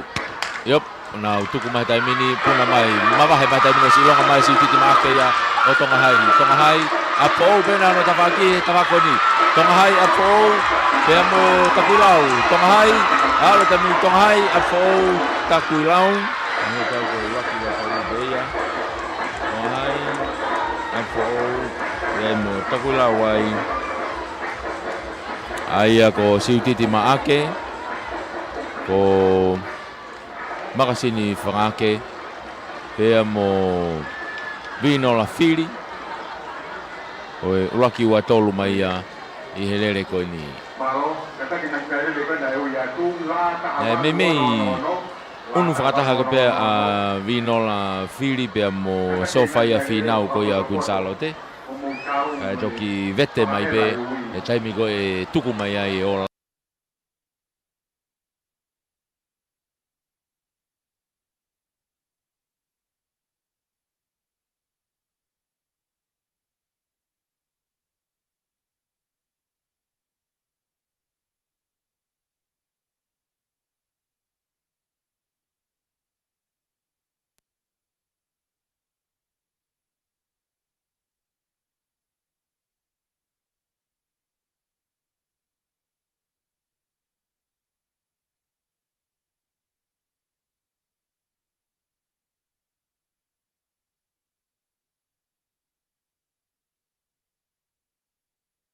hit for house ni ai final ko emita te au he time da tau pe ko ke lere to pe lotonga fai e filo aki ai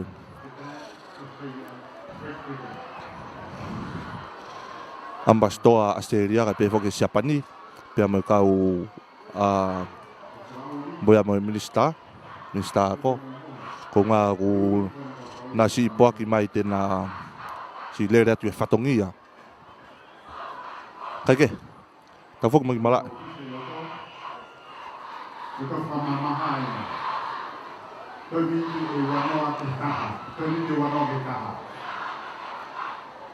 Ui whaosa tēne ke kau te auni tolo sika intermediate girls. Kata ke kau ofisiare. Kai ke waki loto tai nini. O si māua te whanau ia e Shrek, teu ke nao kau ku te kai ke māu mai e kau tangata mo e kau whewhine mei he tepi ke nao whakailonga mai, whakailonga mai.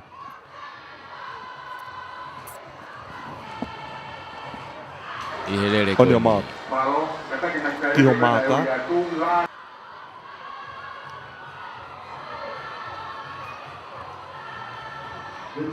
Te teke ke seti, pā e whanā, tung mai kau lere. Kunsalote.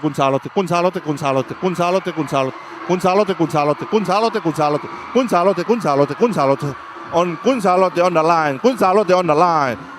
First with the gold medal, Kunsalote. Second, pia mo ua, pia mo metari. Poron se, Siriva, pia mo Kunsalote, toki tolu atu ki ai. Tailulu. Pā e whanā pia kai ke lere mai ai o ua Tonga Hai.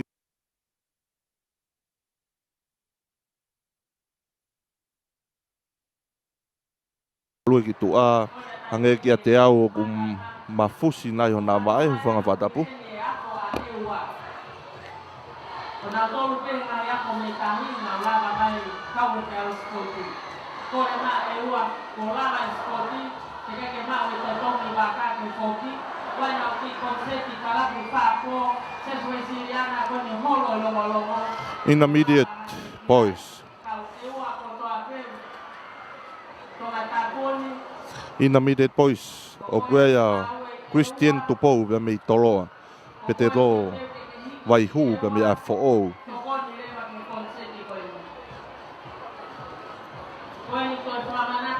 Te mokala toni vai vela pe me lia hona. Loresios Sailosi.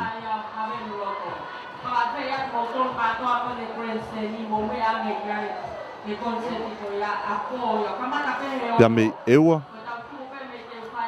Penai Nati Solo pia me Atere. Lucas Fuka pia me Toloa. Sifa Tohi pia me Tongahai pia mo Antema Tui Malohi pia me Takuilau. Aia koe hiti urake ne whainoro Intermediate Boys I he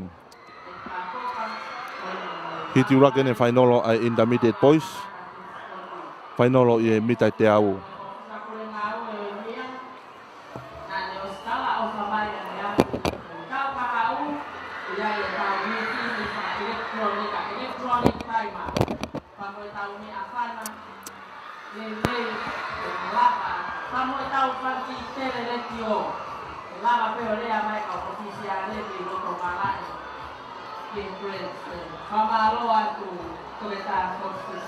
Hange koia koe hingoa koia na au lau atu ko ki nau tolu nau kau ke fe au hi mitai te au ai Intermediate Boys. Tu ki ho maka ho nima maka mo su maka mo puti maka mo ulu ke te koia starter. Hange mahalo ke ti pa fana tuange maka lere ko ni. Tuange maka lere ko ni. Ha ka lere ko ni. O te kai peke ilonga mai e taha pe ko hai na tolu. O ia we asa ka atere loto, asa atere loto, asa atere loto, asa atere loto, atere toloa api fo. Atere toloa fo. Atere toloa api fo. Atere toloa api fo. Hoi Intermediate Boys ia. Hoi kawi kuna ia Intermediate Boys. Tau hoko atu ki he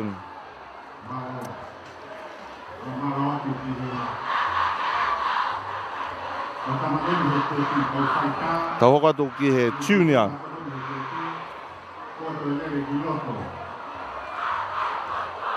Laine uraki wala Brendan Law me ria hona soape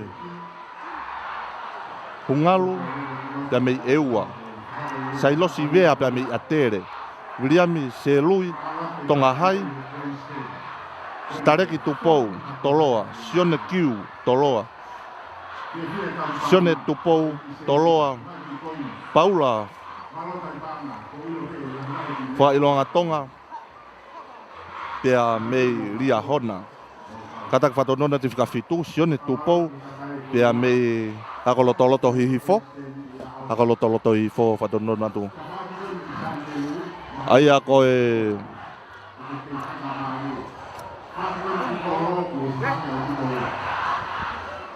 Aia koe Junior Boys ini o na wasi malae kau opito e hiti ko ni kau opito fainolo vave au pito ko osi pe kaulere os mau mo kaulere o teu pe ke time da tau pe Wawe au pito ai whakatutu mai whanau ki he te koia ai hiti hono hoko pe koe Junior Boys. Hange koe ngā hingoa nau whakalau atu. Ko ki nau tolu e nau kau ki he vei pā ki he metari koula. Polonise pia moe siriva. Ko hiti hono ua ni ai whainolo. Hiti hono ua ai whainolo e mita te au tamaki tangata iki.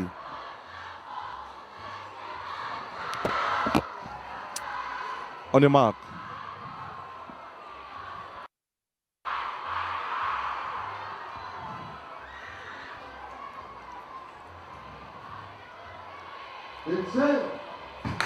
Pa fana tuang maka luere ko ni.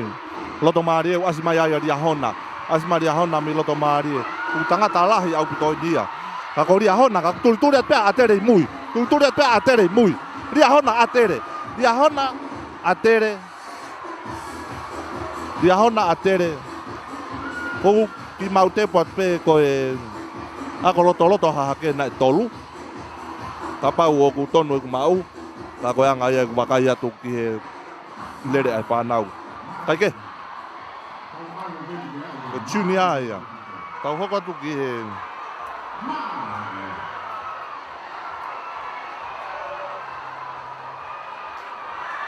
Motolgo na koe ku mau mamata mai ki he laivi.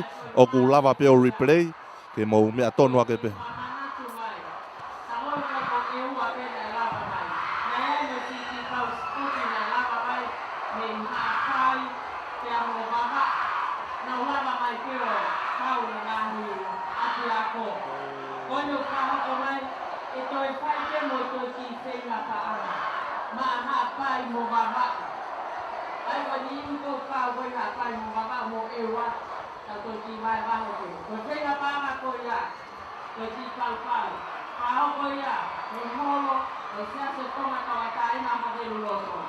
Ie inta. O koe atu pou me toloa lai ni uraki. Wai hua fo'ou. Wai vela. Lia hona. Sailosi. Eua. Nati solo. Hatere. Fukafuka. Toloa. Tohi. Tonga hai. Ia mei taku I lau. Tupou malo. Koe kaulere o manaki ke naulere mai I he hiti hono tolu o whainolo ko I he mita te au. Hiti hono tolu o whainolo I mita te au.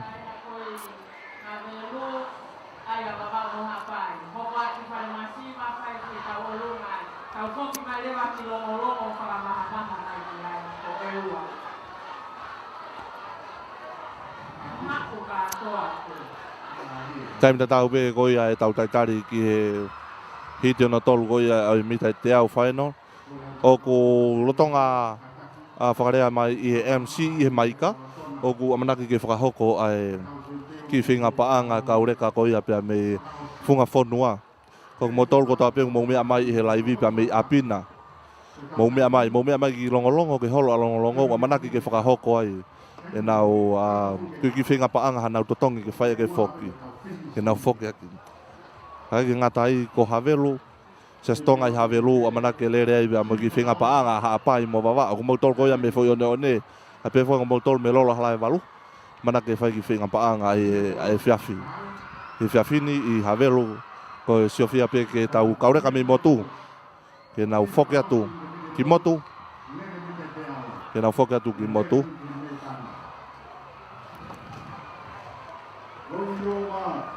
Time da tau. On your marks.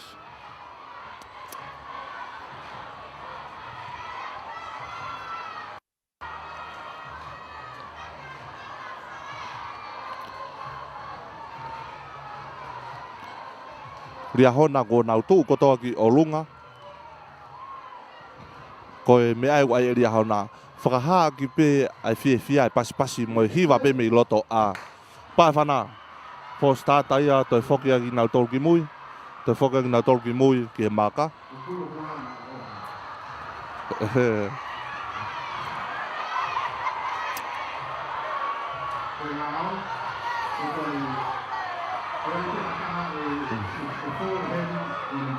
Hange ka te au ko api for all na e for starter.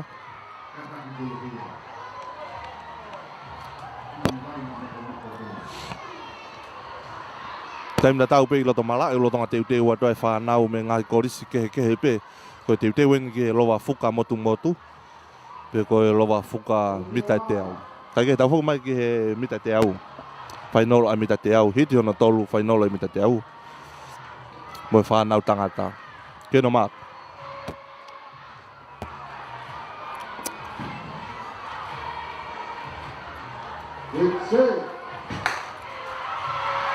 pa fana tu mai ka loba ko ni a fo wene go si asi loto a fo wene go si asi loto a fo atere tolo ta kuilau ewa a fo tolo a pi fo o smai no go fo wene tolo a fo mo tolo mo ewa kai ke ka tau foka nge ke replay mange me live screen pe kofe na o si mahino e uraki ia ko fo.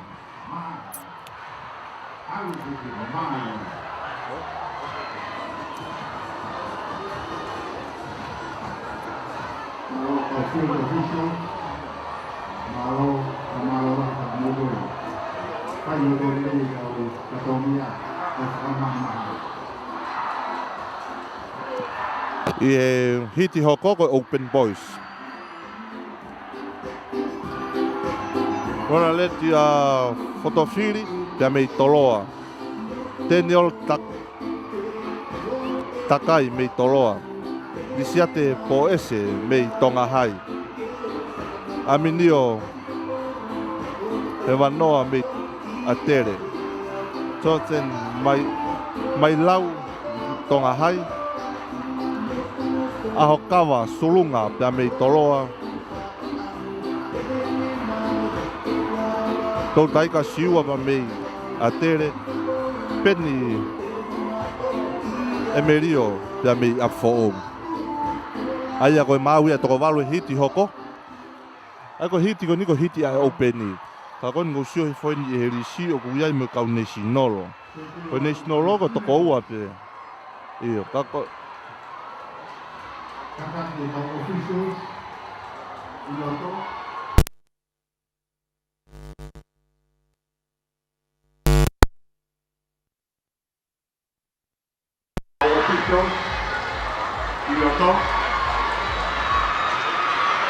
Open Boys Kataki.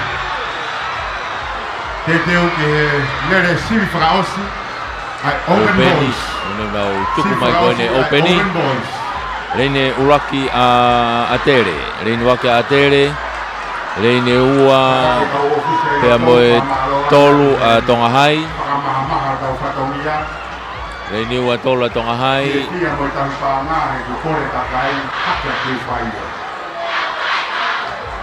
Fia mo mautolu. Reine fa taha ke tau mea, tau panga. Nima pea moe naine fa moe nima tolo. Reine ono a tere.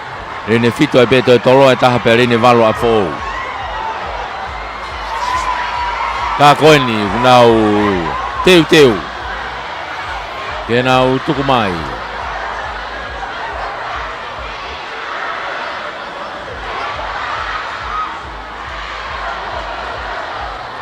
Teu ke nau tuku mai.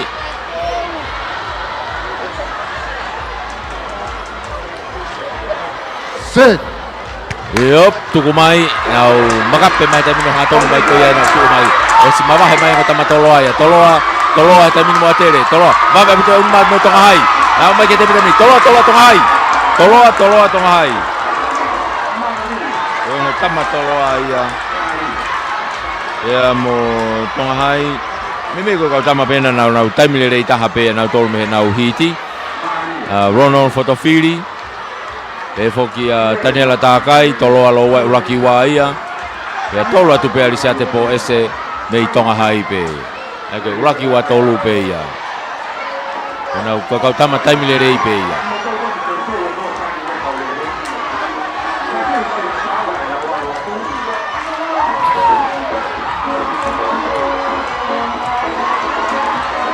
Oia koe tunga e kau wau mai kia taimi. Toi pe tau foi lere mita teo e taha. Tau foi lere mita teo whakausi e ni.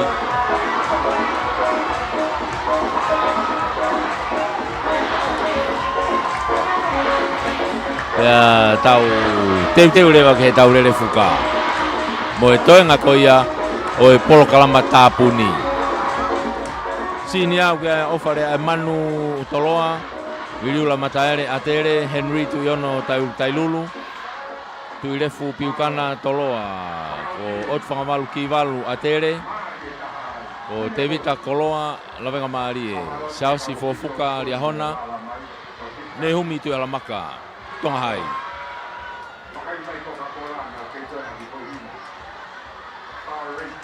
ngahi hingoa iloa ni ofare ai manu toloa Wiliula mataere atere Henry Tuiono Teu lewa ke tau lere fuka. Mo e toenga koia tuku mai koe ni te nauhanga veteki mai ai mita e te au whausi koia o e aho ni. Mo e final ai beia e senior.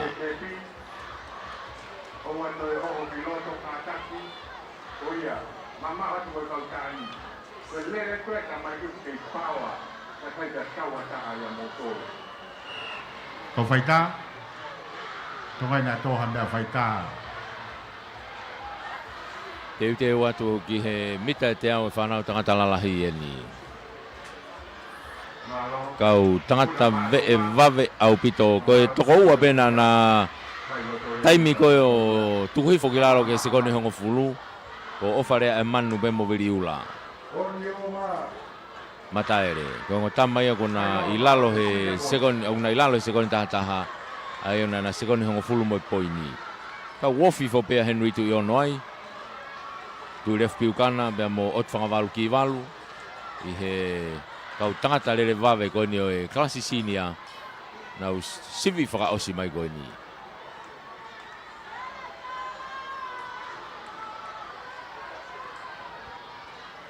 mau au pito e tau paperwork e tau tole a honi e venga mari e tuku mai makape mai tamina u hau ko ni hau e tamina toloa mo atere toloa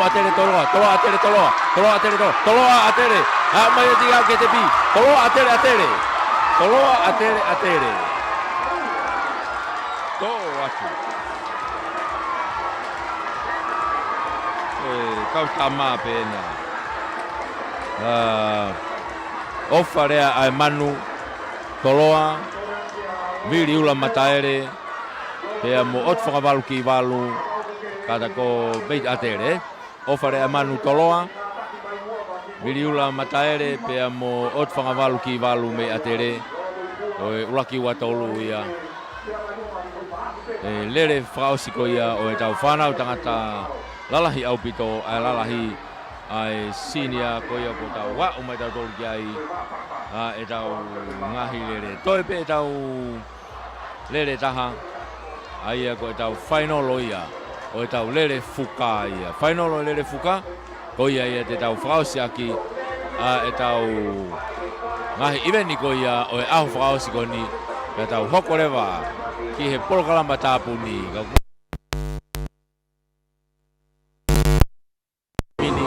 tau pe ngai kolisi pe mo ka pou ko ni I he grand city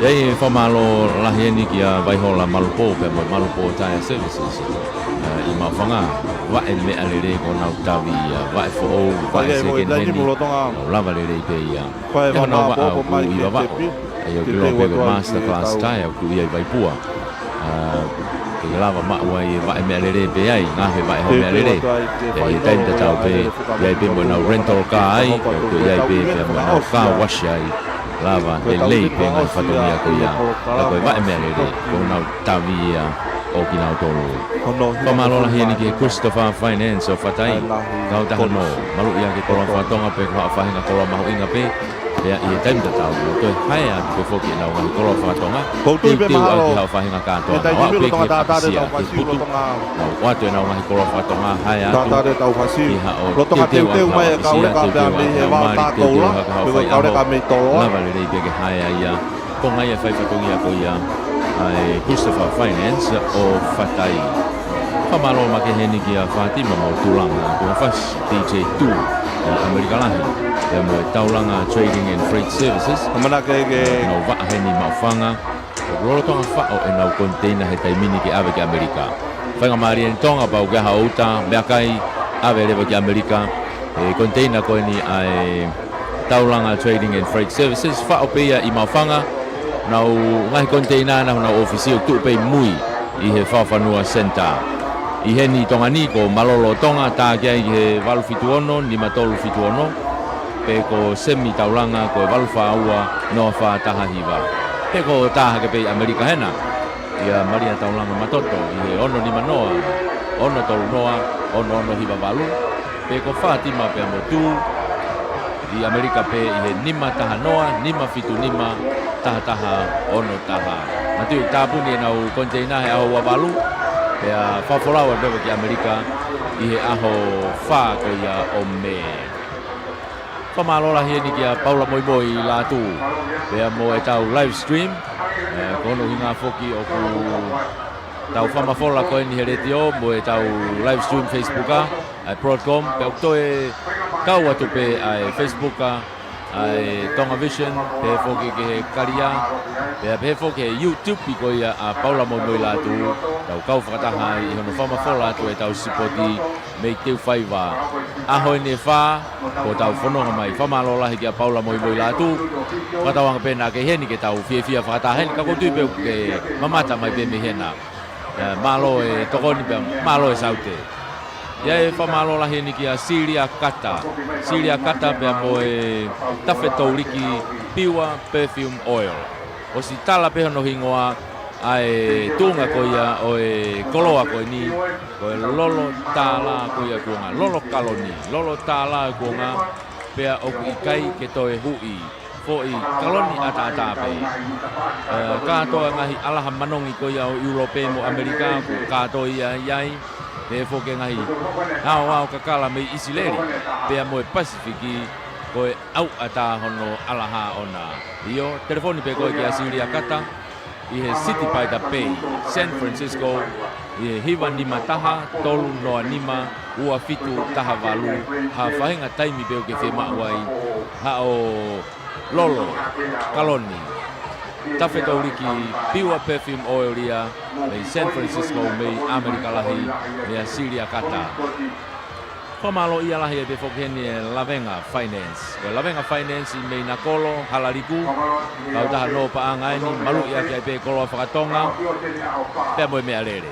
Malu ia ki koloa whakatonga moe mea lere, ha whahenga lahi peho o seniti o whima au, whakavavave, lava lere i pe ke whakakato ia, e he kau tahani. Kau tahani o se nau slai seni. O se nau lai seni, pe nau ngau e kakato atu, i ngahi tapa katoa peho whima au paanga.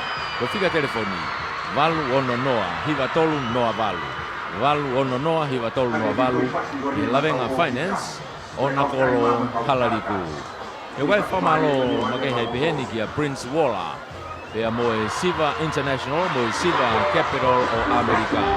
Io, o e kautahani, na uhanga koe whetuku mai e supply, ai ngahi koloa koe tai e tau kupesi koe ia ka manurua.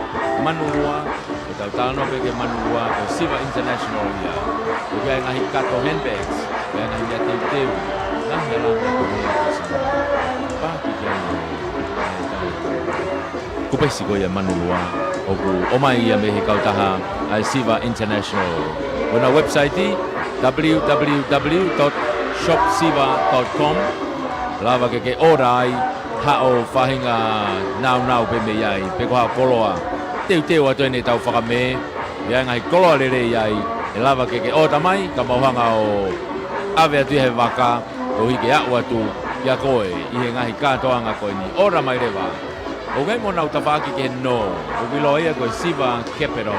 Siva Capital, ko nau tawhaki no pa anga ia, ha whahinga lahi peo ke whia mau, ko whika telefoni, taha walungiau, ono noa, Siva.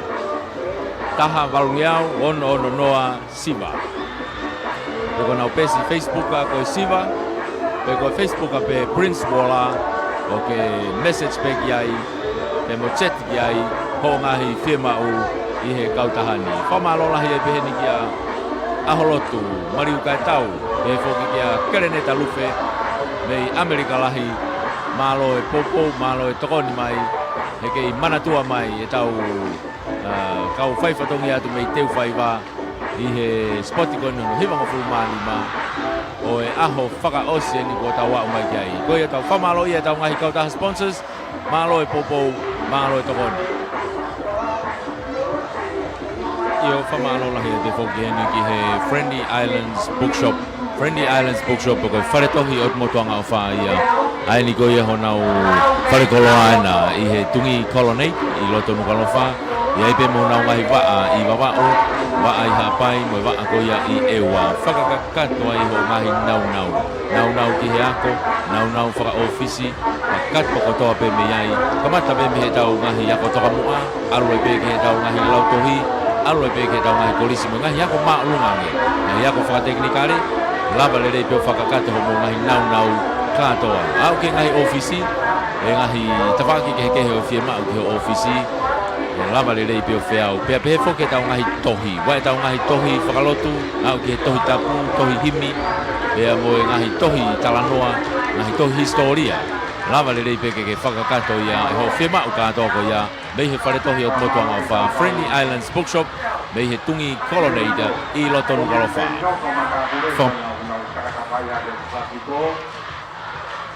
Kau matapure ngai korisi kotoa, kau he merino, ngau tohu ia, no whakahoko te whakoia. Whamalola hati kau ofisa merino, kau polisi, whamalo ia pe tau ngahi kau sponsors. Whamalo lahi ni ki he whawafonga wharearea tonga tapua se Mississika pe mo kau taha ko ia 5 Star Company Limited. Ai o gai pe nau ngahi waa ke he pe o gai waa ko ia 5 Star Constructions ko 5 Star Finance pe fo ki he keita no kato ia ia rei ko ia o ku whahoko whatongi atu ai kau taha ko ia 5 Star Company Limited. Whamalo lahi popo. Whamalo fo heni ki he Tonga Post. Ko kau taha whiawea ki meiri ko ia a Tonga. Nau whai whatongi atu hio nau waa koe ni i Wāloloa. E fo ki nau waa koe ni Loto Nuka Lofa. I ho mo whiawea ki meiri. Ave hao tohi, o mai hao tohi. Ave hao pāsolo, o mai hao pāsolo. Meha tapa pe o kolope. Lava le rei pe ke nau whakakato atu ia. Ai kau taha koe ni whiawea ki meiri a Tonga. Pe koe Tonga Post. Whamalo lahi e whengau aki. E mona waa koe fast print.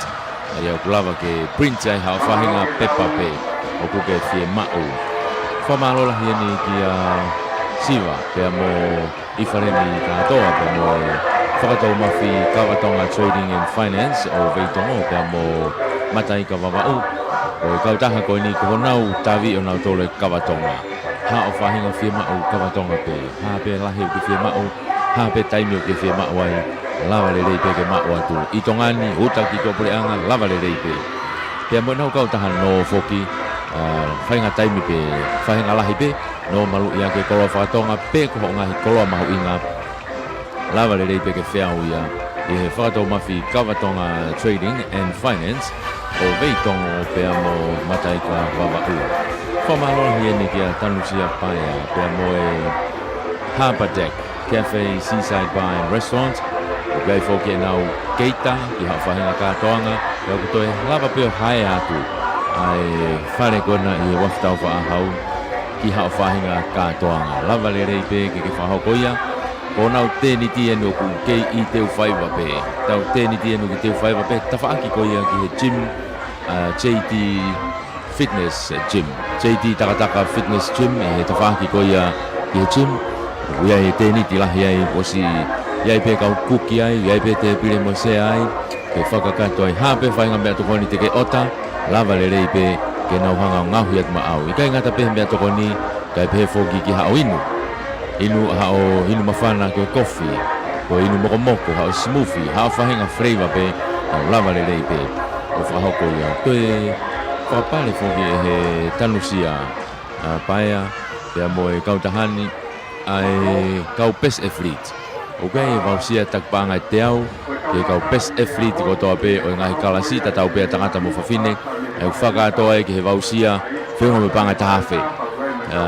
Nima whewhine, nima tangata. Ke kau tuki mua ko he ngahi kalasi ko toa e tok whakia i he whausinga ko ia o e ahoni.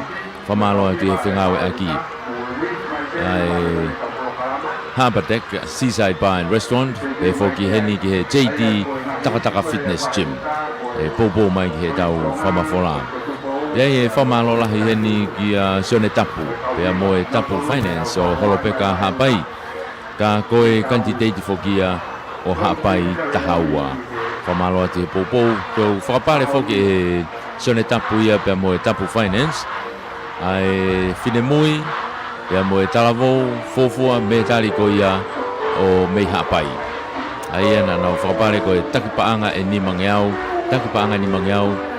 E Whinemui ko e ko Lucia Loni. Pea pefoki ki he Talavou ko ia. Na e ikuna mo me tari kongo Hapai foki eni na hu mai he ngahi yako anga ko ia takuilau. Pea na ikuna e me tari koula. Uraki me tari koula ia Hapai. Pea whaki ai Sione Tapu pea mo Tapu Finance. Ai takpaanga ni mangiau ki he ongo ikuna ko ia. Ai ko Lucia Loni pea mo Solomon e tau fo'ou. Mei Hapai kau na spoti mai me takuilau. Whamalo atu he popo mo e tokoni mai. Iai e whamalo lahieni ki a Vaihola Malupo pea mo Malupo Tire Services. I mawhanga. Wa e mea lere ko nau tawi. Wa e fo'ou, wa e second heni. Lava lere pe ia.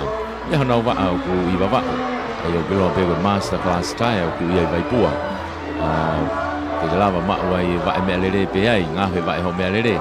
ia taim ta tau pe ia pe mo na rental car ai pe ko ia pe mo na car wash ai lava le pe ngai fatongia ko ia ka ko va emerere ko na tavia o kina tolu famalo la hieni ke Christopher Finance o fatai kau tahano malu ia ke kolon fatonga pe ko fa hinga kolon mahu inga pe ia taim ta tau na to hai tu pe foki na ngai kolon fatonga teu aki ha fa hinga ka toanga wa pe ke apisia ke putu na wa to na ngai kolon fatonga hai atu ki ha o teu aki ha apisia teu aki ha mari teu ha ka fa aho lava le pe ke hai ia ko ngai fa fatongia ko ia ai Christopher Finance o fatai famalo ma ke heni ki a Fatima mo tulanga tunga fas DJ2 i Amerika lahi ya mo e taulanga Trading and Freight Services na wa heni mafanga o glolo tonga fa o na container he taimini ki ave ki Amerika fanga mari en tonga pa ga hauta be kai ave le ki Amerika e container ko ni ai taulanga Trading and Freight Services fa o pe i mafanga na ngai container na ofisi o tu pe mui i he Whawhanua Center i he ni tonga ni ko malolo tonga ta kia i he walu fituono ni matolu fituono pe ko semi taulanga ko walu whaua noa wha taha hiwa pe ko taha ke pe Amerika hena ia marina taulanga matoto i he ono ni manoa ono tolu noa ono hiwa walu pe ko Fatima pe amotu i Amerika pe i he nima taha noa nima fitu nima taha ono taha matiu tapuni nau container he aho wawalu pe a whawholawa rewa ki Amerika i he aho wha ko ia o me whamalola hieni ki a Paula Moimoi lātu pe a mo e tau live stream kono hinga foki o ku tau whamawhola ko eni he retio mo e tau live stream Facebooka ai Broadcom pe o toe kau atu pe ai Facebooka ai Tonga Vision pe foki ki he karia pe foki he YouTube i ko ia a Paula Moimoi lātu tau kau whakataha i hono whamawhola atu e tau sipoti mei teu whaiwa aho ene wha ko tau whanonga mai whamalola ki a Paula Moimoi lātu whatawanga pēnā ke heni ke tau fia whakataha heni kako tui peu ke mamata mai pe me hena malo e tokoni pe malo e saute ia e whamalola heni ki a Siria Kata pe mo e tawhe tauriki Pure Perfume Oil o si tala pe hono hingoa ai tunga ko ia o e koloa ko ni ko e lolo tala ko ia kunga lolo kaloni lolo tala kunga pe o ikai ke to e hui fo i kaloni ata pe ka to ngahi alaha manongi ko ia o Europe mo Amerika ko ka to ia iai pe fo ke ngahi au ka kala me isileri pe mo Pasifiki ko e au ata hono alaha ona io telefoni pe ko ki Siria Kata i he City by the Bay, San Francisco, i he hiwa nima taha, tolu noa nima, ua fitu taha walu, ha whahinga taimi beo ke whema uai, ha o lolo, kaloni, tawhe tauriki, Pure Perfume Oil ia, mei San Francisco, mei Amerika lahi, mea Siria Kata. Whamalo ia lahi e befo keni e Lavenga Finance, ko Lavenga Finance i mei Nakolo, Halaliku, kau taha no pa angaini malu ia ke pe kolo whakatonga pe mo me alere malu ia ke kolo whakatonga mo me alere ha whahenga lahi pe ho seni te ufie mau whakavave lava lere pe ke whakakato ia e he kau tahani o si nau slaiseni o si ai nau laiseni pe nau ngau e kakato atu i he ngahi tapa koto pe ho ufie mau pa anga ko whika telefoni valu ono noa hiwa tolu noa valu ono noa hiwa tolu noa valu i he Lavenga Finance o Nakolo Halaliku. E wai whamalo make hei peheni ki a Prince Walla. Pea mo e Siva International, mo e Siva Capital o Amerika. Io, ko e kautahani, kuna uhanga ko e o whetuku mai te supply, ai ngahi koloa ko e tai e tau kupesi ko ia ka Manulua, e tau tano pe ke Manulua ko e Siva International ia. O kia ngahi kato handbags, kia ngahi mea teu, ngahi alambe pehe ko si paki kia o ai tau kupesi ko ia Manulua o ku omai ia me he kautaha ai Siva International. Ko na website www.shopsiva.com lava ke orai ha o whahinga nau pe me iai pe ko ha koloa teu atu ene tau whakame ia ngai koloa lere iai e lava ke o tamai ka mauhanga o ave atu he waka ko hike a'u atu kia koe i he ngahi kātoanga koe ni ora mai rewa. O gai mo nau tawhaki ke no, o kilo ia koe Siva Capital. Siva Capital ko nau tawhaki no pa anga ia. Ha whahenga lahi peo ke whia mau, ko whika telefoni. Taha warungiau, ono noa Siva. Taha warungiau, ono noa Siva. Peko nau pesi Facebooka koe Siva. Peko Facebooka pe Prince Walla. O ke message pe ki ai. Pe mo chat ki ai. Ho ngahi whia mau i he kautahani. Whamalo lahi e pehe ni kia aholotu, mariu kai tau. Pehe whoki kia kereneta lufe. Mei Amerika lahi, malo e popo, malo e tokoni mai, me kei manatua mai e tau kau whaiwhatoni atu mei teu whaiwa i he spotikoni mo hiwanga fulmani ma o e aho whakaose ni ko tau wau mai kiai. Koe e tau whamalo i e tau ngahi kautaha sponsors, malo e popo, malo e tokoni. Io whamalo lahi e te whoki he ni ki he Friendly Islands Bookshop. Friendly Islands Bookshop ko wharetohi o motuanga o whaia ai ni koia honau wharekoloa ana i he tungi Colonnade i loto Nukalofa i aipe mo nau ngahi waa i wawao waa i hapai me waa koia i ewa whakakakato ai ho ngahi nau ki he ako nau whakaofisi ka kato kotoa pe me ai kamata pe me he tau ngahi ako toka mua alue pe ke he tau ngahi lautohi alue pe ke he tau ngahi kolisi mo ngahi ako maulungange ngahi ako whakateknikare lava le pe whakakato ho mo ngahi nau katoa. Au ke ngahi ofisi, e ngahi tawhaki ke he o whia mau ke o ofisi, lava le pe o whiau. Pea pehe whoke tau ngahi tohi, wai tau ngahi tohi whakalotu, au ke tohi tapu, tohi himi, pea mo e ngahi tohi talanoa, ngahi tohi historia. Lava le pe ke whakakato ia, e ho whia mau katoa ko ia, mei he whare tohi o tumotuanga o wha Friendly Islands Bookshop, mei he tungi Colonnade i loto Nukalofa.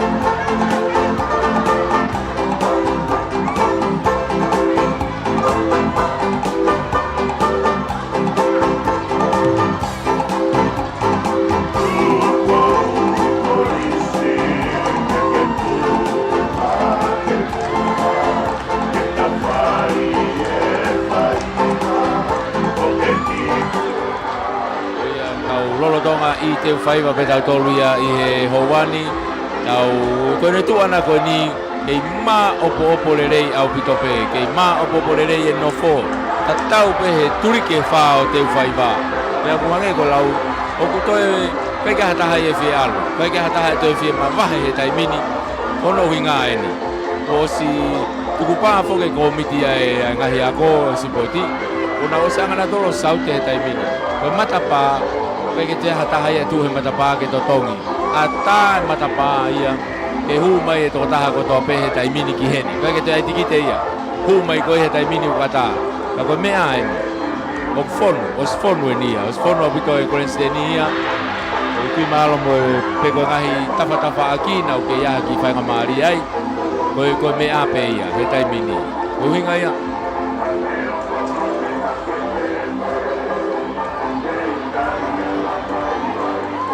Ai koe whainga maari e ia ata.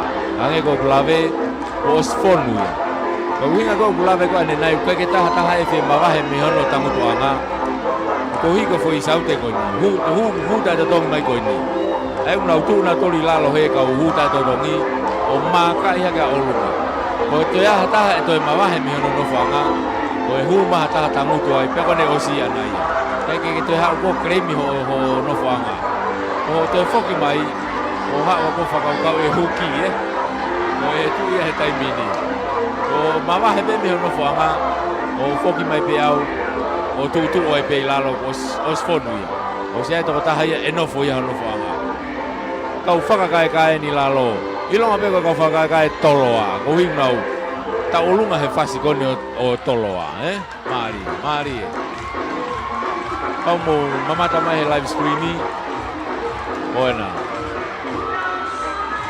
Tō atu. o mafana na uia te fai wa tai mini ena o kau popo na ko ngai fae ko na mafana ki na tolu ia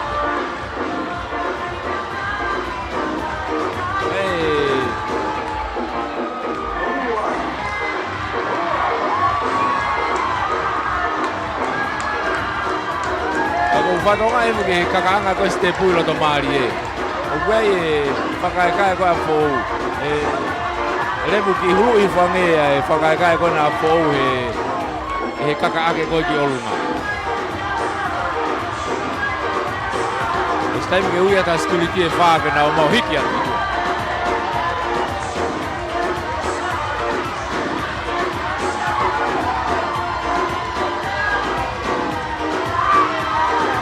itua kone tuua nei me tapaki koni whaka tonga o e Grandsteni i he tapaki whaka tonga lau e Grandsteni o hopo atu e ngahi whae ki loto mala e taimini o whakaonga i e whasi ko ipe kone fuoloa kone e tau taritari ki maa ulolo e tau taritari e tau toluia ki whakakato e tau lere fuka pea kuo maa whana i ngahi whae ke nau ki whakaonga i e pe tau whasi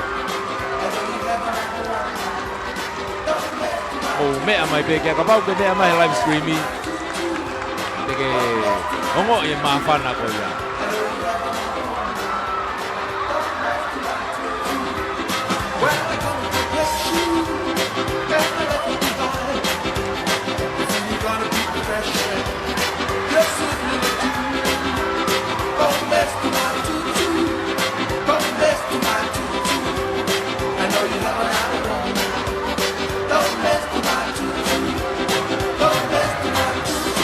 ko kau mo pini bebe ia no ave ki loto mala e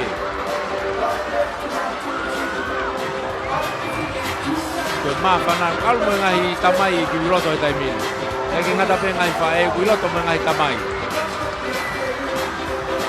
ko te ke holo mo fa pini bebe ia loto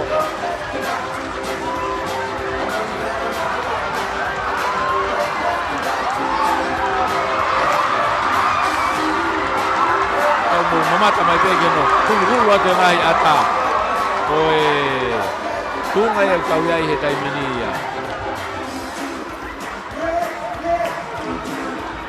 mafana oe fia ako whatonga e pege tau ngahi timi lele fuka ko nau whakapapa he taimini ki o nau ngahi apiako ka nau kononga mai ki he teniti he tua ko ia Grandsteni e whaapa e nau tariwi ka nau hoko mai ki he tau lere e kau ofisa merino enu ngau unu atu ki loto he taimini ke whaiha puke mai e mawhana e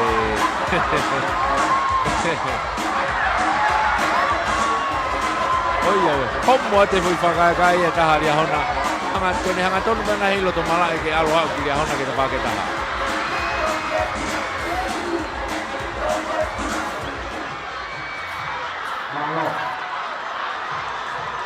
Kataki mari kuke ikata de kota mkoa ave huhu ko viti huhu ko viti kata no to iya ki whatokanga mawi lai me MC na ko kau tama ko ni loto ko ni u te kai ke na huhu malu kai puke ta leva ka polisio ave ke huhu malu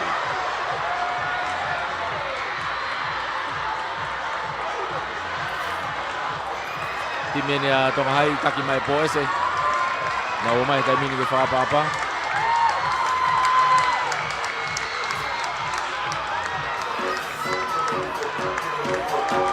hulu ni loto he ni kau star tonga hai nei he mitset o alua e bege sinia e tau te fito ke tau whanau whewhine iai tupou hiki la ai me he intermediate pe he whoki ki he ingoa koia o latu whakautok pea mo mere lupe nona e tau whanau whewhine tonga hai hangi ko tupou hiki la ko e siutiti maake e ki he rostika wheke hingo tu ki mo ai whanau whiwhine koe a Tongahai. E whoki e tau whanau tangata koe a Tongahai. Ai ngahi hingoa. Ange koe a ko Sione Skapa. Ko Liam Selui. O ki ai pia mo Sifato. E whoki ki a Mailau. Ki ai pia mo po ese, ka pe whoki ki hingoa hange ko e Sione Lutui. Ngahi hingoa ilo ai au asimai mei Tongahai i he whanau tangata. Timea toloa he taimini nau whakapapa, ke nau hu mai ke he Tariwi.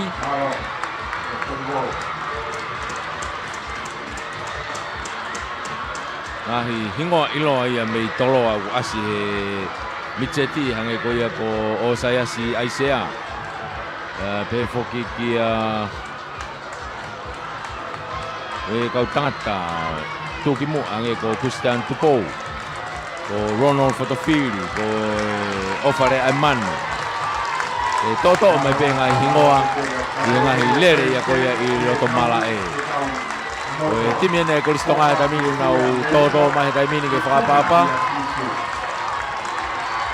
Ia i hingoa i o Alexander Hafoka ko Xiaosi Mahi. Kaureka ilo ai he taimini me timi ko ia atere. E whoka Sailo Sivea. Sailo Sivea. Ko e taha ia kau star. Tuki mua me he kalasi junior ko ia atere. E whoki ki he hingoa ko pēna ia Natsolo. Kau ki ai pia mo e he wahanoa. Ko e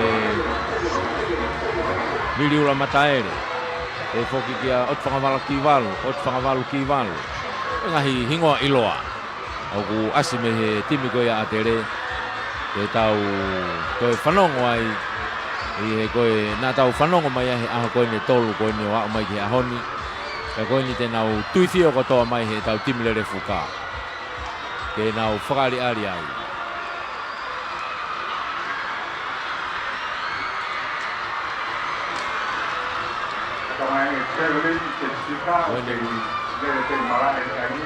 Koe iwene i loto mala he taimini koe tolo sika. Koe moe puna loloa. Koe puna loloa pe moe puna tolo sika.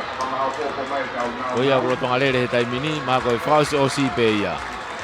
Iwene koe ia i loto. Koe nea wanai ke lere fuka. Osi tonu ke osi katoa mai iwene i loto mala e. Timena ewa he taimini nau todo ma he taimini ke nau whapapa.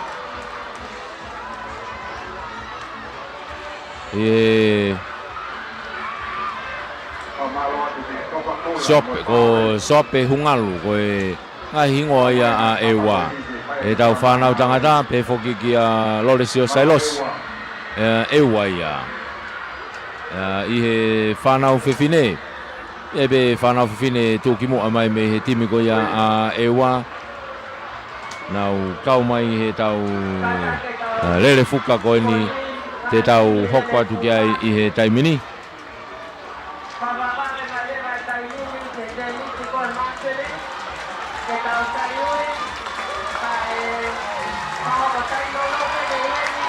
Koe timi ane alia hona he taimini nau tō mai na nau tolu ke nau whakapapa. Timi alia hona ku ia e ngahi kau tangata tuki mua me he timi alia hona mo nau kau whiwhine. Ange kona ko o Keti Aisake me he kalasi iki. E kia meri ame pangai e whanau whiwhine ia. Kia i pia mo ngahi hingoa iloa kona me lia hona u tau kau whatahai i he ngahi lere koni o ku tau iai, Lia hona hange koe ko Brendan Lowe me he whanau tangata junior. Hingoa iloa ia me lia hona u asi mai he tauni. Ukai pe mo he whanau whiwhine. Te tau toki kau whakataha pe ai he no tuku mai koe ni,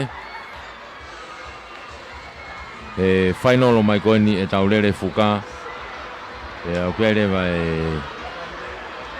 tunga lere o kia e spoti ko ia o e tau ni o lava te whakapapa ko ia a lia hona ka tau hoko atu o kei whakakato mai pe ngahi timi kei whakakato mai pe tau ngahi timi ke nau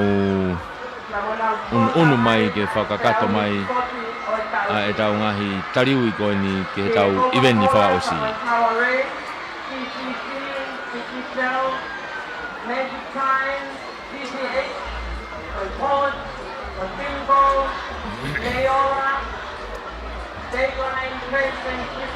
o ia tau kei whamalo ia e befo ke tau ngahi kautaha ai sponsor ko ia e tau katoanga sport ko no hivang fulmani ma ai ni tau wa mai ki whakaosi osi ni o e tau katoanga pe whamalo lahi ki e tau ngahi ko e timi na side school ko e timi side school o ku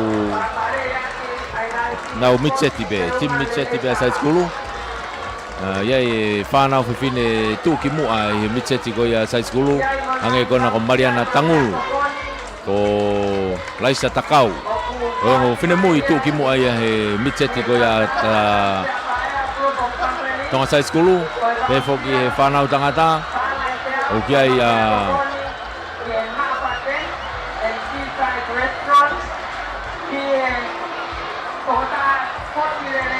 Senturi mariu kai tau ko star ia e mitseti kona a sai skulu he whanau tangata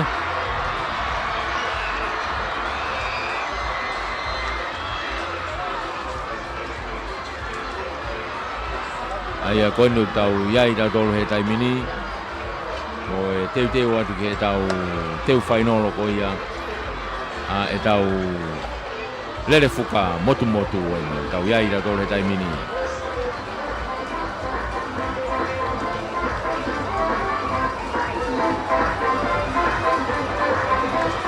Vave pe taimi ke tau kamatai e koinu ko si lahe ngai timi kona o si au mai taimini o whakapapa ana uhu mai ke tariwi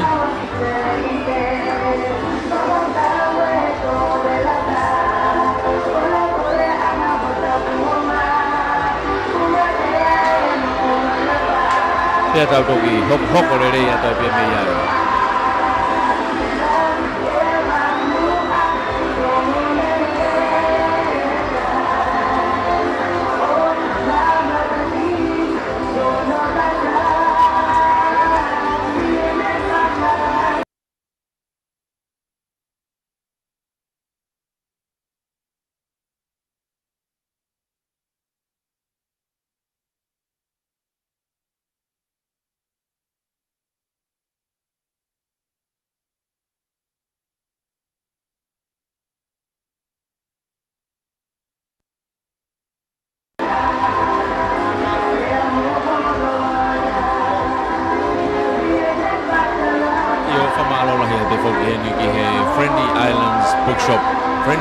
Bookshop ko faretohi ot motoanga o fa ia ai ni ko ia honau palere pe whakakato ho mo ngahi nau katoa au ke ngai ofisi e ngahi tawaki ke he ofie ma ke ofisi lava le rei pe fea pe foke tau ngahi tohi wa tau ngahi tohi whakalotu au ke tohi tapu tohi himi e a mo ngahi tohi taranoa ngahi tohi historia lava le rei pe ke whakakato ia ho fia ma katoa ko ia mei he faretohi ot motoanga o fa Friendly Islands Bookshop mei he tungi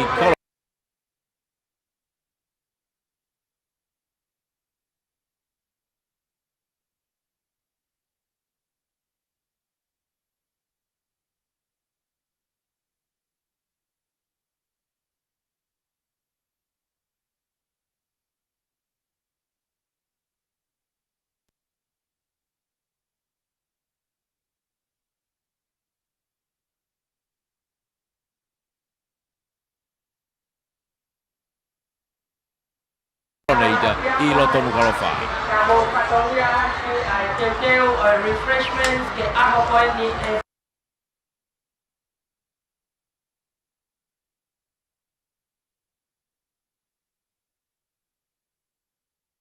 fa.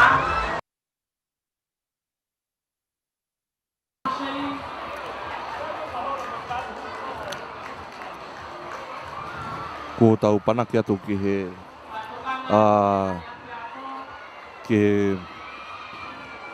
whaosiosi koia e tau sipoti koia i he tauni. Lama mai e kau lere fuka koia a whaou whaapa makehe.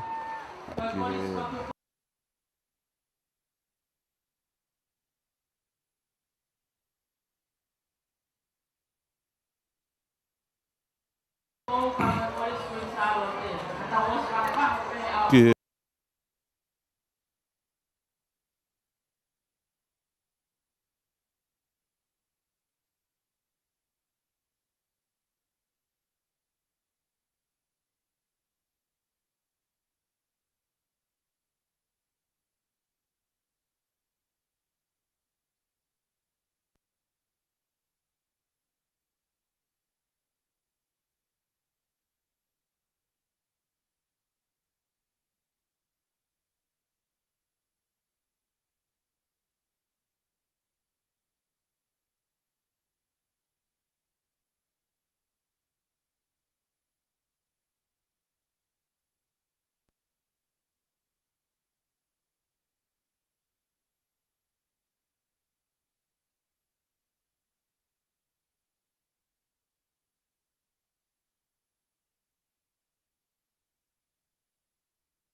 time da tau e tau kei taritari ai pe.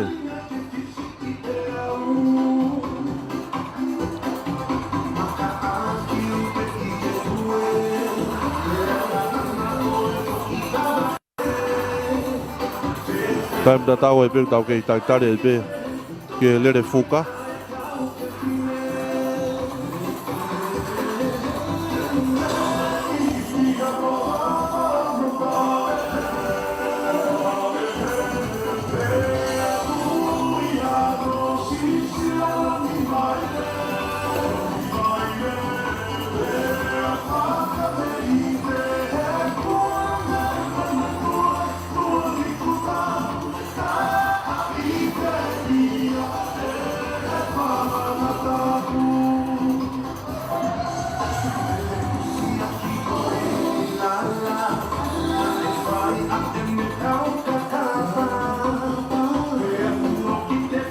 Tau taimi me pake teu whaiwa.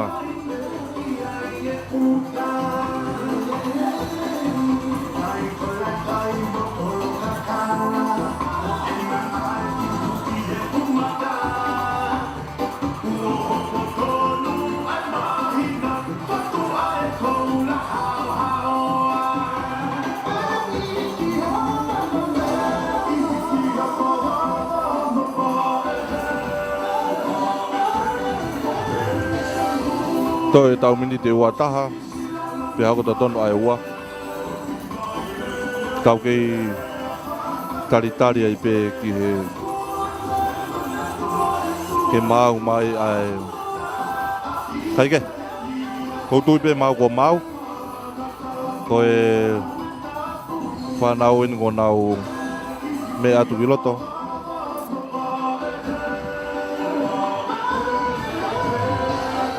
Ange koia ko e whainoro kona lere mane nai he te au pia moe whange au. Ko whainoro ko koe ni koe fo i hit pe ta. Malo, amalan jen ke tau whahoko ai lele te au hi whaosi Lelefuka Motu 4 by 100 meters relay. Kamawa aki kau ofisial kau kaima kau lu ngamari kau ngamari aki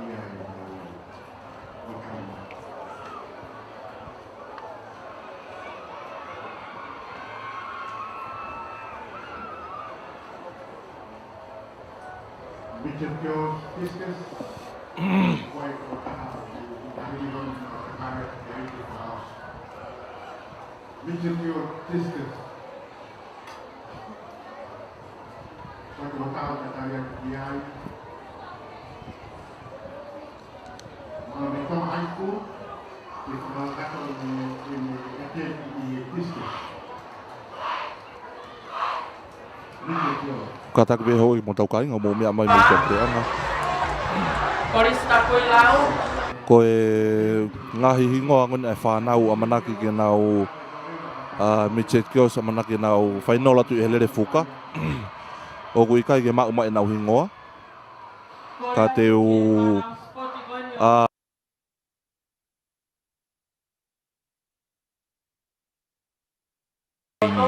Reini ua katonga hai, reini ua a fo'ou, reini tolua eua, reini wha saiskulu, reini nima. Alia hona reini ono a tailulu, pe reini fitu a kunsa alote, reini valu lewa a hahake kitua. Reini valu a hahake kitua.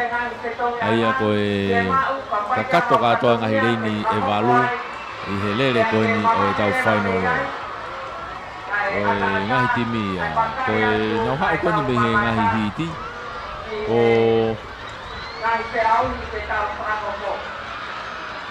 taimi le rei taha koe me nau ngahi hiti, ihe ni koe timi koe ia a Tonga Side School, timi koe a Tonga Side School, kai ke na fuwa mama o moe timi koe a ria hona, koe ko naua o kuna taimi le rei taha.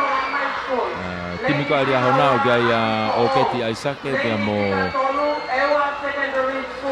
la sini lata ko teu ko Monica Mafi pia mo Rea Lofi Tongotea. Timi aria hona timi ko Tonga Side School o gai Alaisa Takau ko Ilaisa Songo Mori Nancy Muri pia mo Maria Tangunu. Ai ko Maria Tangunu Laisa Takau Ilaisa Songo Mori mo Nancy Muri. Ai ko ngo timi ia na tuki mua. Pea ko tui peau, ka tonu ai pe fotutu ai ngo timi koe ni. Ko ngo timi pe ia ngaringali tena tāpepa. I he ulaki moua, Koe taimile rei hoko hake whikatolu, ko ewa. Taimile rei hoko whikatolu ko ewa. Aia koe timi koe a ewa, o gai ante matau ko Ameria whakautoki, ko ringi pere whakautoki, ia mo keresi whatawhehi. Koe taimi tolu, na tatau pe nao mo e taimi koe a tailulu. Na tatau pe mo tima tailulu, kai ke fumamahe mo e ko apfo mo kunsalo te hoko hake ai, na taimi tatau mo naua. Tato hoko i whatonga hai, kai ke nau fu whai kehe nau ngahi taimi a nau tolu, ia pe whoki hahake. Koe ongo timi pe koe Side School mo ria hona honge nana ki i taimi le rei yange i he na le rei kana ana hiti ke kehe be fok na waia aia na ikuna loa pe na ongo hiti a neafi koe hiti koe na iai a ria hona na mao ria hona pe ua ki aia eua ai ko eua ni o ku taimi fika tolu le rei ua eua pe tolu ai pe a fo koe timi e tahana e uraki ai koa Tonga Side School na e uai a tailulu pe tolu a kunsalote. Pe tonga hai le wha rewa me ia tonga hai. Kai wha mai a hahake me he timi koe taha Ai na nau koe ngahi ai tau to'o mai pe me ai koe ngahi taimile rei pe ia ngahi timi koe ia. A koe ni una o si fotutu ko nau ngahi reini he taimini. Te atu ai. I he whainolo e lere fuka ai whanau iki au pito ai Michet. O si tufa e ngahi whetongi ke ngahi turiki to e pēni mau atu ka nau hoko atu.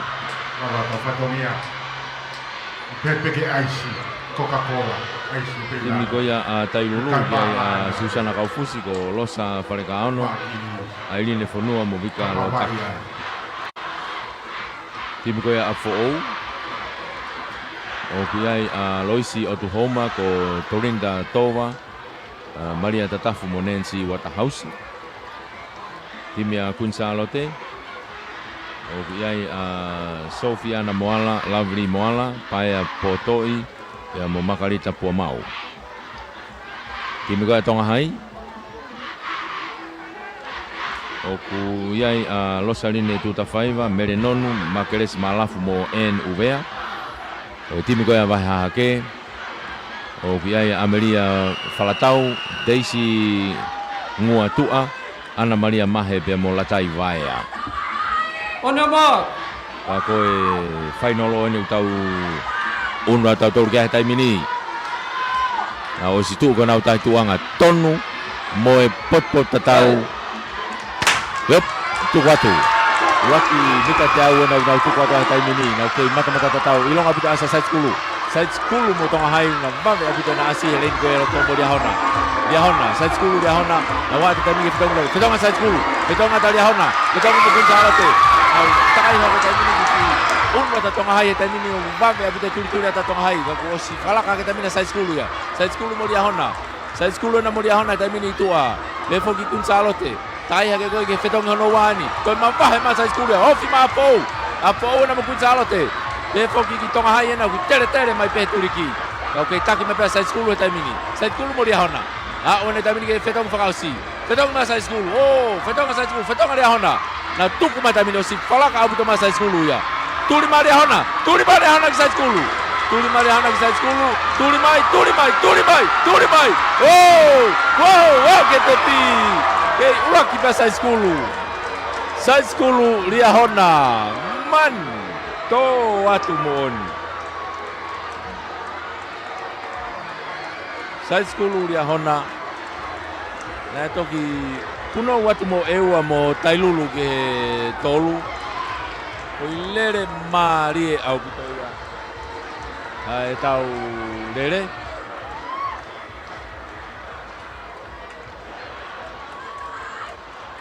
Turi mai koe fine mui koe ia mei Liahona.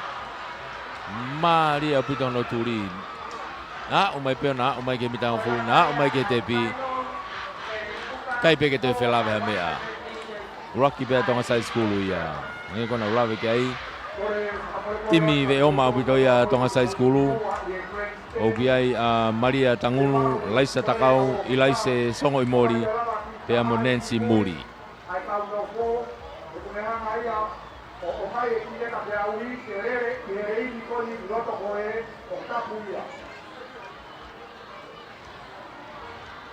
Ko ne ofi maianga e kau no fo kune hanga ia o mai ki tahine fe auhi ke rere ia he fo ileini.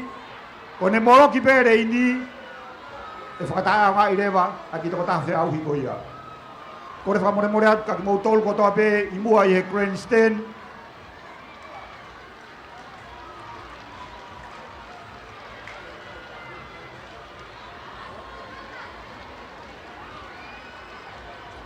Koia, koe tūngau tau i tau. Te wata tore tai mini ke tau whanau whiwhine i ki eni pe koe tiunea eni uktau iai he tai mini, Tiunea eni uktau iai. Aia koe kau whainolo koe ia o e lere fuka koe ia tiunea. O ki ai Ko te auhi koe ni whakamui Afo'ou, o Kunsalote, Tongahai, Liahona, Tailulu, Hahake, Takuilau, pea mo lawenga maari e. Taimi rere i taha ko Afo'ou pe, neki i makehe taimi Afo'ou ia. Ki mamahe pe taimi Afo'ou, timi ko ia Afo'ou. O kiai Rachel Afemui, ko Maria Anas, ilaisane tukimaka pea mo Crystal Simbe, timi Afo'ou.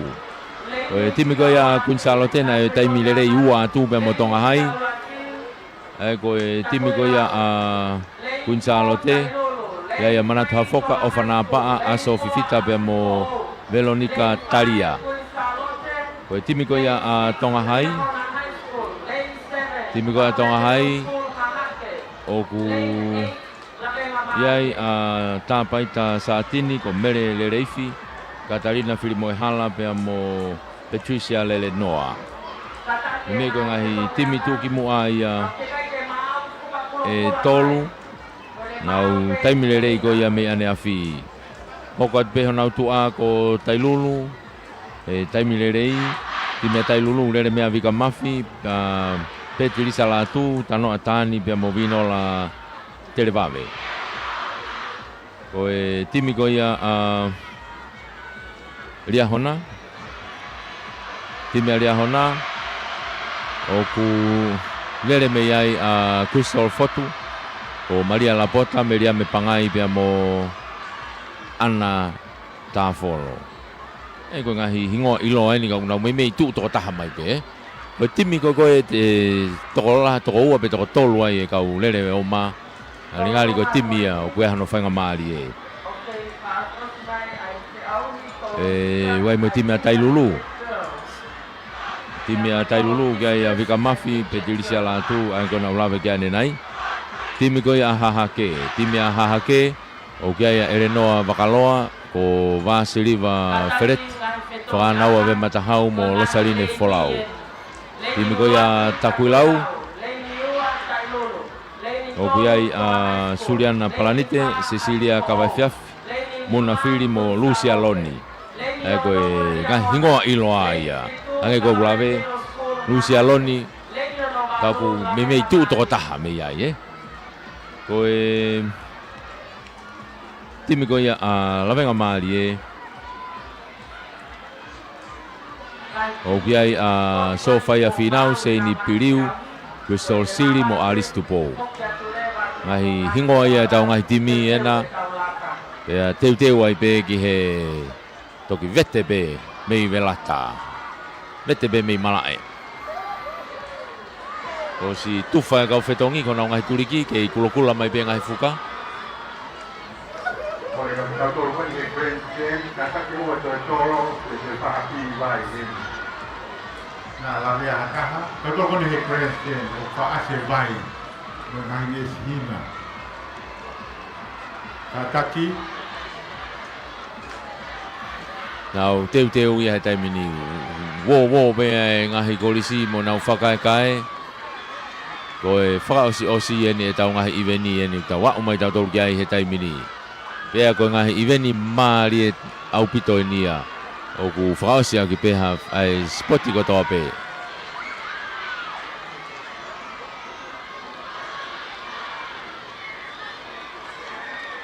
Leine Ulaki Takuilau, Tailulu, Tongahai, Afo'ou, Queen Charlotte.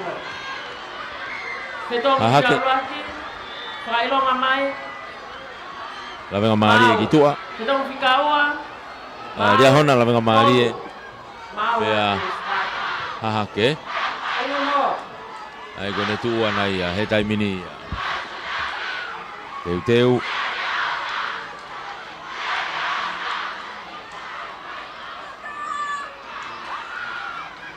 O situ kona o ngai tuanga Mita Teau. Mita Teau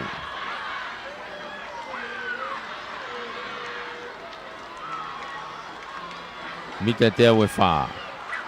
O lere oma kātou koe ke te aha toi holo.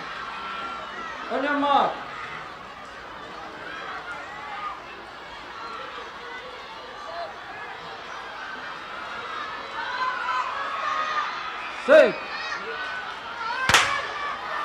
Yup, nau tuku atu. Laki Mita Teau ena. Mave puta aspe Hahake reini koe tua. Hahake nau whalaka hake taimini. Mave puta maturi ata Afo'ou. Pe whoki Tongahai. Pea mo Takuilau. Nau whetong katoa taimini. Kei taki pe Hahake. Arate taimini pea mo Afo'ou en mo Queen Charlotte enu. Na turi ati loto mo Tongahai. Kei taki pe itua Hahake. Apo, homo e wakawa Queen Charlotte. Wow, toi whoki a Queen Charlotte ki muika ko alu erere ia. Whetong e taimini Hahake. Afo'ou, Tongahai. Hahake, Afo'ou Tongahai. Tongahai ena whalaka mai taimini. Whalaka mai Tongahai e kea mai ke whetong whaosi. Kei taki pe Tongahai Afo'ou na uto turi a peta whaki. Na whetong whakataha mai. Tongahai Afo'ou Hahake. Turi mai pa mo Tailulu len koe aloto. Rau, kaku Tongahai Afo'ou. Afo'ou na whalaka mai taimini. Afo'ou Tongahai Takuilau. Raa mai taimini ke tepi. Uraki mai apo o tonga hai takulau.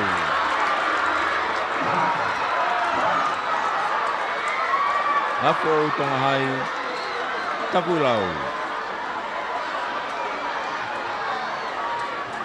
Mea pango ia e tō whakau ko ia kunsalo te. Nau toki turi mai ka ko tō mui te. Nau toki turi mai ka ko tō mui. Hange ko klave tonu, taimi tonu, pea oa te tō fuka.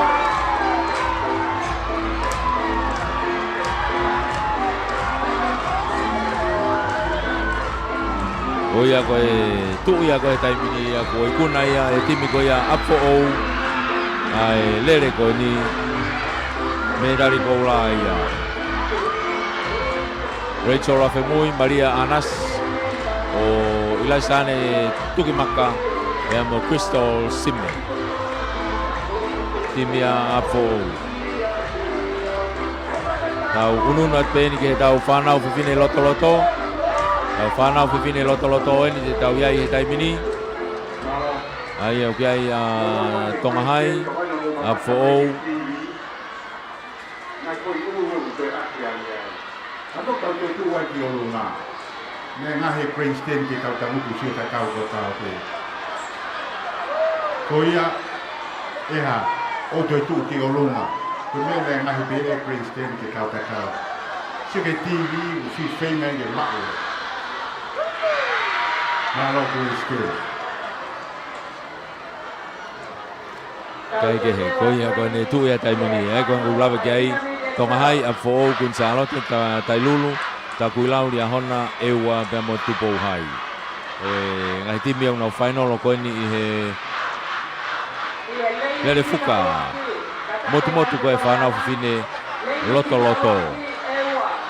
ko e taimi le taha ko me ane afi ko taimi ko ia a tonga hai pe mo a fo o nau pena na ma o e ongo hiti me ane afi. E timi ko e tonga hai ko tupo hikila Anita Hufanga, Grace Fotu e mo mafi whangatua. Mawahe nau tolu ia. Tatau pe mo mawahe ko e timi a fōu he nau hiti ane afi.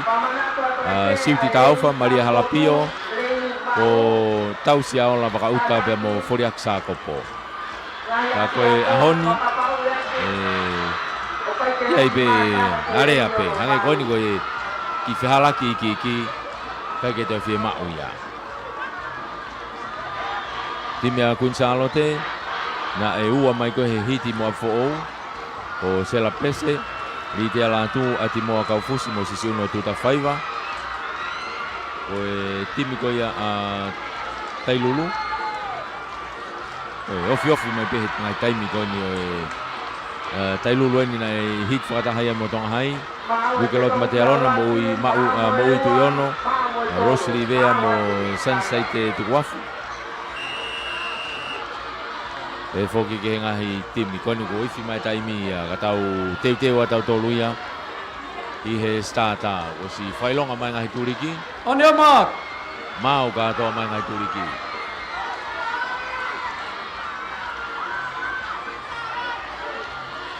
tonga hai takuilau Kunsalote kata ewa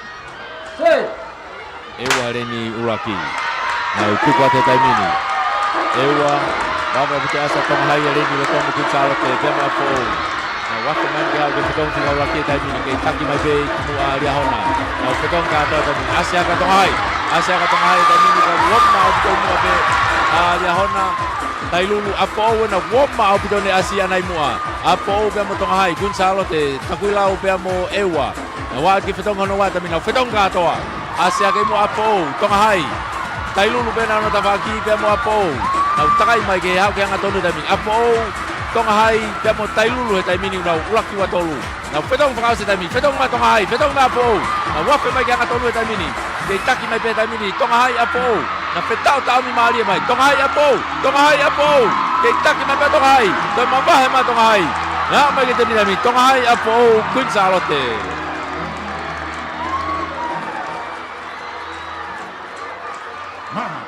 ma aia ko nau hoko pena nau tolu ko he nau taimi le taha pe ia me he nau nga hiti ande afi tonga hai ko fe tau teniti Koe osi whakataha pe fo i rere ko ni moe auha te ni te atonga hai ki lalo. Koni seti lahi wewa toe. Osi tu he taimini koe whangafoi pamu pena u kei toe. Osi Koni seti kilu. puri e lai lai e te ni ti ia. Wamanato atu ai pe tau konseti ka po. Pare masi vai ia. Oia. Ako malunga tonga. Tau ununu pe. Tau ununu pe tau tolu ia. Paini mutu. Pea moe tau ngahi lere.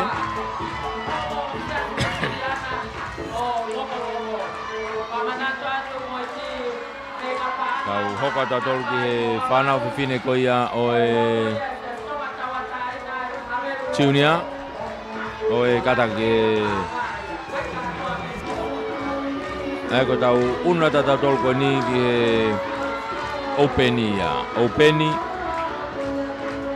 E whanau whiwhine ni o tau iai he taimini.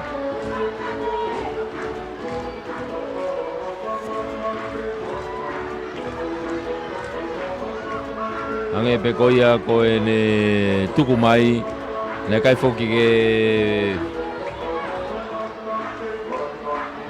ke hite ai rere fuka ia ai Openi a koe ni una toki Fainolo pe nau tolu ia i he ahoni pe. Nau fainolo pe nau tolu i he ahoni pe. Ka koe ni te tau hoko tau tolu ki ai he taimini Ai a koe ni unau mau ki ai he taimini. Koe leine ura ki ko Kunsalote, leine ua a Tongahai, leine tolu a Riahona, leine wha a Fou, leine nima a Lavenga. Ka leine ono a taku i lau.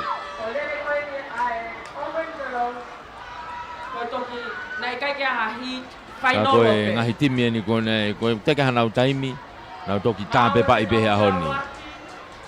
Timi koe a Tongahai ko Ana Poroviri, Siutiti Maake, Viviana Raika Tronga, ea mo Mere Moturiki. Timi a Kunsalote koe a Mere Kafa, Sofia Finau le seri va eno mo Lata Isiare. Koe ngahi ingoa iloa nau ki ai he taimini. Timi koe a Fou ko Fokimai Whakaonga, Amelia Kaho, Ana Lauteau, Maxim Whakake. Timi koe a Riahona, Wharelotu Afu, Oriana Antoni, Sela Pascala mo Meriame Tahavalu. Koe ngahi hingoa ia iloa koe he ngahi timi iloa koe ni. Timi a takui lau i tua. Eo, reini ono aki. Yop. Alatu he taimine nau kamata nau rere nau kei Vawe a puto ilonga asi koe a Riahona pea mo Tongahai mo Kunsalote he reini koe a iloto wafe main ke ulak fetongi taimini nau fetong ka atoa pe taimini fetonga ta Riahona Vawe a puto e homo ata takui lau pea mo apo o homa a puto Tongahai ene asi ake pea mo Riahona na pea mo Tongahai na tuli atu pe apo o ka ataki apo o pea mo Tongahai nau fetonga te taimini fetongi asi ake taimini Tongahai ia Kolaka ke taimini Tongahai mo Kunsalote Tongahai Kunsalote a Fou. Nau takai mai koe tawaki koe ni. Tongahai afe mai koe ki hao koe kanga tonu e taimini. Lawenga maari e nau. Kuwawe aputo mo de fetong ma lawenga maari e. O si taki mai taimini Tongahai. Tongahai Kunsalote. Kea mo a Fou mo lawenga maari e. Nau waa mo na koe ke vai waa. Haa mai ke te pia taimini. Tō mui hatoi whenga. Tongahai a Fou Kunsalote.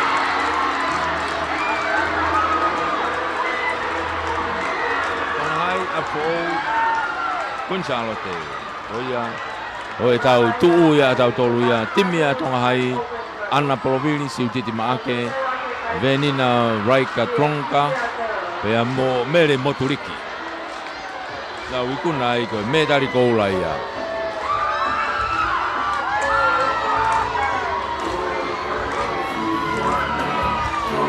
Tau una tuleva ke tau whanau tangata he taimini. Akatak whanau.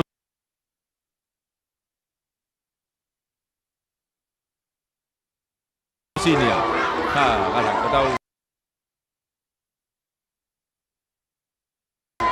Sinia pepine ni tau.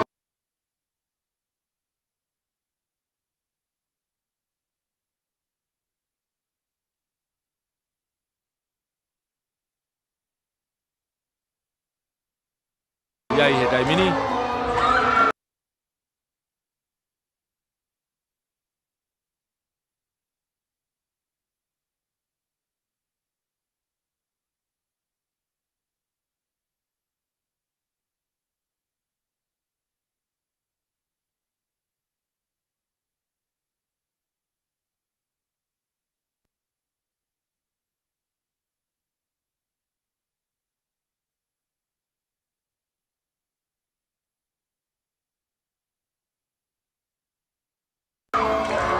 Koe nau toe, ne kai ke nau rere hiti, na nau toki whainolo mai pe.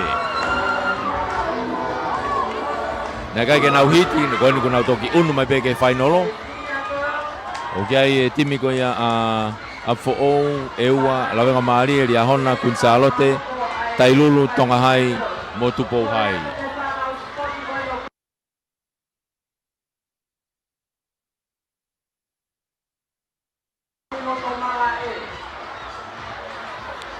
Leine ulaki a lawenga maari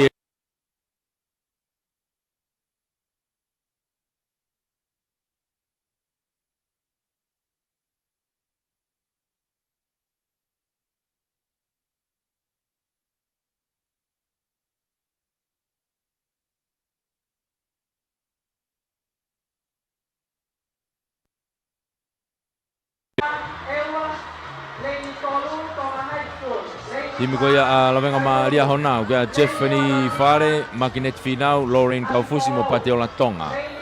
Timi a fo'ou ko Fereunga Mafi, Romei Burke, Lily Burke mo Yantama Atoa. Timi a ewa ko Waitelose Tontonu, Nanse Loni, ko Simaya Pulani Finau, e mo Atelaite Tau fo'ou. Timi a lawenga maria Ana Hokovi, Temini. Manga te tamini ulaki kau mita te au. Ilonga pute asa afo o osi whakalaka to afo o ia tamini kunsa alote. Na wafu mai koe ke whetong whika ulaki tamini. Na waa mai, whetong e tamini afo o. Whetong e kunsa alote. Whetong e te tamini mo tupo hai. Na takai hake koe mua tamini o ku kunsa alote. Pea ria hona pea afo o. Pea toki tailulu, whetong whika waha tamini. Whetong e te tamini afo o ia, whetong e kunsa alote. Whetong e mo ria hona. Na takai mai koe ke hau kanga tonu. Mame koe turi turi ata tonga hai mo tailulu. Rafa mai koe ke hau ke te au ni manoa taimini, ke taki na beta whakoi tua, kun salote bena mua pou. Petonga mai taimini, petonga kun salote, petonga a pou. Hanga tonu mai taimini. Hanga tonu mai taimini, e lere mai te koe ni kun salote, a pou. Pea mo tonga hai, iau ke tepi, kun salote, a pou, tonga hai.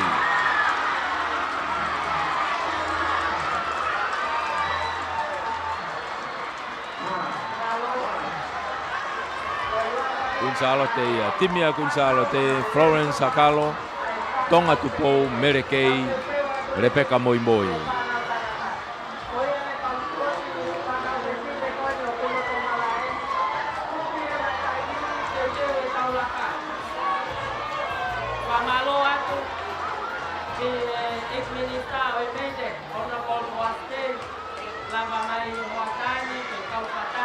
Tau una tau tole taimini ke tau whanau tangata ni a tau tolu. Koe tau whanau tangata ni te tau una tu ki ai. Mitset. O ki ai ai a tere toloa a fo'ou ria hona side school. A kolo tolo to weisiriana tonga hai pia moha hake. Leine ulaki a tonga hai leine ua side school leine tolo a fo'ou. Leine wha a tere. Leine nima a toloa. Leine ono ria hona, leine fitu a kolotoloto, leine valu hake. Koe ngahi timi a koe i he ni ia. Ai koe ne tuu koe ni koe taimile rei taha timi koe ia a tere mo toloa. Koe ongo taimile rei taha au pito ia a tere mo toloa. Timi koe ia a tere, o piai a Alexander Hafoka, o Lomantiesa Mausia, siao si mafi pia mo Avitovi Aholotu. Timi ko atoloa. O saya Aisea Daniel Vaya sione tupo mo sione telefoni. O ia koe o timi ana taimi le taha ko ia me he ngahi hiti ia. Kau viai pe lau ia timi ko atonga side school. O ku lere me ia isileri aholerei ko he seti tau rutin tupo mo senduri mariu kai tau ko senduri mariu kai tau no starta mau beia me he timi ko a tonga side school ko hi ke ne hanga tuku e kaulere ki mui kai ha no whainga mari e o mahuinga mau be starta ko hi ke ne hanga o lere ki mua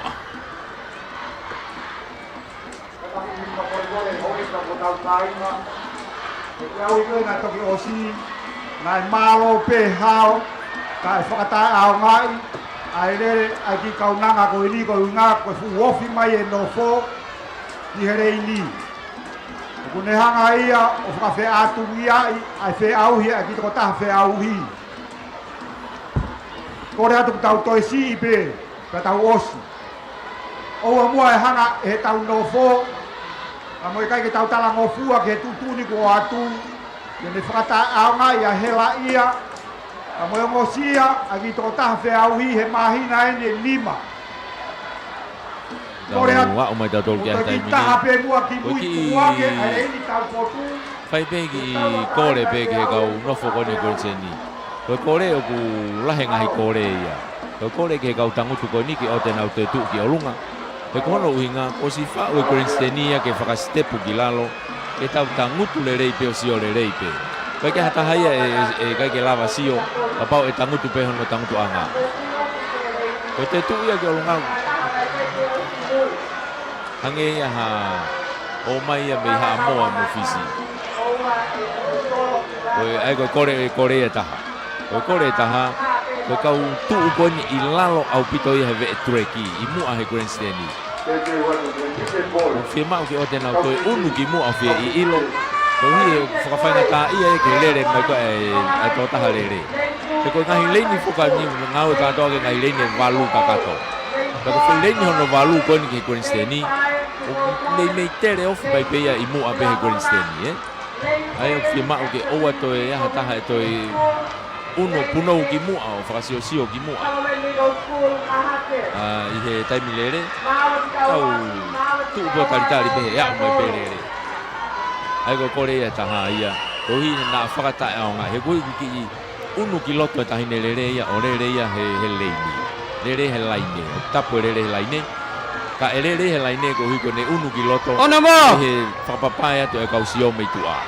Koe koe ngō kore ia. Kau kuhange e peu te kai ke talango fua e tau kau mamata a tau tolu ia. Kore a te ta whaki koe. Nau mari pena tomo sio ke ta whaki koe. O ne hau perere tu u kotoa ke oro. Te atoe oho iki mua.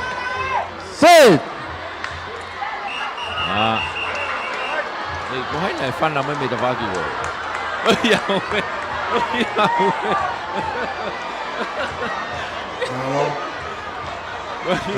Koe ki kiti a mone o fusiripa na pato mai me turiki koe. Eke pā e mea whanai ka pato mai siripa ia ngoe. Whamanata ki loto. Tō mai o ke lere sika. O tui lawa ki whakaataka nā loto. O se ta mai whewhine ia. O se ta mai whewhine ia me loto. Uno mai ki a tā mai ni he sika. Mea whanai koe siripa ia. Siripa e tangatana e pato me turiki koe. Oho ai ki re katonga hai ia koe.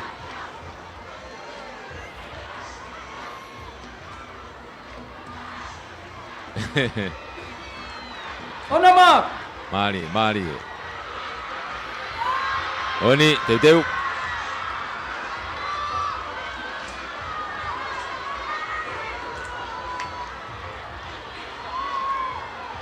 Sei! Ona, nau tuku a te taimini waki mita e te au ona. Mame a puto e... Tamomo atoa atere motoloa. Sai skulu ona woma tu pe moe ta waki. Na wau ke rak fetongi taimini, fetonga hahake. Fetonga ta atere motoloa. Oma au pito. Atere motoloa e na kuna osi. Ke tau mi mai na wa he taimini. Awat ko ke fetonga hono wa taimini. Atere na motoloa kuna imu he taimini. Fetong loa, fetonga ta atere. Kitomu e fetonga toloa. Fetonga ta hahake. Fetonga ta taimini ke mo apou. Osi motu mano mai atere ia motoloa he taimini. Wape afe mai ke hao koe ke hanga tonu e taimini. Fetong whakao si eni. Fetong ngā atere. Fetong ngā motoloa na tau mi mai taimini.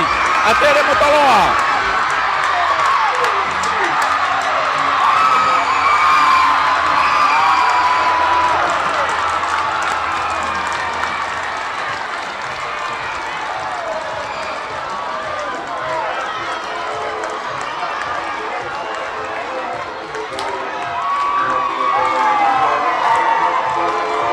Kai ke koe lere ko nina i kuna ia e atere.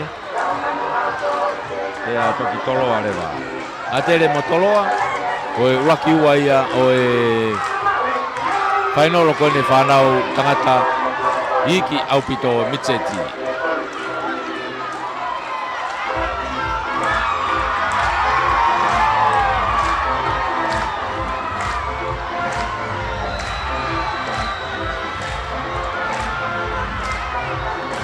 Te wata taurea ke tau final hono wa ni ko e tau whanau tangata junior ia. Junior ai au kia ia toloa ria hona a tere e a pefoki ki apo ou eua tonga hai tailulu mo takuilau. Final ia o e whanau tangata iki ia. O e tau unu mai koe mea neafi me ngahi hiti. Iai pe ngahi taimile rei na e iai. E tau whanau tangata i iki. Ange koe taimile rei taha ko toloa. Kai kena fuwa mama o pea moria hona.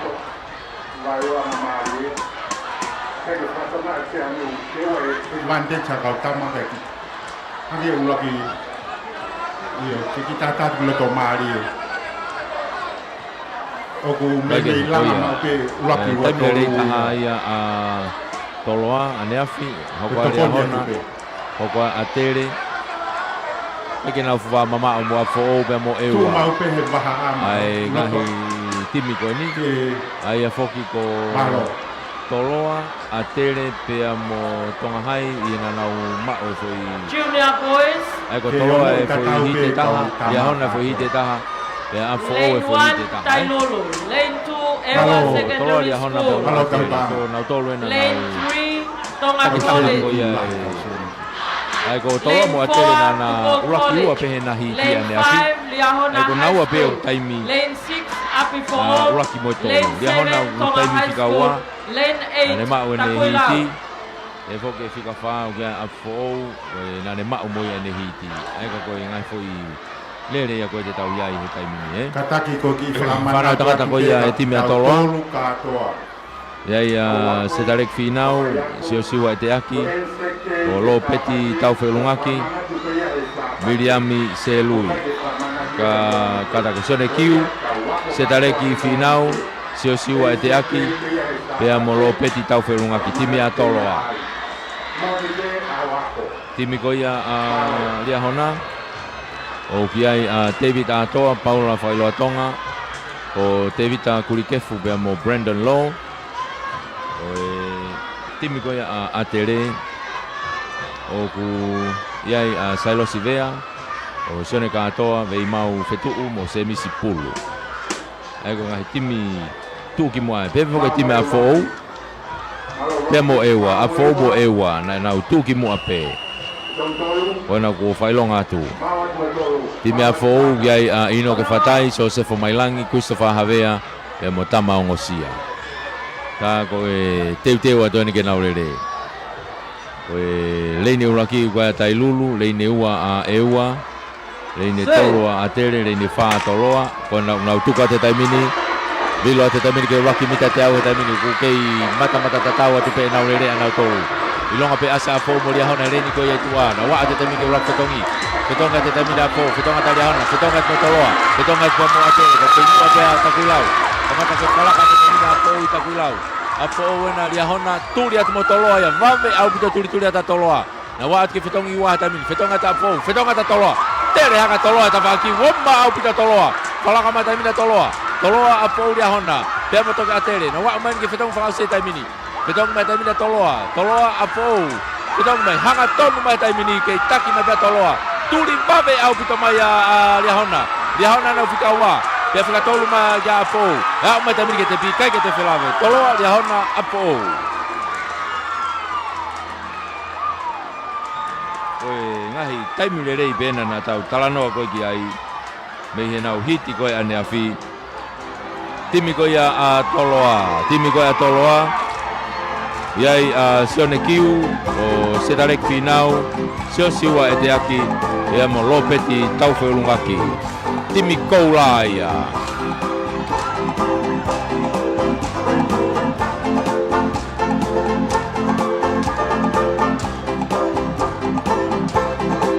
Tau unu mai e be tau tolu ke tau whanau tangata loto ai intermediate.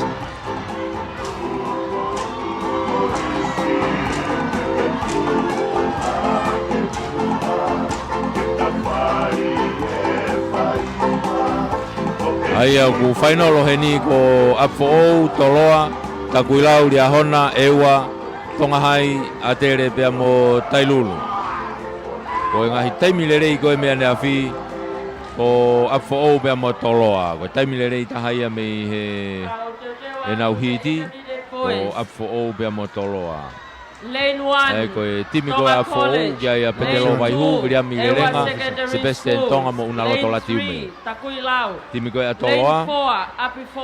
O biai Christian Tupo, Lucas Fofuka, Sorenisa, o Christian Seu. Lane 7 Tonga High School. Taimi fica tolu ha ke pego takuilau. Tailulu College. Ko timi ko takuilau o biai Vicareti Erika, kiunga fahulu antema Tupo malohi mo Sione Paseka. Fica faha ke pego ai ko lia hona, kai ke na fuwa mama o lia hona, e ua mo Tonga Hai. Pea pe foki ki atere pea mo tailulu ka ko ngahi timi ko lia hona ya Merino Tafuna o veikite tua kalau pensimani wasala mo temo kalatoni vai vela timi ko ya Tonga Hai o kiai Anthony Mafi Andrew Moala Siosifa Tohi ya mo Sione Lutui timi ko ya ko ngai timi timi ko ewa o kai ko na ulave ke ane nai Loresio Sailosi Sebastian Movete Apolosi Topui mo Christopher Veituna timi na tonga timi ko atere o kai Paya Wasi Mulinu u tu ineau penai na solo mo Poastonga timi ko ya Tailulu oku yai pensiman langlangi paya lolohea Manu Wata te mo Aisake Wata ai ko ngahi hingoa ena ai ko na taulave ke ai taimile ko apfo o be mo toloa pe toki hoko mai takuilau lia hona e ua Tonga Hai pe mo atere e hoko mai ngai mei va ofia buto na taimi pe agora una iloto mala e taimini leni ulaka atere leni ua leni tolu atakuilau leni fa afo leni nima toloa leni ono lia hona leni fitu a Tonga Hai leni valu leva tailulu kitua o ia ko tau tu ia ko taimini ia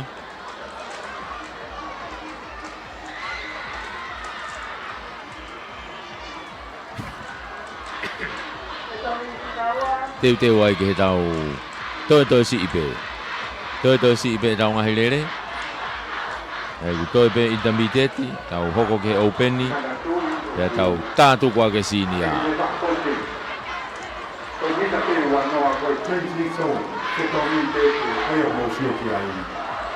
ofisa na te whehala ke tau re kāhe e whatongia foi whetongi pe fuka i loto i he mita wanoa.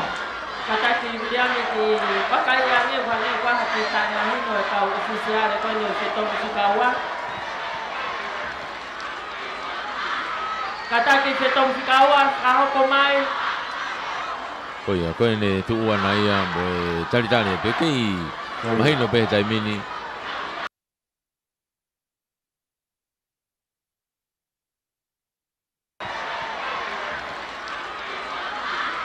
Kataki whetongi fikaua ahoko mai. Koia, koe. Teu o sifuka hina. Sei! Tuka te taimini. Na okay, mata tawa te taimini ka kamata ko ke ilonga te. Ngai ma vahe. Na mo mita te au fo gen. Petonga taimini mo Tonga Hai. Ma mo te tira ka toa taimini mo to mo hana.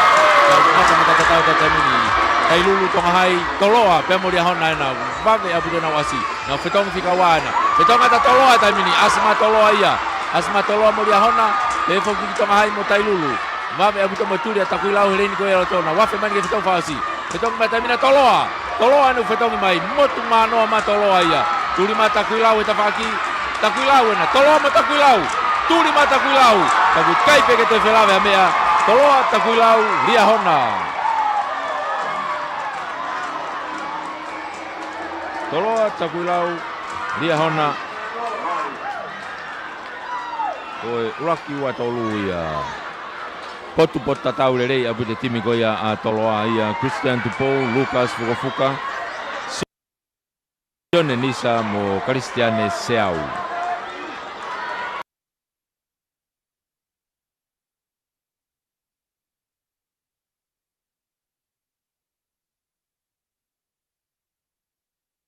Nau ikuna me tari koula. O lere fuka kone whanau tangata loto loto.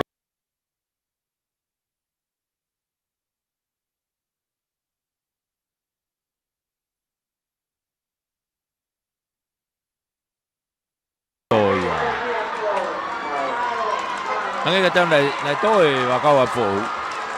Kono wa fo na kone to kia uma nai ana.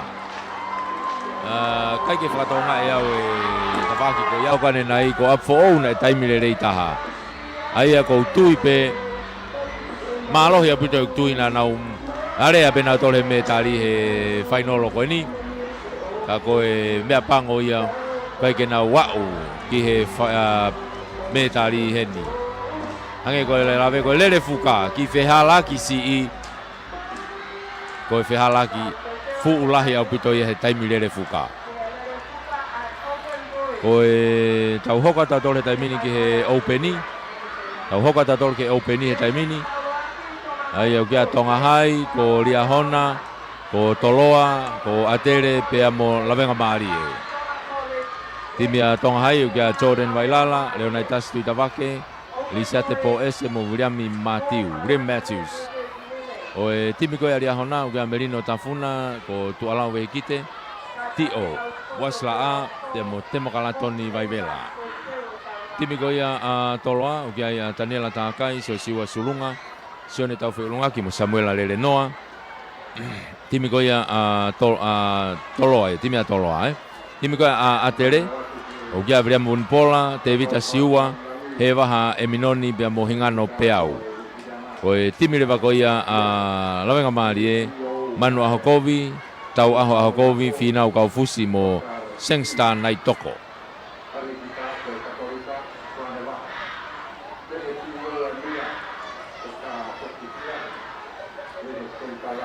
Koe ni unau ihe star ta he taimini. Ufat tonga hai. Leni uraka tonga hai, leni ua riahona, leni tolu a toloa, leni wha a atere, leni nima rewa a lawenga maari e. Oia, koe leni a nima te naurere, openi e neu tau iai he taimini.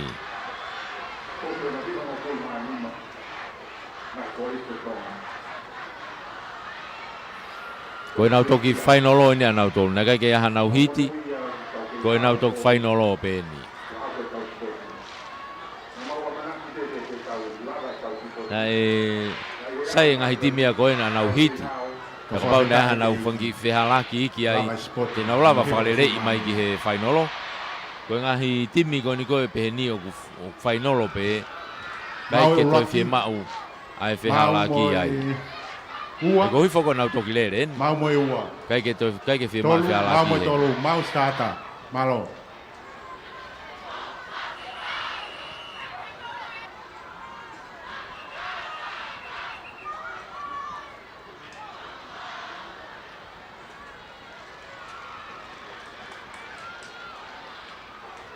Ona mark. Teu.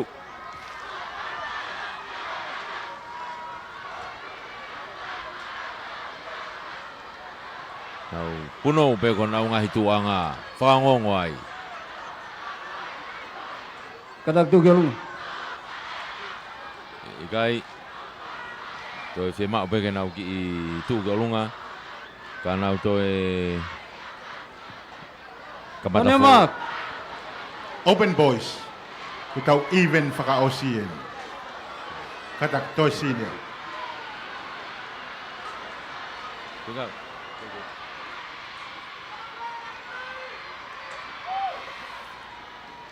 Nau teu nau puno me dai mini ko nau ngai tuanga. Okay to taha. Na Lane number 5. 4 stop. Last warning here. Ki kamata tomua. Tedeu da veu. On your mark.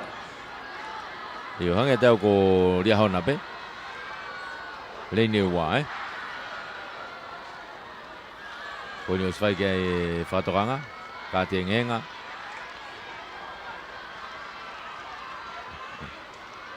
Say. Yup. Now tukwa te tamine ulak me te au. Nimba pe. Mata tatawat pe. Mave asa tonga hai ele ni ko yelo to falaka te tamina tonga hai i ria hona. O na wa atoni ke fetongi raki. O fetonga tonga hai ya. Fetonga te tamini pe mo lava mari mo atere tamini. Na mata tatawat atere tolo tonga hai. O ma au bito tulia tonga hai. Langa tamini fetonga tonga hai. Fetonga atere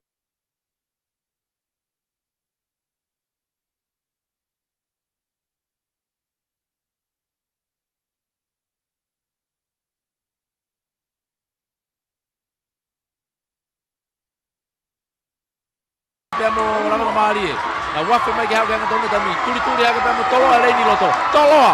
Omma au pita toloa. Sfalaka ma toloa ia. Na hau ke vetong fasi. Vetong ma tonga hai mo toloa. Vetong ma tamini mo tele mo la Marie. Hanga tonu mai koni taki ma tamina toloa ia. Ma vahe au pita ma toloa. Toloa pa tok la Marie. Toloa la timi koula ia. Le fuka ko ia a toloa.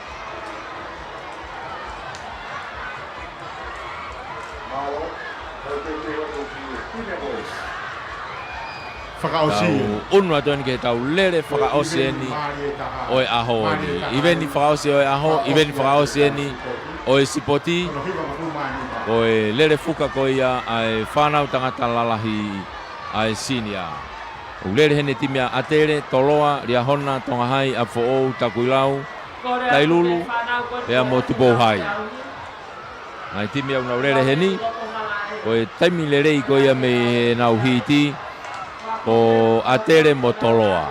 Taimi lerei ia me nau hiti ko atere mo toloa. Aia na lere kona na hiti pe foka neafi. Pea ko nau apena na mao e taimi lerei. E uraki ua, nana lere ko na hiti na uraki atere ua toloa. Pea ko taimi ai pe ia. Tai peke na fuwa mamao. Ai taimi, na whātolu whahiwa a tere, whātolu hiva a toloa.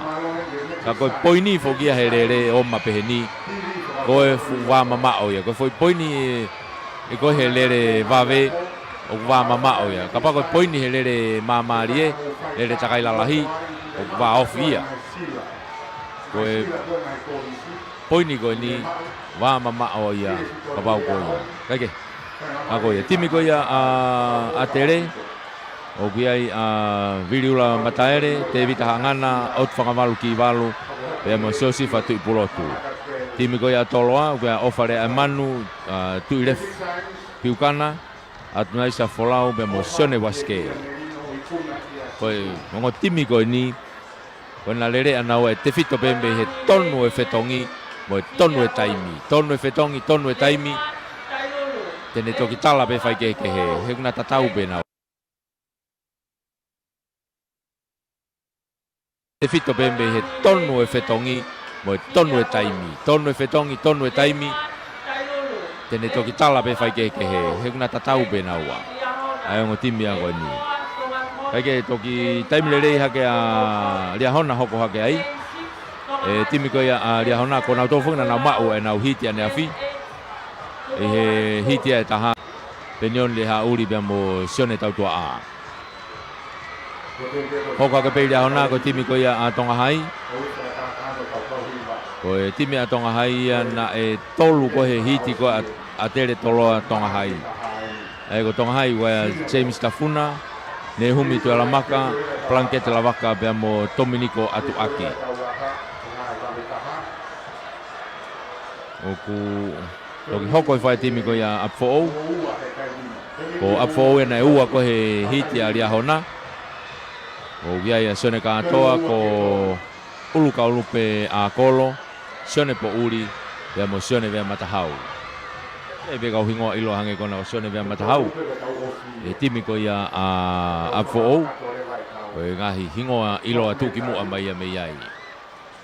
Au hange foko e lawe, mei mei o kuku ki whaatu toko taha pe kau star pe he me na ngahi timi. Kai ki hange ko timi ko ni a toloa pe mo atere. Ai potu tatau ko e ai ngahi hingoa. Ngahi hingoa tuki mua ia. O e lere nou nou ia. O ku tui fio mai he o timi ko ni a toloa mo atere. Kau toki tō taha mai rewa e ngahi hingoa ke ngahi timi ko e.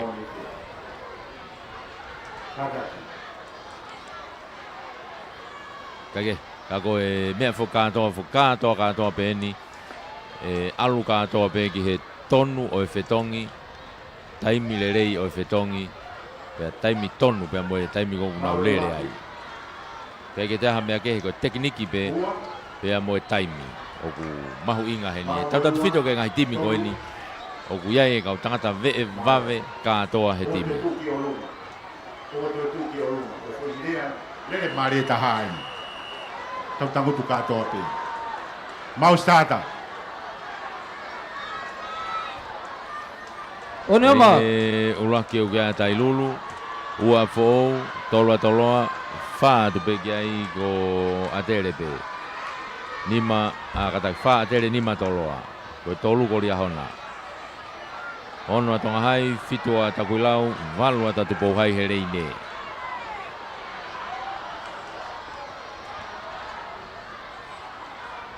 Hange ka tau koe ke ia hati mea tu pou hai.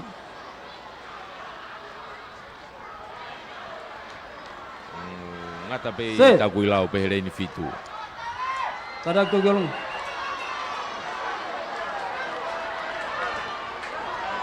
Oua. So ko mea tau hinga ko kia ke mea whana. Ko false start e tamsi ia hona ia. Ko hui ko kai ke pā mea whana. Lere mari ai ngoki whai ngata. Ai o toi whafoki mai pe ka ati e ku tukua ki e tama whana, o e tukua ki e tama rere. E koe whana nai kai ke pā. Pe whakamalo mawahe e ni ki he. Mōni pe masiri a hona ia ka koe kai ke pā koe whanau whiu e he tari. Koe mau mai tau mea ngau e koe ni he tau Fo'ou. Ona toi whamahafo koe tu e taimini. Koe hape foi toenga mahafu koku he whanai ko toa ia ke whai mo pā. He koe foi, koe hangai koe lawe whakahua pe koe foi pā whakaosi eni, eh? One oma. He kai pā unuhi mai ua papa, ai aku pau.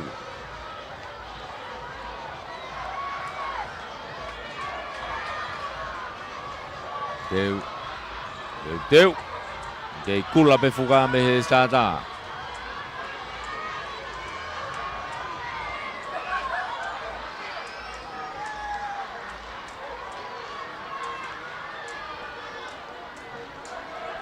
Ayana tawa uki a pongpongi. Set.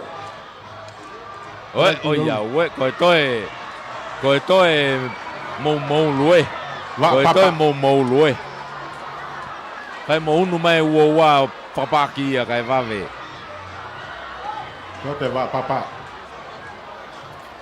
Ka toi foi toenga mahafu kona nima koe to ka to mai whanai ia. Koe ui whakaose ni ke mea whana. Whanga mari whakaose ni kane kai pe wa papa. Kone foi toloi mo tu ana ko si momoko e kau tā mai. O si momoko e kau rere ia.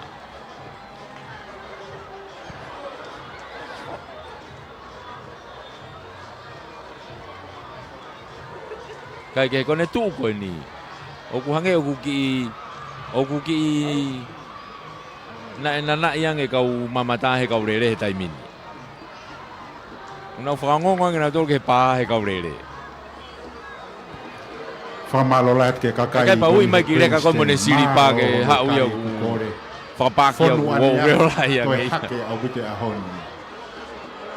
Malo wito. Tako na tesi i mai ko na fui. Ma frau si pena u pa na tesi i mai aki.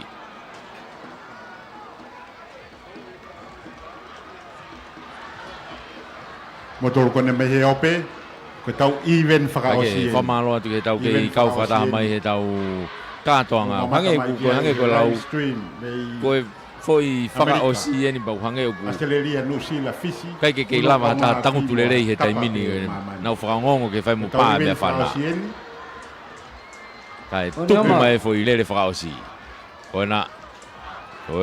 Koene toki. Nau tu ko nau ngai tuanga.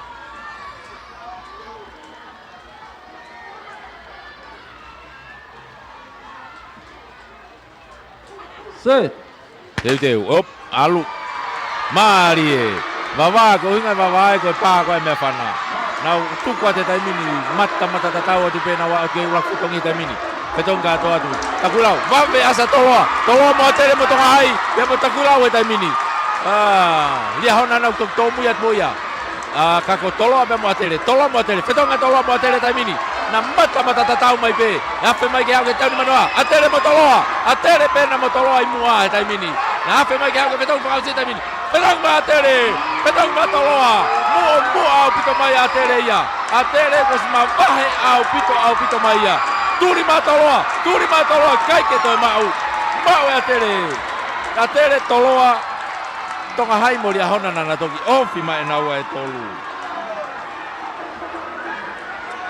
Oua, tō atu. Ai, whakaosi ko ia rere. Maari au pito. Ano whakaosi mai. Iku nai he timi rere fuka kona atere. Timi sinia ko ia atere. Na nau mau pe nau hiti ane afi. Pea tā koe nau moni pe nau tolu ia. Nai moni pe nau mau nau tole hiti. He nana lele pe mo toloa ne afi.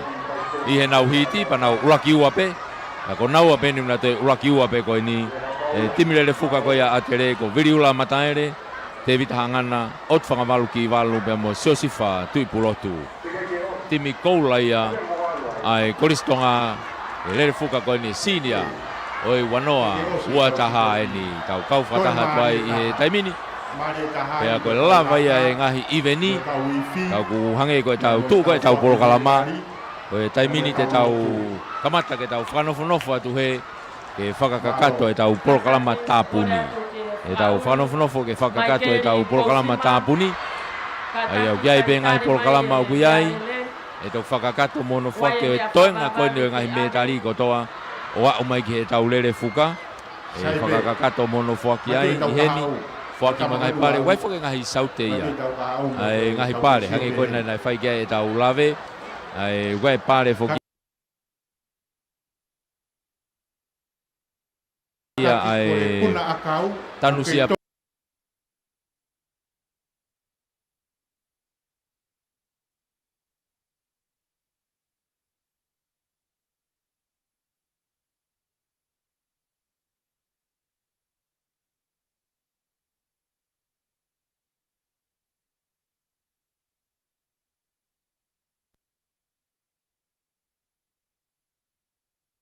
By a group of companies. Ai taki wausia panga te au ke kau tuki mua ko ia he ngahi kalasi ta kaha. Ai a koe taki wausia panga e te au ke ki he Harbour Deck. Pe foki o kai mo whakapare ia ai TCC. O kai mo whakapoti. A koe konga ia o ngahi pare ia te tau toki kau whakatahai. Iha ngahi momeniti me heni. Koe tūkoe taimini koe teu e ngahi laka. Teu e laka. I he taimini. Pea mei he laka. E tau hoka leo ke polokalama tāpuni. Ai tau ia he taimini. Kau whatahatu me he mala e teu whaiva. I he spoti ko ni hono hiwanga fulmani ma e popo mai ki he tau whamafola. Iai e whamalola hi heni ki a Sione Tapu, pea mo e Tapu Finance o Holopeka Hapai. Ka koe kantiteiti fokia o Hapai tahaua. Whamaloa te popo, tau whakapare foki e Sione Tapu ia pea mo e Tapu Finance. Ai fine mui, pea mo e talavou, fofua me tari ko ia o mei Hapai. Ai ana nau whakapare ko e takipaanga e ni mangiau, takipaanga ni mangiau. E fili mui koe ko Lucia Loni e pe foki ki he talavou ko ia na e ikuna me tali kongo hapai foki ni na hu mai he ngahi yako anga ko ia e tapulau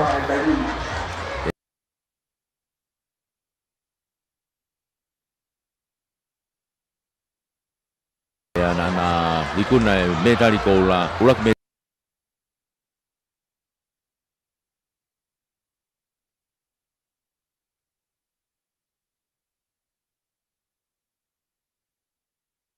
tali ko la ya hapai ya fuak ya Sione Tapu pa mo Tapu Finance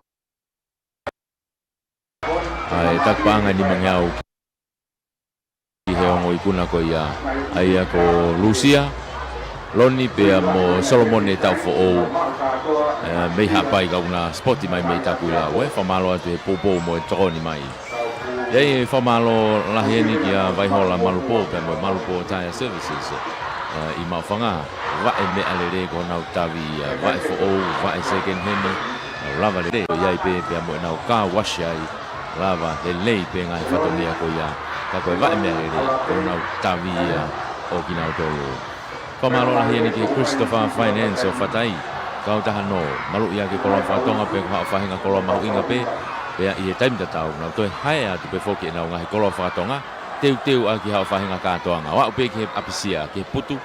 Nau watu e nau ngahi kolo whatonga hae atu. Ki hao teu aki hau apisia, teu aki hau mari, teu aki hau whai aho. Lava le rei peke hae aia.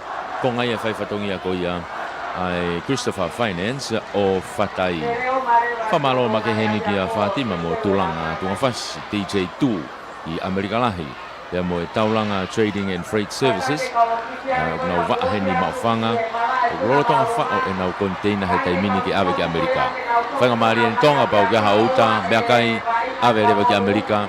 E container koe ni ai taulanga Trading and Freight Services. Whao peia i mawhanga. Nau ngahi container nau ofisi o tuupei mui i he whawhanua center. I heni tonga ni ko malolo tonga tā kia i he walu fitu ono, nima tolu fitu ono. Pe ko semi taulanga ko walu whaua noa wha taha hiwa. Pe ko taha ke pei Amerika hena. Ia maria taulanga matoto i he ono nima noa. Ono tolu noa, ono hiwa walu. Pe ko Fatima pe amo tu. I Amerika pe i he nima taha noa, nima fitu nima, taha ono taha. Matu yuk tāpuni e nau konteina he aho wawalu. Pea whawhorau rewa ki Amerika. I he aho wha ko ia o me. Whamalola hieni ki a Paula Moimoi la tu. Pea mo e tau live stream. Kono hinga foki o ku tau whamafola koe ni he reti o. Mo e tau live stream Facebooka. Broadcom. Pea kutoe kau atu pe ai Facebooka. Ai Tonga Vision. Pe foki ki he Karia. Pea pe foki he YouTube. Piko ia a Paula Moimoi la tu. Kau whakataha i hono whamafola atu e tau sipoti. Mei teu whaiwa. Aho ne wha. Ko tau whanonga mai whamalola hiki a Paula Moimoi la tu. Katawanga pena ke heni ke tau fia whakataheni. Kako tui peu ke mamata mai pe me hena. Malo e tokoni pe malo e saute. Ia e whamalola heni ki a Siria Kata. Siria Kata pe mo e tawhe tauriki Pure Perfume Oil. O si tala pe hono hingoa ai tunga ko ia o e koloa ko ni. Ko lolo tala ko ia kuanga lolo kaloni lolo tala kuanga pea o ikai ke toe hui fo i kaloni ata pe katoa ngahi alaha manongi ko ia o Europe mo Amerika ko kato ia iai pe fo ke ngahi au kakala me Isileli pea mo Pasifiki ko au ata hono alaha ona io telefoni pe ko ia Siria Kata i City by the Bay San Francisco I hima ni mataha, tolu noa nima, ua fitu taha walu, ha whahinga taimi peo ke whia mawai, ha o lolo, kaloni, tafe tauriki, piwa perfume oil ia, mei San Francisco, mei Amerika lahi, mea Siria kata. Whamalo ia lahi e pe whakene Lavenga Finance. Ko Lavenga Finance i mei nakolo, halariku, kau taha no pa angaini, malu ia ke pe kolo whakatonga, pea moe mea lere. Malu ia ke kolo whakatonga moe mea lere, ha whahenga lahi peho o seniti o whia mau, whakavavave, lava lere i pe ke whakakato ia, e he kautahani. Kautahani o si nau slai seni. O si ai nau lai seni, pe nau ngau e kakato atu, i he ngahi tapa kotoa peho whia mau pa anga. Ko fika telefoni, valu ono noa, hiva tolu noa valu. Valu ono noa, hiva tolu noa valu. I Lavenga Finance, o nakolo halaliku. Pe wai whamalo makehei peheni ki a Prince Walla. Pea moe Siva International, moe Siva Capital o Amerika. Iyo, koe kautahani, kuna uhanga koe o fetuku mai, pe supply, ai ngahi koloa koe tai e tau kupesi koe ia koe manulua. Manulua, koe tau talano peke manulua, koe Siva International ia. O gai ngahi kato handbags, gai ngahi mea teu, ngahi alambe pehe koe sini. Paki kia i o ai tau kupesi koe ia manulua, o ku omai ia me he kautaha ai Siva International. Kona website i, www.shopsiva.com.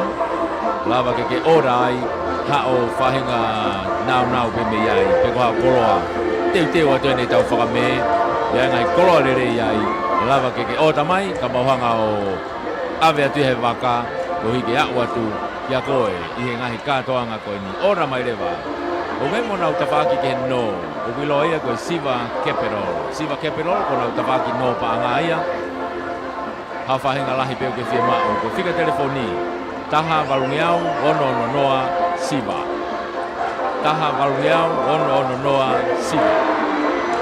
Ko kona upesi Facebooka koe Siva, ko Facebooka pe Prince Walla, o ke message pe kiai, pe mo chat kiai, ho ngahi whia mao i he kautahani. Whamalo lahi e peheni kia aholotu, mariuka e tau, pe he whoki kia kereneta lufe, nei Amerika lahi, malo e popo, malo e tokoni mai, e kei manatua mai e tau kau whaifatongi atu mei teu whaiva i he spoti koina no hiwanga fulmani ma o e aho whaka osi e ni ko tau wau mai kia i. Koe e tau whamalo i e tau ngahi kautaha sponsors, malo e popo, malo e tokoni.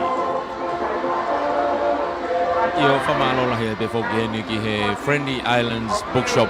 Friendly Islands Bookshop e koe wharetohi o motuanga o wha ia ai ni koe honau wharekoloa ena i he tungi Colonnade i loto nukalo wha i aipe mo nau ngahi waa i wawau waa i hapai mo waa koia i ewa whakakakato ai ho ngahi nau ki he ako nau whaka ofisi kato kotoa pe me ai kamata pe me he tau ngahi ako toka mua alu e pe ki he tau ngahi lautohi alu e pe ki he tau ngahi kolisi ma ngahi ako maulungange ngahi ako whakateknikare lava lere i peo whakakato ho mo ngahi nau katoa. Au ke ngahi ofisi, e ngahi tawhaki ke he o whia mau ke o ofisi, e lava lere i peo whiau. Pea pehe whoke tau ngahi tohi, wai tau ngahi tohi whakalotu, au ke tohi tapu, tohi himi, pea mo e ngahi tohi talanoa, ngahi tohi historia.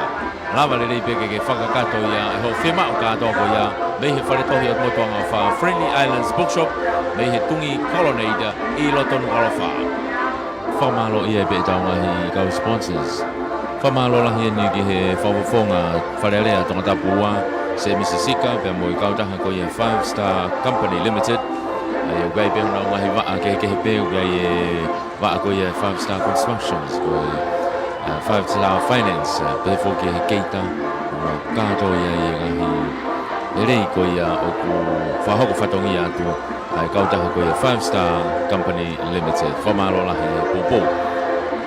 Whamalo whakene ki he Tonga Post. Peko kautaha whiawea ki meiri ko ia a Tonga.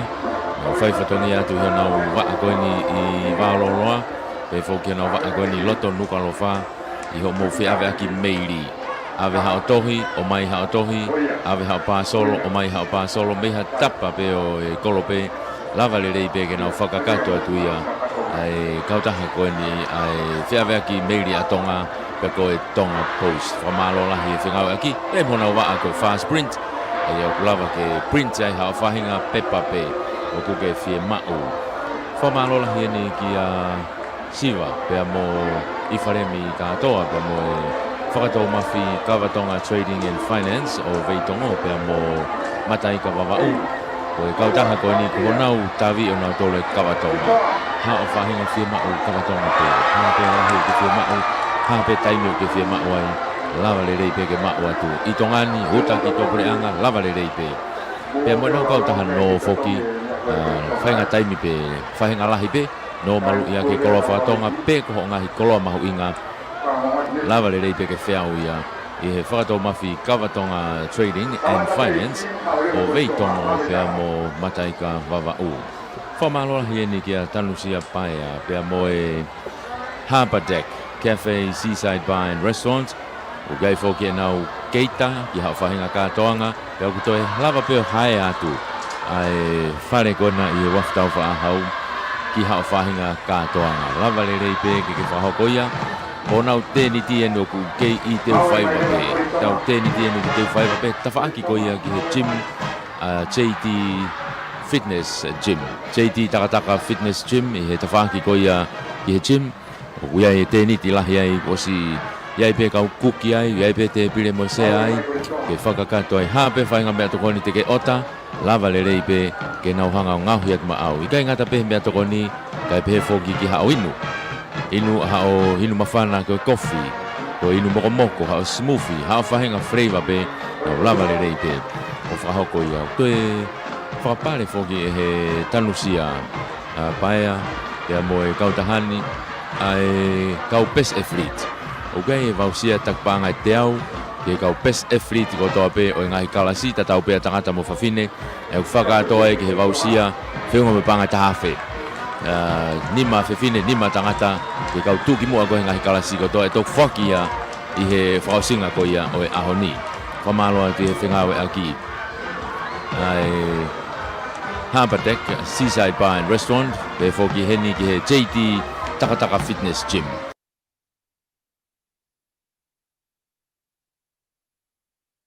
E popo mai ki he tau whamawhora.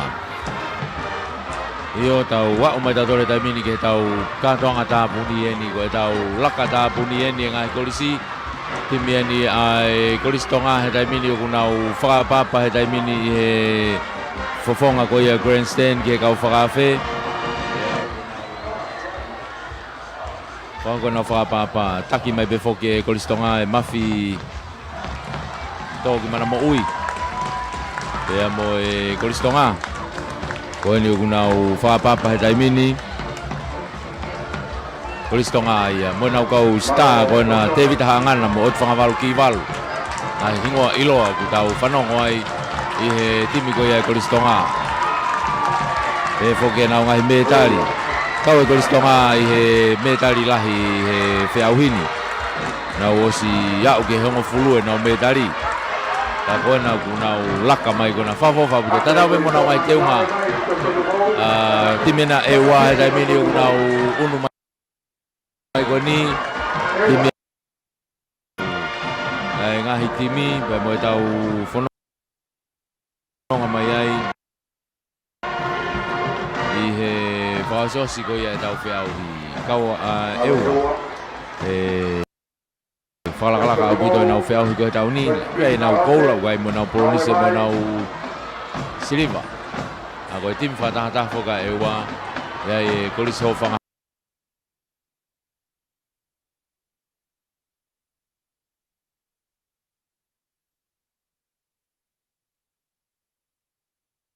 Hawaii pea mo e hako marunga o ewa.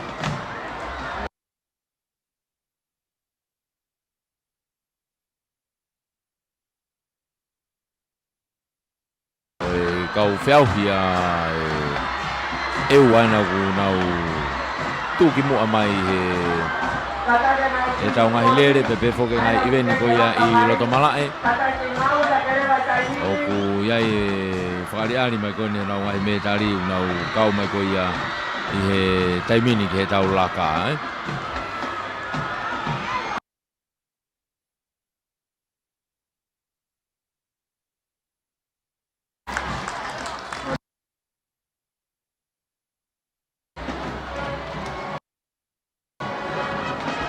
O ia whapapa mai timi ko ia a ewa.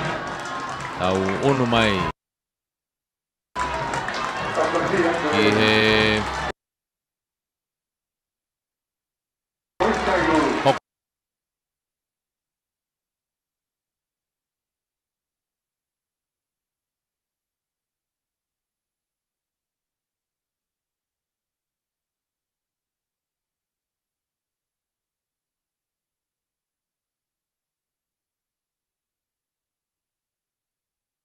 ko mai Kolis Tailulu. Kena iai pe moia Henry Tuiono ko kau tau te na Tuiono nau tu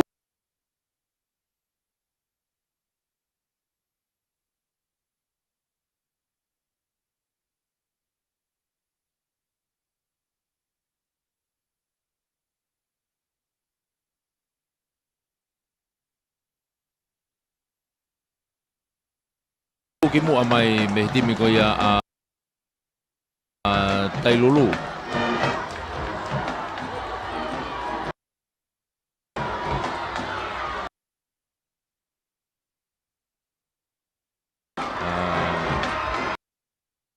Whanau tangata kia Henry Tuiono pe moe.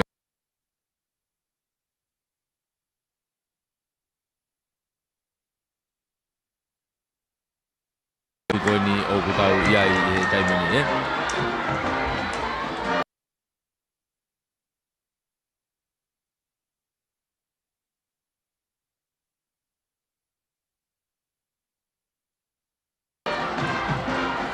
Lava tu e whapapa ia a Tailulu. Unu mai taimini timi ko ia e Kolis ko tupou he taimini. Timi e Kolis ko tupou.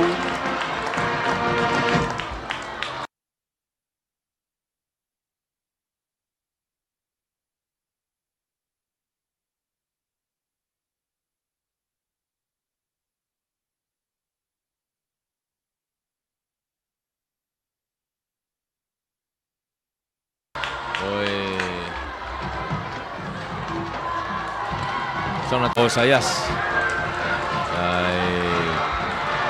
Yang ipe ko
lagi ko tau ki te pire metari.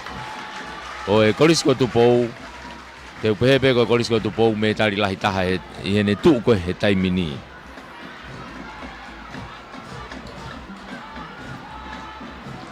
Lava mai whakapapa e Kolis ko tupou. Ongo star. Ihe ngahi ingoa pe ia ni ihi ku tau lava ke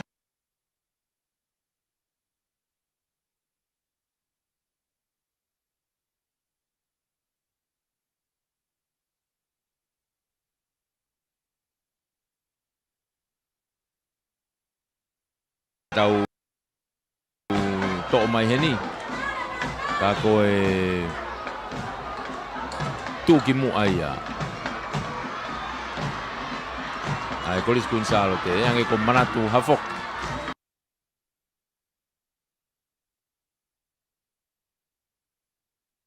toloa to ya ke puna mal kan de fenga re ko te ana masia Tamai tangata lalahi.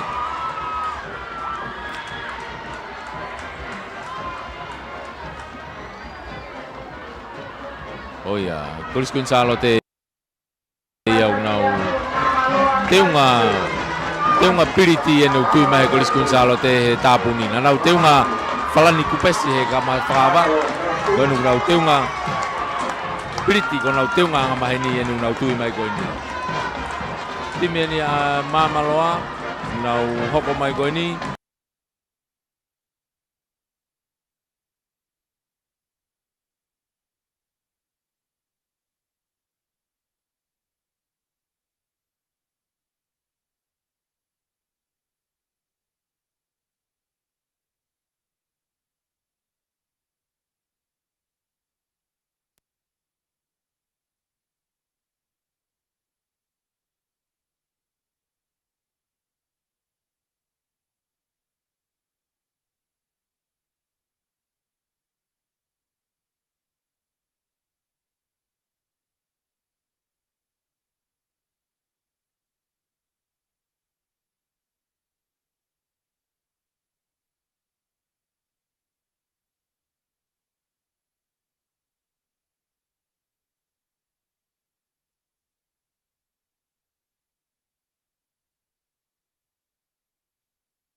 teunga whakatonga e timi koeni a mamaloa.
Middle Schools, Michael, Nakamai.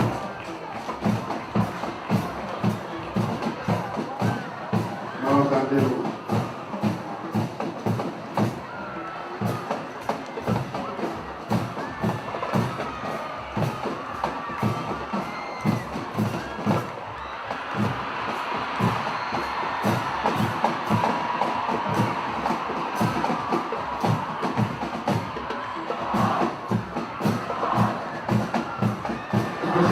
Government Middle School, Mahathir. Government Middle School, Mahathir.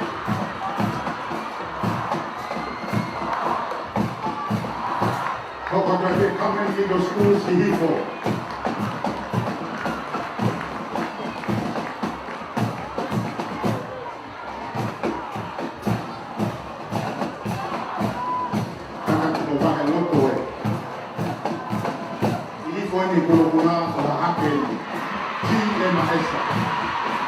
Middle School, by local Sihifo, Mahathir.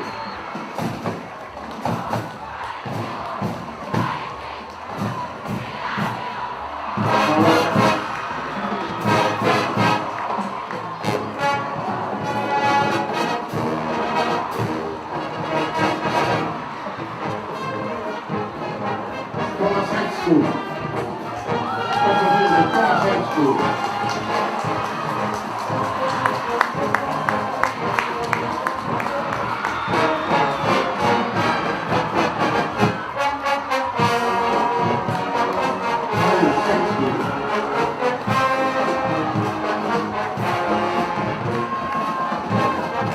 Thomas High School.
Io, come in scuola che poi lo cava il motore di là, ma per todo la vita è fatto e anche in come mi impegno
tau paso si mai.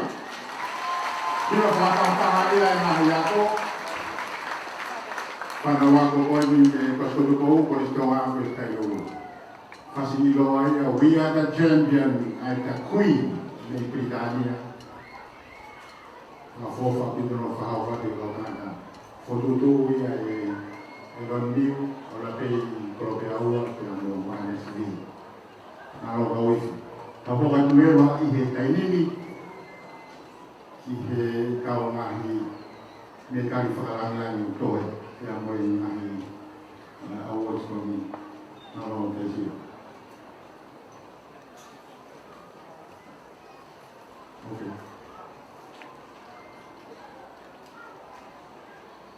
Vamos. Yo tengo que tener más de digo, más de digo, solo.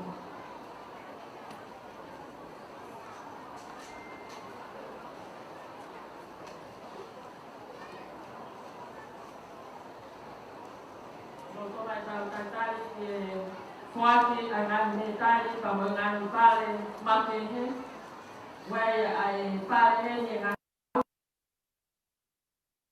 Fuati ko pare WCCC Women and Children Crisis Center ngamoy na fe auhi TikTok kore atu ke kau kore ako na yako ko ini laba ke hua kilalo pe ki fuati atu Uipe, nate moto ki lava tuleva ke office WCCC i tungi colony ke maumi ai. Ko pare uruaki, ko pare ni mangeau, fuakia ke police queen samote.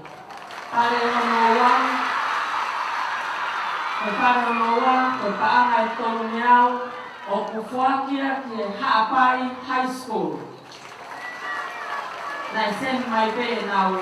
TikTok anau tolu ia i Facebook. Koe pare no tolu, koe paana i wangeau o mau ia e Tonga High School. Koe fe auhi chia, ke fika telefoni no avalu no noa fa, ai WCCC helpline. O koe pare waki, mau ia e koliskai lulu, koe paana i taha afe. Koe pare ono wan, koe pana e ono ngeau, o mauia e Queen Charlotte College. Koe pare lewa ono tolu, koe pana e wha ngeau, o mauia e Polistonga ki a te. Katoa ngai pare koe iam, e mo mau pe ia te me ofisi o WCCC i e pompongi moni te.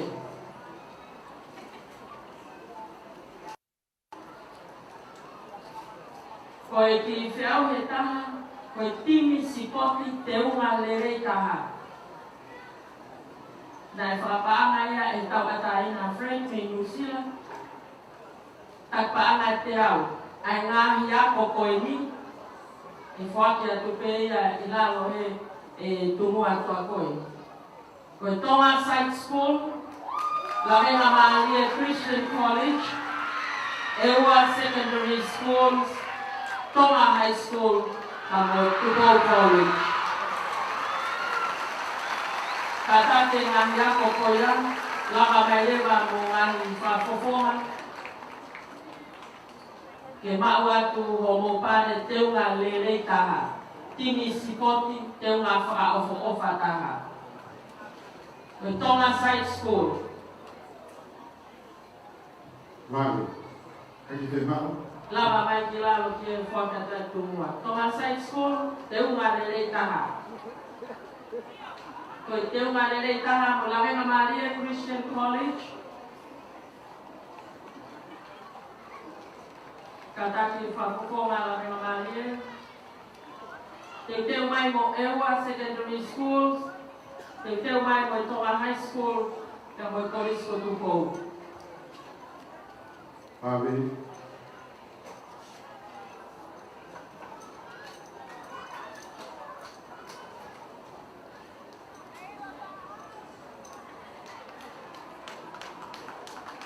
Papoponga la Larenga Mahalia, papoponga ke polis ko tipo. Kampunga ewa. Kampunga Tonga High School. Ngani tini sport ya wakale tawatai na Fred ya New Zealand. Malo Kata kodi fakondomte para WCC Women and Children Crisis Center pinauto kiwat pinatehemoni ke wakia para goya. Malo.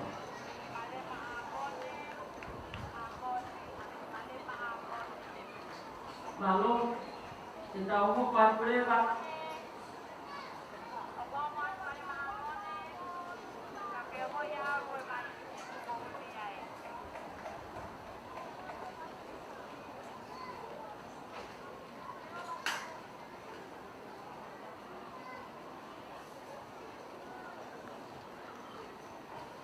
Tetawa patule mataimini ifakakato no fuaki o ngani metali ke ngani fe auki na e lava I konga pa osi o amuki.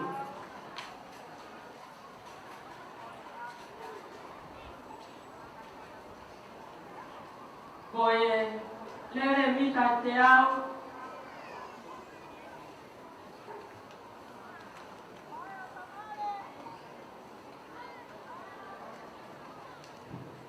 kata ki kore to ke paperwork iki whakakato mai ane pe koe ngani iweni koe ni ai break failure. O asma pe ni koe mita te au pake asma ia pe koe break failure. Kata ki amor.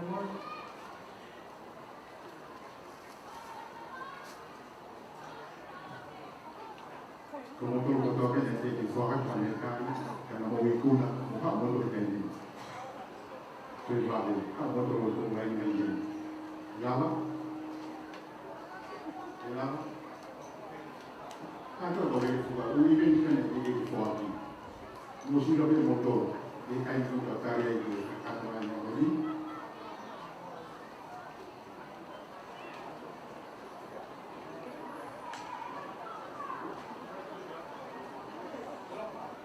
Y el picaño no es que lo tengo su hija, y de forma que tenga acá, pues la voz, cada que te ve, está por lo que. Todo lo va a preparar por el problema. Oiga, un todo día ahí. Hay fracasa que no hago ahí, cada que ve, como está. Todo el mundo con la vista por el mundo.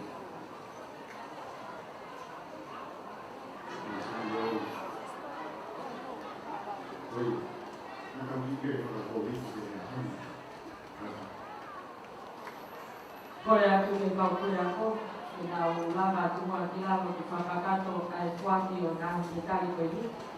Koe ngani pare whalangi langi, tu fuaki a whakanti whalangi langi.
Tau hopaitu. Koe lele mita te au ai senior girls. Koe ulo ati mo me tari koula Florence Hakao koe salote. Koe ua mo me tari Sirigan Nancy Kata koe salote. Koe tonu mo me tari Kolonise o tolata mahi koe stailulu. Mau ngajari. Koe te kaupure ako mo me akua ki lalo ki whakakato e. Katongia koe ni. Senior girls, 100 meter sprint. First with the gold medals, Florence Hakalo, Queen Charlotte College. Second with the silver medal, Nancy Kata, Queen Charlotte College. And third with the bronze medal, Otolaka Mafi of Kailulu College.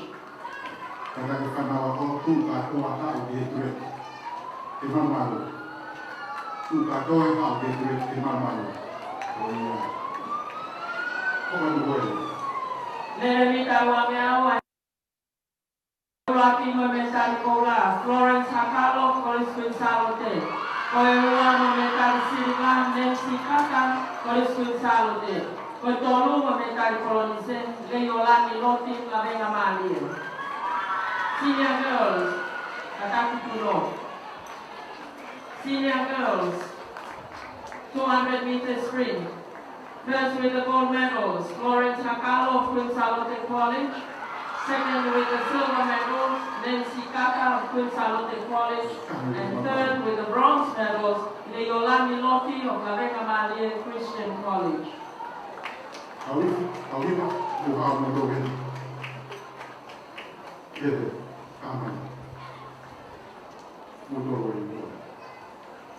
Leolani Kata, Etari Colonice, La Vega Malia.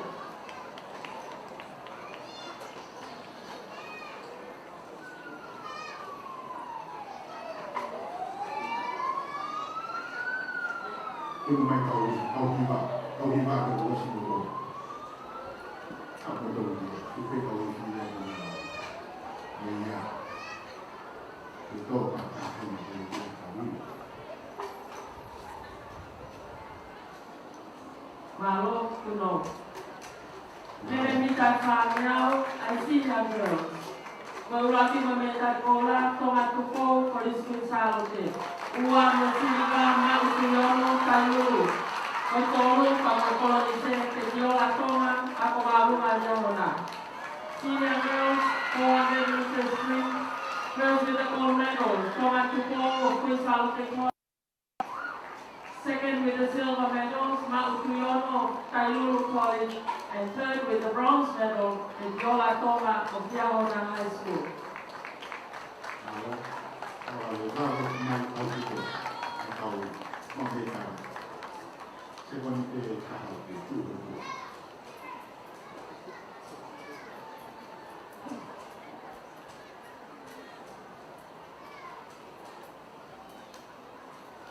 Malo Kuno. Neremita Malumeao, a senior girl. Koeulaki Mokola, Yentama Atoa, Kolisa Fo'o. Koeua Mosiliga, Romaker, Kolisa Fo'o. Kotoru Mokolonice, Tonga Tupo, Kolis Queen Charlotte. Senior girls, 800 meter sprint. First with the gold, Yentama Atoa of Apu College. Second with the silver medal, Romaker of Apu College. And third with the bronze medal, Tomatupo of Queen Charlotte College.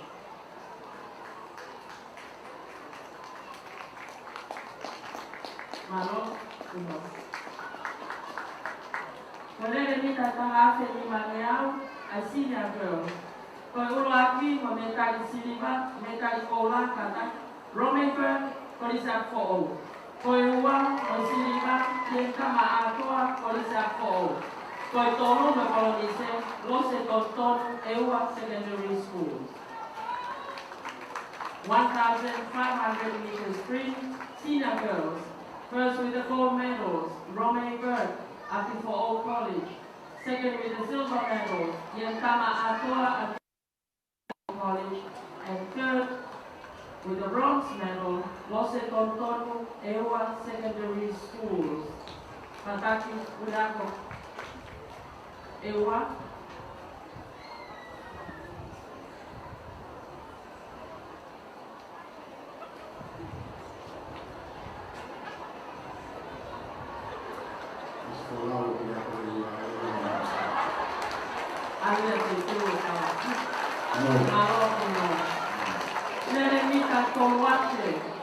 Neremita Tolwate, a senior girl. Koeulaki Momentari Kola, Yentama Atoa, Kolisa Fo'o. Koeua Mesiliva, Romeiber, Polisa Pipol. Koetolu, Kawakolonise, Pilesa Kamale, Polisa Pipol. 3,000 meter sprint. Senior girls, first with the gold medals, Yeditama Atoa, Apifo Old College. Second with the silver medal, Romeiber, Apifo Old College. And third with the bronze medal, Pilesa Kamale of Takuilau College.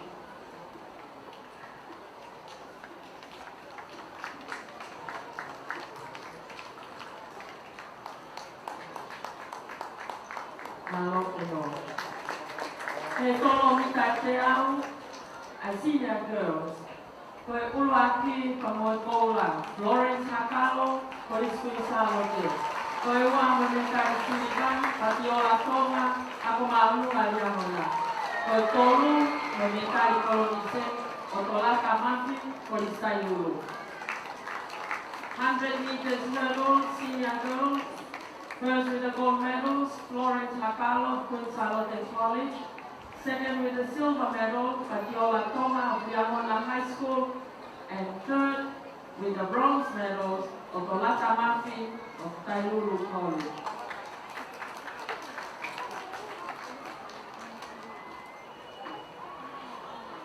Malo Uno.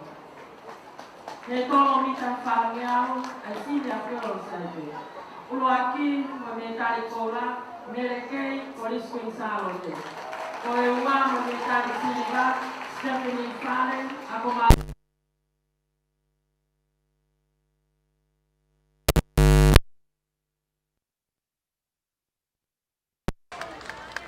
Senior girls, 400 meters hurdles.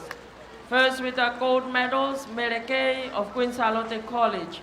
Second with the silver medal, Stephanie Fale of Liahona High School. And third with the bronze medal, Otolata Mafi of Tailulu College. Malo, Puno. Koe puna loa, ai senior girls. Koe uloaki mo me tari koula, pa koe reko ti fo'o, koe mitai wha, koe ne hiwata. Florence Hakalo, Koriskuin Salote. Koe ua mo me tari siriva, Los Tika Feke, ako maulunga tonga. Koe tolu, pa moe polonise, Merekei, Koriskuin Salote. Senior girls, long jump.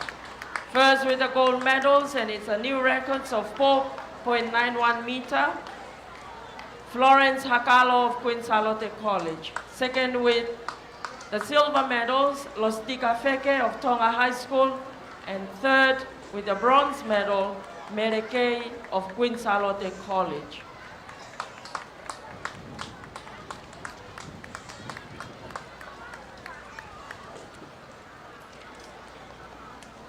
Malo Puno. Pe auhi puna sitepu, ai senior girls aipe. Oloaki, me tari koula, Florence Hakalo, Koriskuin Salote. Ua mo siriva, Merekei, Koriskuin Salote. Koe tolu, mo me tari kolonise, Los Tika Feke, ako maulunga tonga.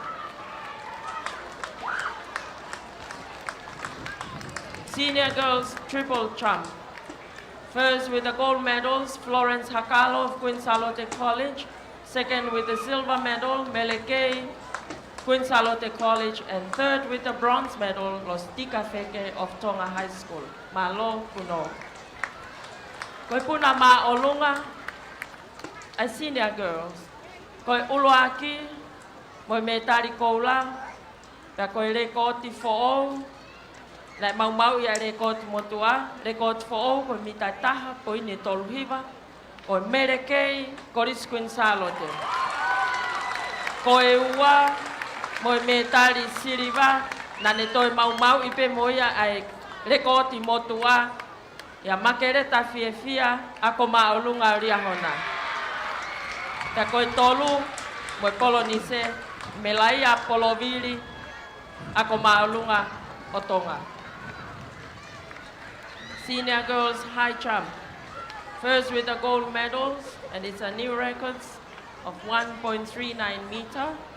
Merekei of Queen Salote College. Second with the silver medals, also break the old records. Makeleta Fiefia, Liahona High School, and third with the bronze medals, Melaya Polovili of Tonga High School. Malo uno. Tau hoko atu ke whiauhi, tolo mea mamafa, ai senior girls. Koi ulo aki mo me tari koula, pa koi reko ti fo'ou ko fotu, koi mita e tātaha poine ono nima, kia Natalia Kaitu'u o ako maulunga tonga.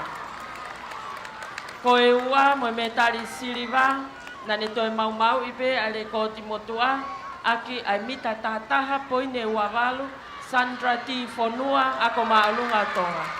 Koi tolu mo me tari polonise, ko Vika Fifita, ko Queen Salote. Senior girls shot put.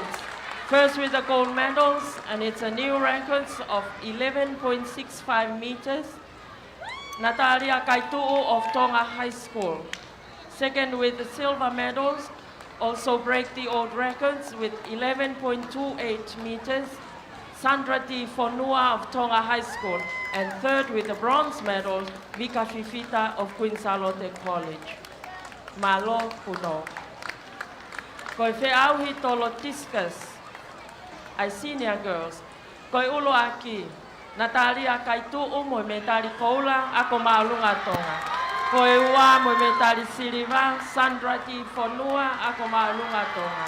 Koi tolu mo me tari polonise, Vika Fifita, Koris Queen Salote. Senior girls discus. First with the gold medals, Natalia Kaitu'u of Tonga High School. Second with the silver medals, Sandra T. Fonua, again of Tonga High School. And third with the bronze medals, Vika Fifita of Queen Salote College. Malo kuno. Koi whiauhi tolo sika, ai senior girls. Koi uruaki ua tolu, na mau i kotoa ai reko ti motua. Koi uruaki, pa moe me tari koula, moe reko ti fo'ou ko fo'otu'u, koi mita tolua, poine fituvalu, Joffany Fare, ako maulunga Liahona. Koi ua, pa moe me tari siriva, koi mita tolunoa, poine tolutaha, tau fo'ou tonga, koris tailulu. Koi tolu moe me tari polonise, koi mita e wahiva poine fitufa, ferila tone, lavenga Maria. Senior girls javelin throw. First with the gold medals, and it's a new record of 32.78 meters, Joffany Fare of Liahona High School. Second with the silver medals,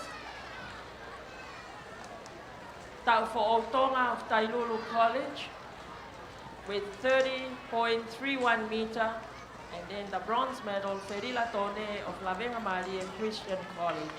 Malo puno. Te tau hoko atu, ke ngahi timi rere fuka, ai senior girls. Koe ulu aki mo me tari koula, o kumau ia e timi rere fuka, koe rere fuka, mita te au, 4 by 100 meters relay. First with the gold medals, Queen Salote College. Second with the silver medals, Api Fo'ou College. And third with the bronze medal, Tonga High School. Kataki, hau katoa pe foi timi rere fuka koia, te mou me tari katoa pe foi toko wha. 4 by 100 meters relay senior girls. First, with the gold medals, goes to Queen Salote College. Second, with the silver medals, the relay team from Api Fo'ou College. And third, with the bronze medal, is the relay team from Tonga High School.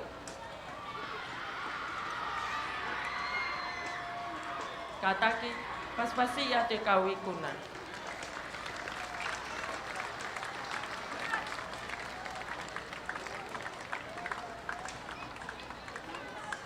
Ngai me tari tau foaki, ngai me tari fo ope na e omai e mia e whakakato ake tau whatongia i he tau malo puno. Koe me tari whaosi ke whoaki ki he senior girls koe lere fuka mitai whange au. Koe ulo aki pa moe me tari koula koe timi lere fuka e koris up for all. Koe ua moe me tari siriva koe timi lere fuka ai koris kuin salote. Koe tolu moe me tari polonise koe timi lere fuka ai ako maulunga riahona. 4 by 400 meters relay, senior girls. First with the gold medals is the relay team from Api Fo'o College. Second with the silver medals is the relay team from Queen Salote College. And third with the bronze medals is the relay team from Liahona High School.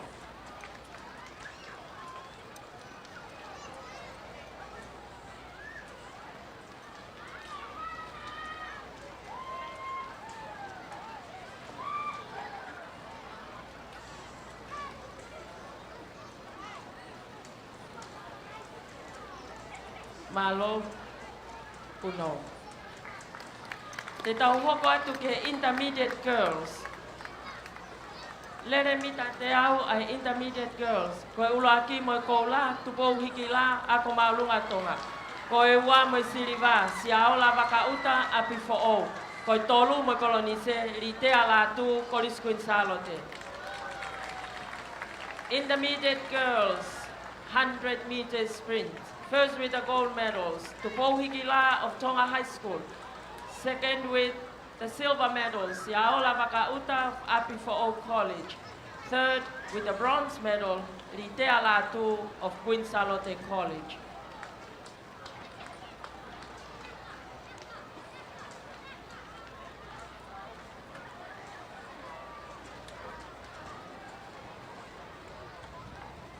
Malo puno. Lere mitai wange au, intermediate girls. Ulu aki moi koula, tupou hiki la, ako maulunga tonga. Ua moi siriva, foriaki, sa kopo Api Fo'o. Koe tolu, moi polonise, wike lotu mate yalona, koristai lulu.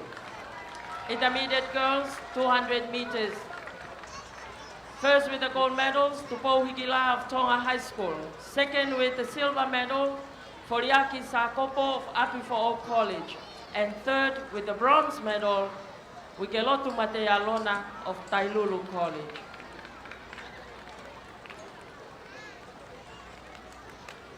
Malo, puno. Lere mitai whangeau, intermediate girls. Koe ulo aki, pia moe koula. Wikelotu Matealona, koris Tailulu. Koe ua me tari siriva, tupou hikila, ako maolunga tonga. Koe tolu mo me tari kolonise, siuti taufa, koris Api Fo'o. Intermediate girls, 400 meters sprint, first with the gold medals. Wikelotu Matealona of Tailulu College. Second with the silver medals, Tupou Hikila of Tonga High School. And third with the bronze medal, Siuti Taufa of Api Fo'o College.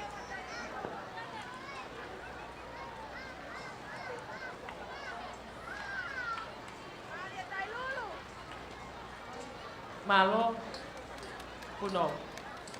Lere mitai valunge au. Koe ulo aki mo me tari koula. Wikelotu Matealona, koris Tailulu. Koe ua me tari siriva, siuti taufa, koris Api Fo'o. Koe tolu mo me tari polonise, Maria Halapio, koris Api Fo'o. Intermediate girls, 800 meters sprint. First with the gold medals, Wikelotu Matealona of Tailulu College. Second with the silver medal, Siuti Taufa of Api Fo'o College. And third with the bronze medal, Maria Halapio of Api Fo'o College.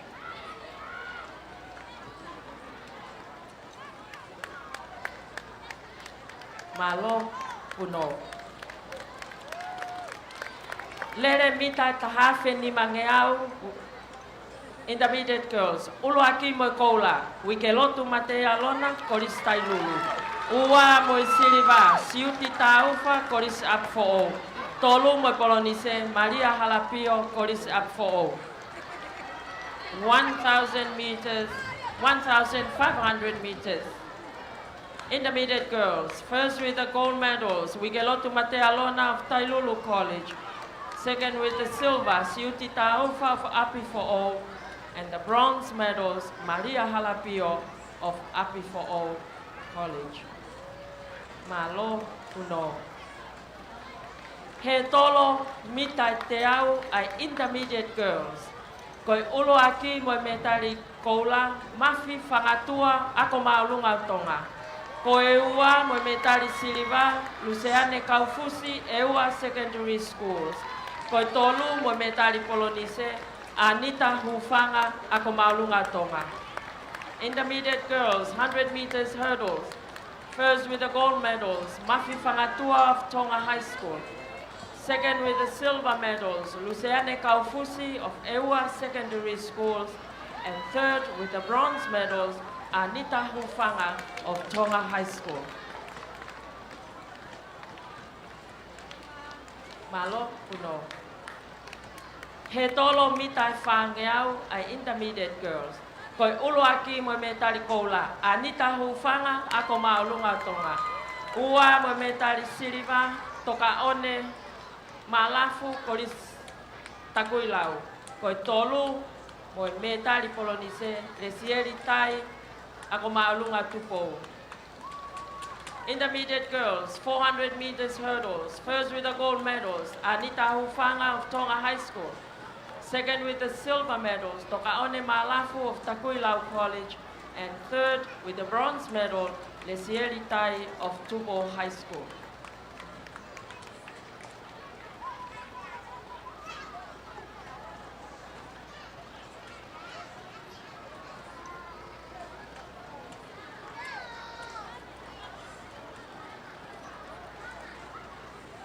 Malo Uno.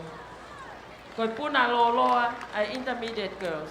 Koi ulo aki mo me tari koula, tupo hiki la ako maulunga tonga. Ua mo me tari siliva, Tatiana Tai, Coris Queen Salote. Koi tolu mo me tari polonise, Resieri Tai, ako maulunga tupo. Intermediate girls, long jump. First with the gold medals, Tupo Hikila of Tonga High School. Second with the silver medal, Tatiana Tai of Queen Salote College. And third with the bronze medals, Resieri Tai of Tupo High School.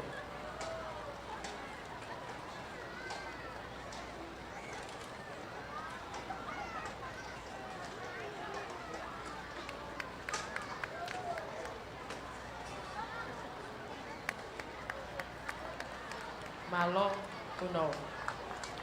Te au hipuna stepu, intermediate girls. Koi ulo aki, metari koula, Fatai Kaufusi, kolis ako maulunga liahona. Koi ua, moi siliva, Tatiana Tai, Coris Queen Salote. Koi tolu moi polonise, toka one maafu, Coris Takuilau. Intermediate girls, triple jump. First with the gold medals, Fatai Kaufusi of Liahona High School. Second with the silver medal, Tatiana Tai of Queen Salote College. And third with the bronze medal, Tokaone Maafu of Takuilau College.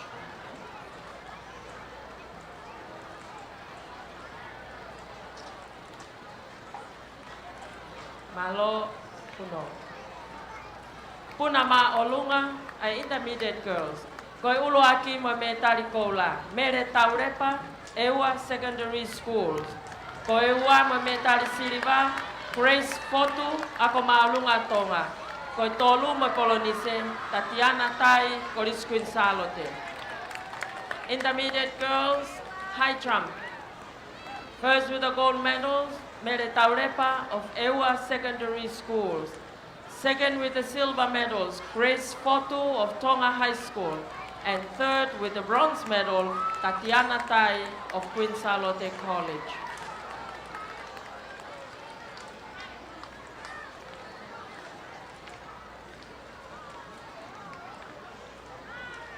Malo Puno.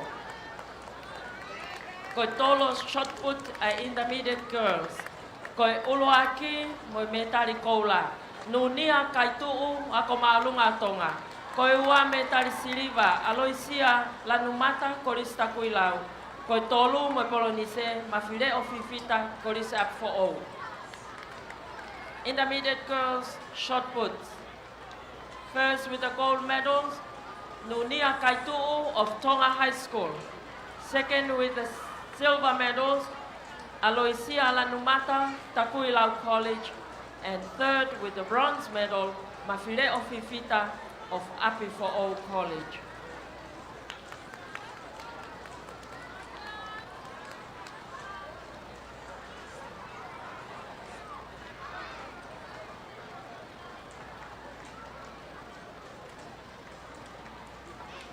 Malo puno.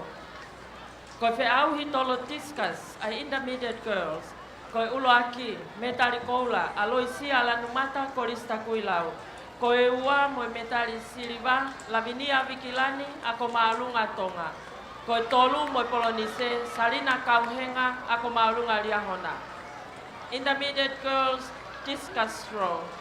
First with the gold medal, Aloisia Lanumata of Takuilau College. Second with the silver, Lavinia Vikilani of Tonga High School. And third with the bronze medal, Salina Kauhenga of Liahona High School.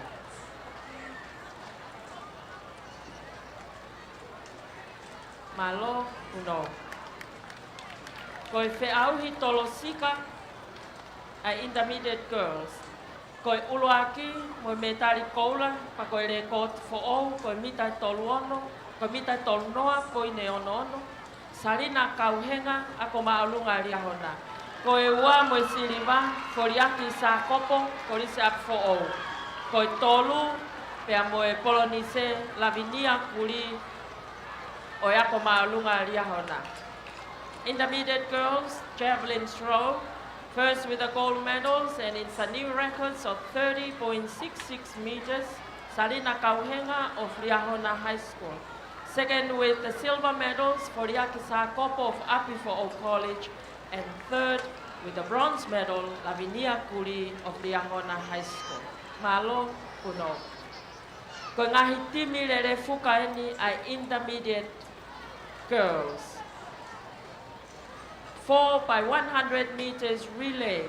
First with the gold medals, Tonga High School. Second with the silver medals, Api for All College. Third with the bronze medals, Queen Charlotte College.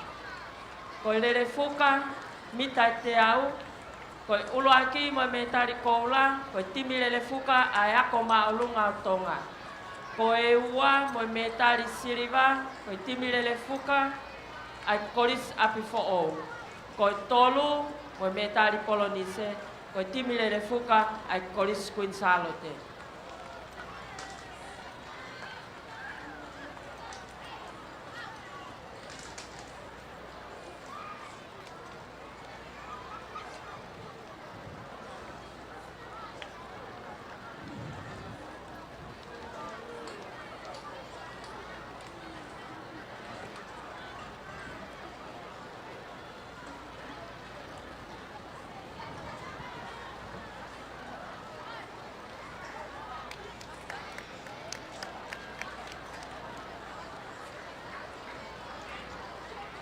Malo puno. Koe metari whao se intermediate girls, koe lere fuka mitai whangeau. Koe uloaki mo koula timi lere fuka koris up for all. Koe ua mo siliva, koe timi lere fuka ako maalunga liahona. Koe tolu mo metari polonise, koe timi lere fuka koris Queen Charlotte. Intermediate girls, 4 by 400 meters relay. First with the gold medals, the relay team of Api for All College. Second with the silver medals, Liahona High School. And third with the bronze medals, Queen Charlotte College.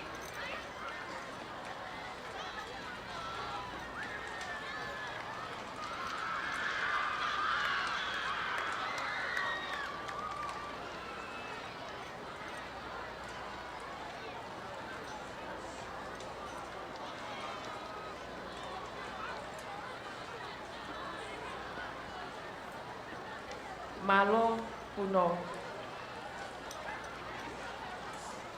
Kataki katau hoko atu ai pe ke whaki a ngahi me tari ai Open Girls. Ko rere mita te au ai Open Girls. Ko ulo aki mo me tari koula makasini whangake. Ko risi up for all. Ko e ua ta mo me tari siliva vinola fili ko risi ta kui lau. O kuiai mo me tari whakalangi ke uluaki ia mita te au ke a siutiti maake o yako maulunga o tonga. Pea koe tolu mo me tari Polonise, me tari whakalangi a Maria Ahau ko risi lavenga Marie. Pea me tari Polonise pea mo Ana Polovili me he yako maulunga a tonga.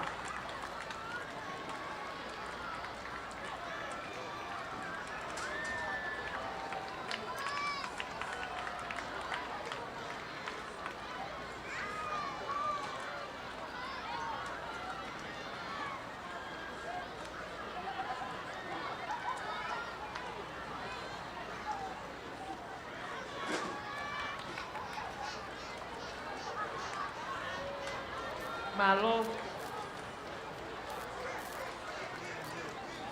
puno.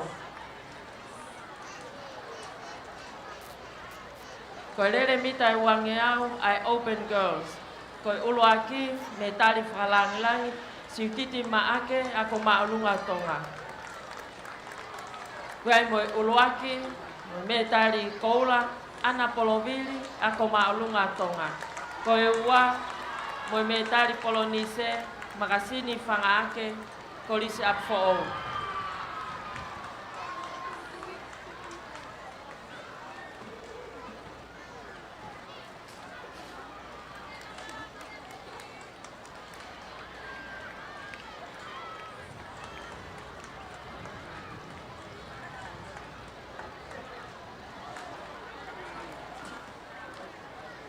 Malo puno.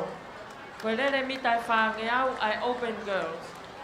Koe ulo aki mo me tari koula, ana lau te au ko risi up for all.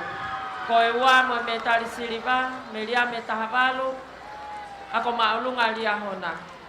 Koe tolu mo me tari Polonise, mere kafa, ko risi kuin salote.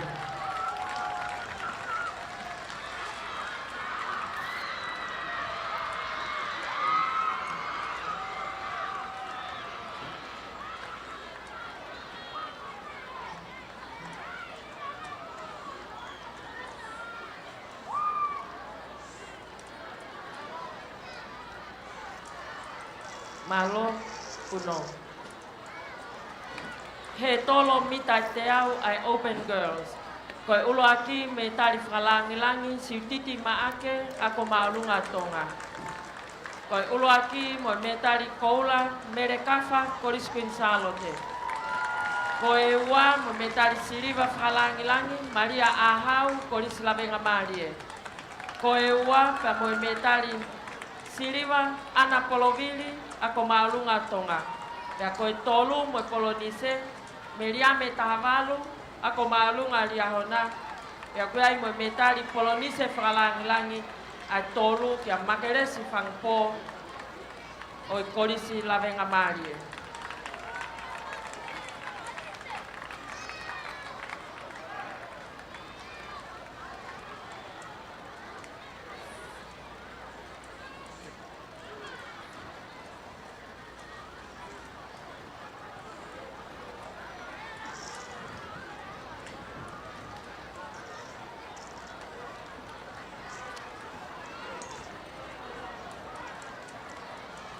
Me tari Polonise, whalangi me ria me whangpo ko risi lavenga Marie.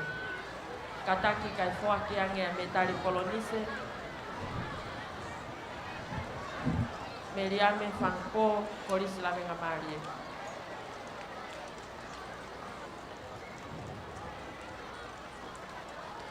Malo puno. Koe whiauhi puna si tepu ai Open Girls. Koe ulo aki pa mo me tari whakalangi ma ke resi whangpo ko risi lavenga Marie.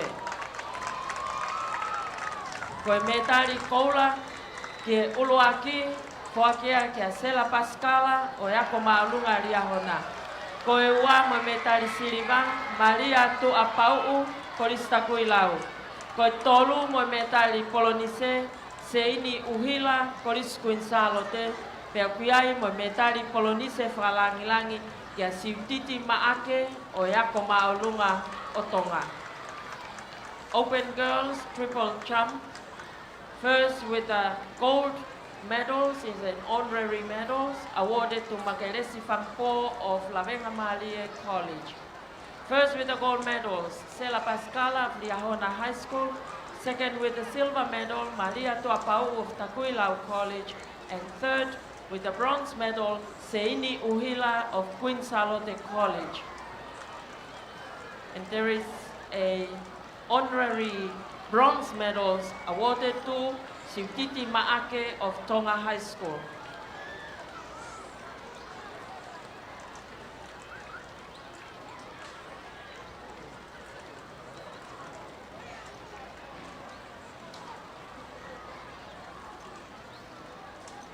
Malo Puno.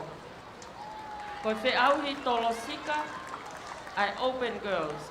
Koe ulo aki mo koula, mo siana siri ako maolunga tonga. Koe ua mo metari siliva, mere fehi turiki hakau koris Queen Salote. Koe tolu mo metari polonise, Leslie Tawelangi koris apfo. Open girls javelin throw. First with the gold medals, Mosiana Sili of Tonga High School. Second with the silver medals, Merefehi Turiki Hakau of Queen Salote College. And third with the bronze medal, Leslie Tawelani of Api for All College.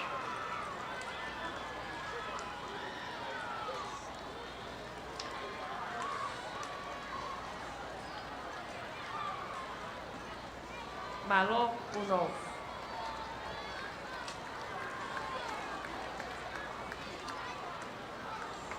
Koe timirele fuka, mita te au ai open girls. Koe ulu aki, moe me tari koula, koe timirele fuka ai apo maulunga tonga. Koe ua moe me tari siliva, koe timirele fuka ai korisi apo fo ou. Koe tolu moe me tari polonise, koe timirele fuka ai korisi Queen Salote.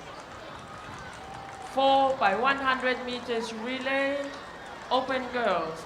First with the gold medals, the relay team from Tonga High School. Second with the silver medal, Api for All College. And third with the bronze medal is the relay team from Queen Salote College.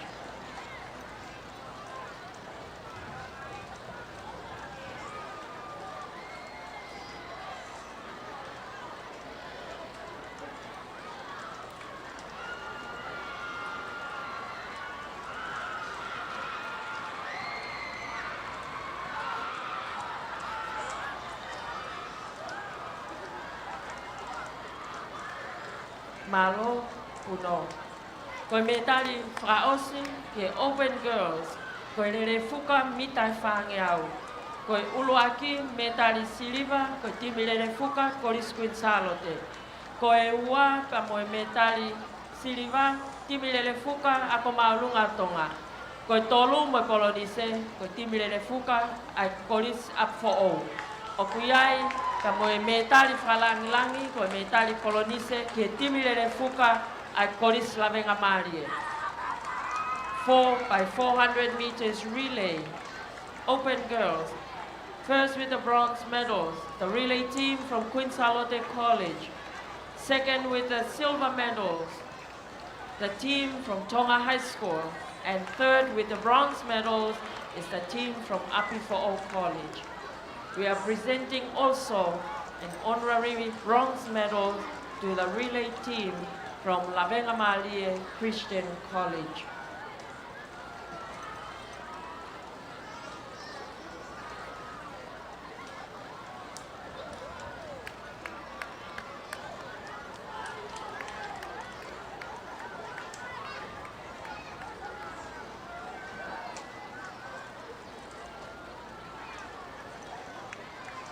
Malo Puno. whakataki, kai whakahoko atu koe. Koe ui atu koe ni, e kai ke whoake ata certificate, ui atu pe ko ngake ke ilo, pia e to klava atu pe ai komiti o whoake atu ngahi certificate ki o mo ngahi api ako. Koe kaure ko ti whooweni kua whotuu. Koe Midget Girls long jump, puna loloa ai Midget Girls. Koe reko ti motua e wafe tahiwa, koe mita tonu koe ne fitu walu. Nai mauia ke korisiri ahona. Koe reko ti fo'ou. E Emeline Toto, koe reko ti motua. Koe reko ti fo'ou. E tauni ko fotuia, koe mita e tolu. Io, koe mita e tolu, koe ne walu tolu. E Emeline Toto, me korisi. Me ako maulunga ria hona. Se ako e ua, to fatou mau ipe ale ko ti ilaise songo imori, o mita tolu ko ine fituiva. E puna maulunga e Midget Girls, ko Maria Hufanga, me ako maulunga tonga ko reko ti fo'ou ko fotu. Ko Junior Girls, fotu ai e reko ti fo'ou, e puna loloa, e Vasariva Ferretti, me Government Middle School Hahake, Tapaita Satini, me he Tonga High School, pe mo Petirisa Latu, me Korista Ilulu. Koe Triple Jump, reko ti fo'ou, e Mereane Palu, o Korista Kuilau. Koe Discus Throw, koe reko ti fo'ou, ko fotu e Junior Girls, e Kaloni Moala, me Koris Kuinsalote, pe mo Fifita Afu, pe me Koris Kuinsalote. Koe puna maolunga, koe reko ti fo'ou, fotu e Merekei, i e Koris Kuinsalote, pe amo e makineti finau, pe mehi ako maolunga o ria hona. Koe whiau hi tolo shot put, fotu ai he, mau ai he tokonima ai reko ti motua, aia koe reko ti fo'ou, fotu e tauni, koe mita tahataha koe ne ua tolu, e Kaloni Moala o Koris Kuinsalote. Ana mau I katoa e ana upani Ewa Secondary Schools, Hua Fonua, Riahona High School, ana I ke tau me up for all, ya mo mere nai te Fonua, me ako maulunga Riahona, ai ngahi rekoti motua. I Senior Girls, wai rekoti for all, ko fotu e Florence Hakalo, I Triple Jump, ko mita hango fulu, ko ine wavau. I Discus Throw, ko fotu ai e Natalia Kaituu, ai rekoti for all, ko mita toluono ko ine fitua me Tonga High School. Mau ia rekoti motua Sandra T. Fonua, Tonga High School. Vika Fifita, Koris Kuinsalote, Moresieri Takelo, me he ako maolunga Riahona. Ko Javelin Throw, fotua ia rekoti for all, I Senior Girls, e Joffany Fale, me ako maulunga Riahona, ko mita tolua po ine fituvalu. Kana maui, ai rekoti motua, Joffany Fale, te mo tau fo outonga, Korista Ilulu, Ferila Tone, Lavenga Marie, mo Makarita Lama, e Koris up for all. E Open Girls, Shot Put Throw, fotua e Perenaise Hafoka, me Tonga High School, ai rekoti for all, ko mita hongo fulu ko ine ni maua. I long jump, fotu ai e Siutiti Maake, ai rekoti fo'ou, ko mita fa ko ine ono fa. Pea mau ia ai rekoti motua Siutiti Maake, Tonga High School. Makeresi Fangpo, Tonga High School, Sela Pascala, Riahona, da mo Maria Tuapau me Riahona. Ie puna maolunga ko fotua e Sela Pascala, mita taha poine whanima rekod fo'ou, puna maolunga me Riahona. Ie Midget Boys, rekod fo'ou ko fotu e Midget Boys, high jump, e Avitovi Aholotu me Koristonga, ko mita taha poine tolfa.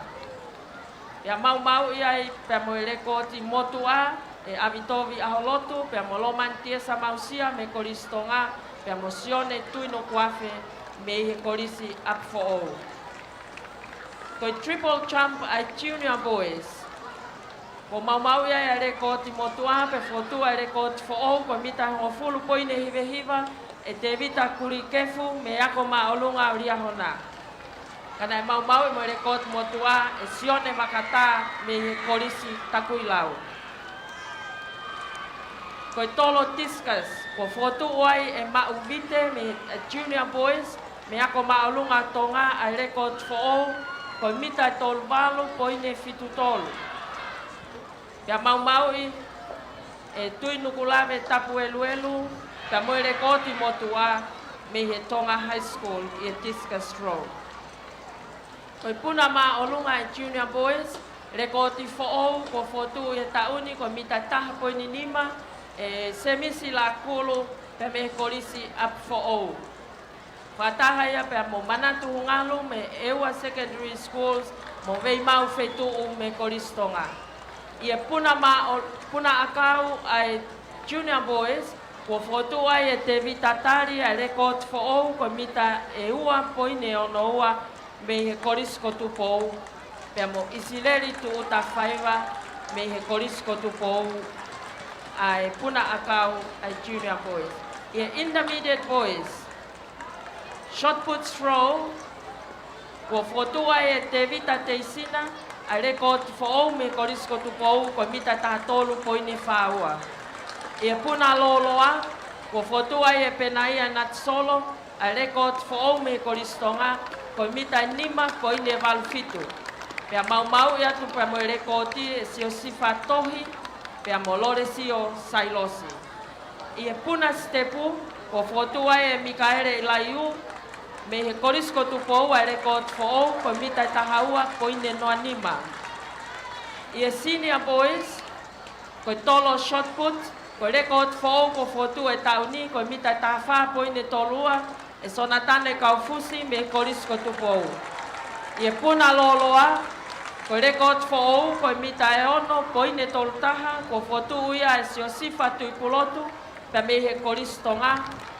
Pena e mau ia rekodi motua e sio sifa tu ipulotu pe amo nehumi tu i halamaka pe me he ako maolunga o Tonga. I he tolo tiskas ko fotu ai e sonatane kaufusi a rekod fo ou e senior boys ko e mita e tolu hiva. Ko open boys ko rekod fo ou ko fotu e tauni ko tolo sika a open boys ko fotu a rekod fo ou ko mita ni mawha po ine ta fitu e tau aho kovi pe me he korisi lavenga marie. Whikau aha ke kiai a Rodney Yeke me korisko tu pou. Pea hoko ake kiai a te vita siua pe me he koristonga na nau mau i katoa ai rekoti motua. Whahinga koia na e ui atu, fotu rekod fo e tok tuwha atu pe o mō ngahi certificate e komiti ke whaaki ati o mō ngahi api ako. Malo. Malo lahi taisia. Te tau hoko nulewa ki he whaaki o e ngahi special prizes me ngahi certificates koe ni. Whakahoko atu ia e he sea o e komiti sipoti. Whakau, fotu atongo atua koe. Ki he ngahi presentation o e ngahi special prizes pe mo ngahi certificates koe ia. Malo komiti, ka hoko lewa ki ai he tainimi. Te moulawa mai peki o longani. Ki he kolege mista ke ne to whake atu.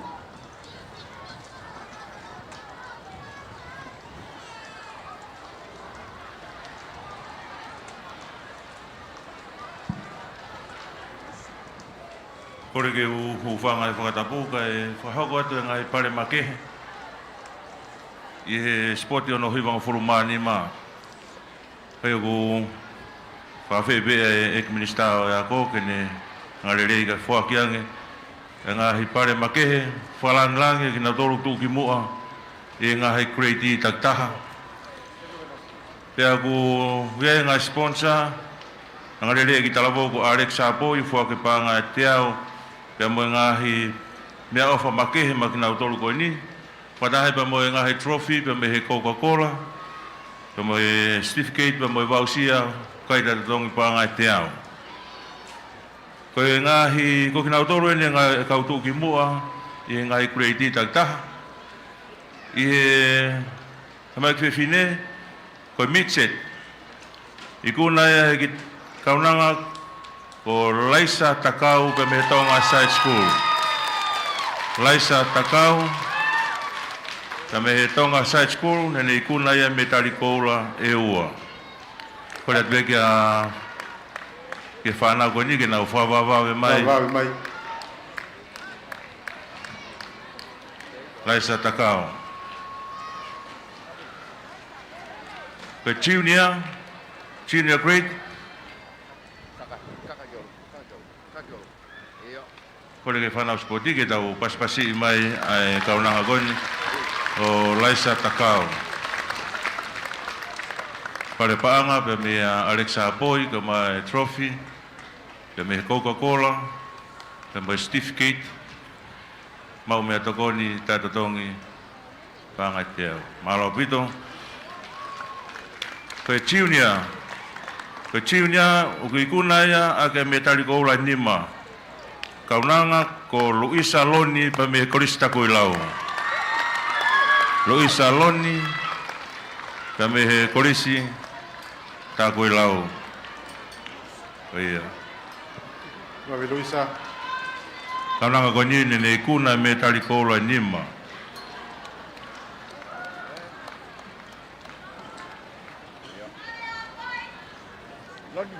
Luisa Loni pe me ta Koilau. So whanau mo paspasi mai ai toki mua i he junior. Ko e intermediate girls. E kuna ia ki he Korista Ilulu kaunanga ko Wigelotu Matealona. Wigelotu Matealona me tarikoula e tolu. Koe ngahi certificate, i he mau mea tokoni, o ko whai ki askotoa pēia i he certificate. Koe ngahi wausia. Koe klasi open grade, open girls, me tarikoula nima, i kuna i he kaunanga ko Ana Lauteau, pe me he Korisa Fou. Ana Lauteau,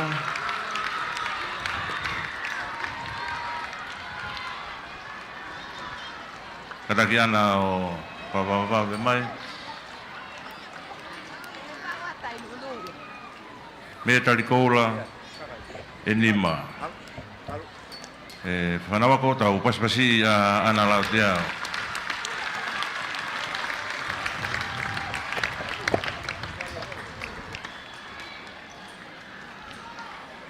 Ko senior grade. Ikuna kia ai me tarikoula nima. E Florence Sakalo pe me Koris Gonzalo de.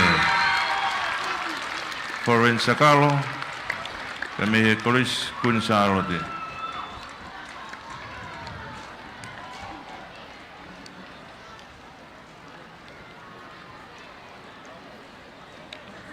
Ragi whanawako tau paspasi atua Florence Sakalo mo e ikuna o e ahoni. Te tau hoko tau pia ke whanau tangata. Koe whanau tangata, koe Mitchet Boys. Me tarikoula tolu.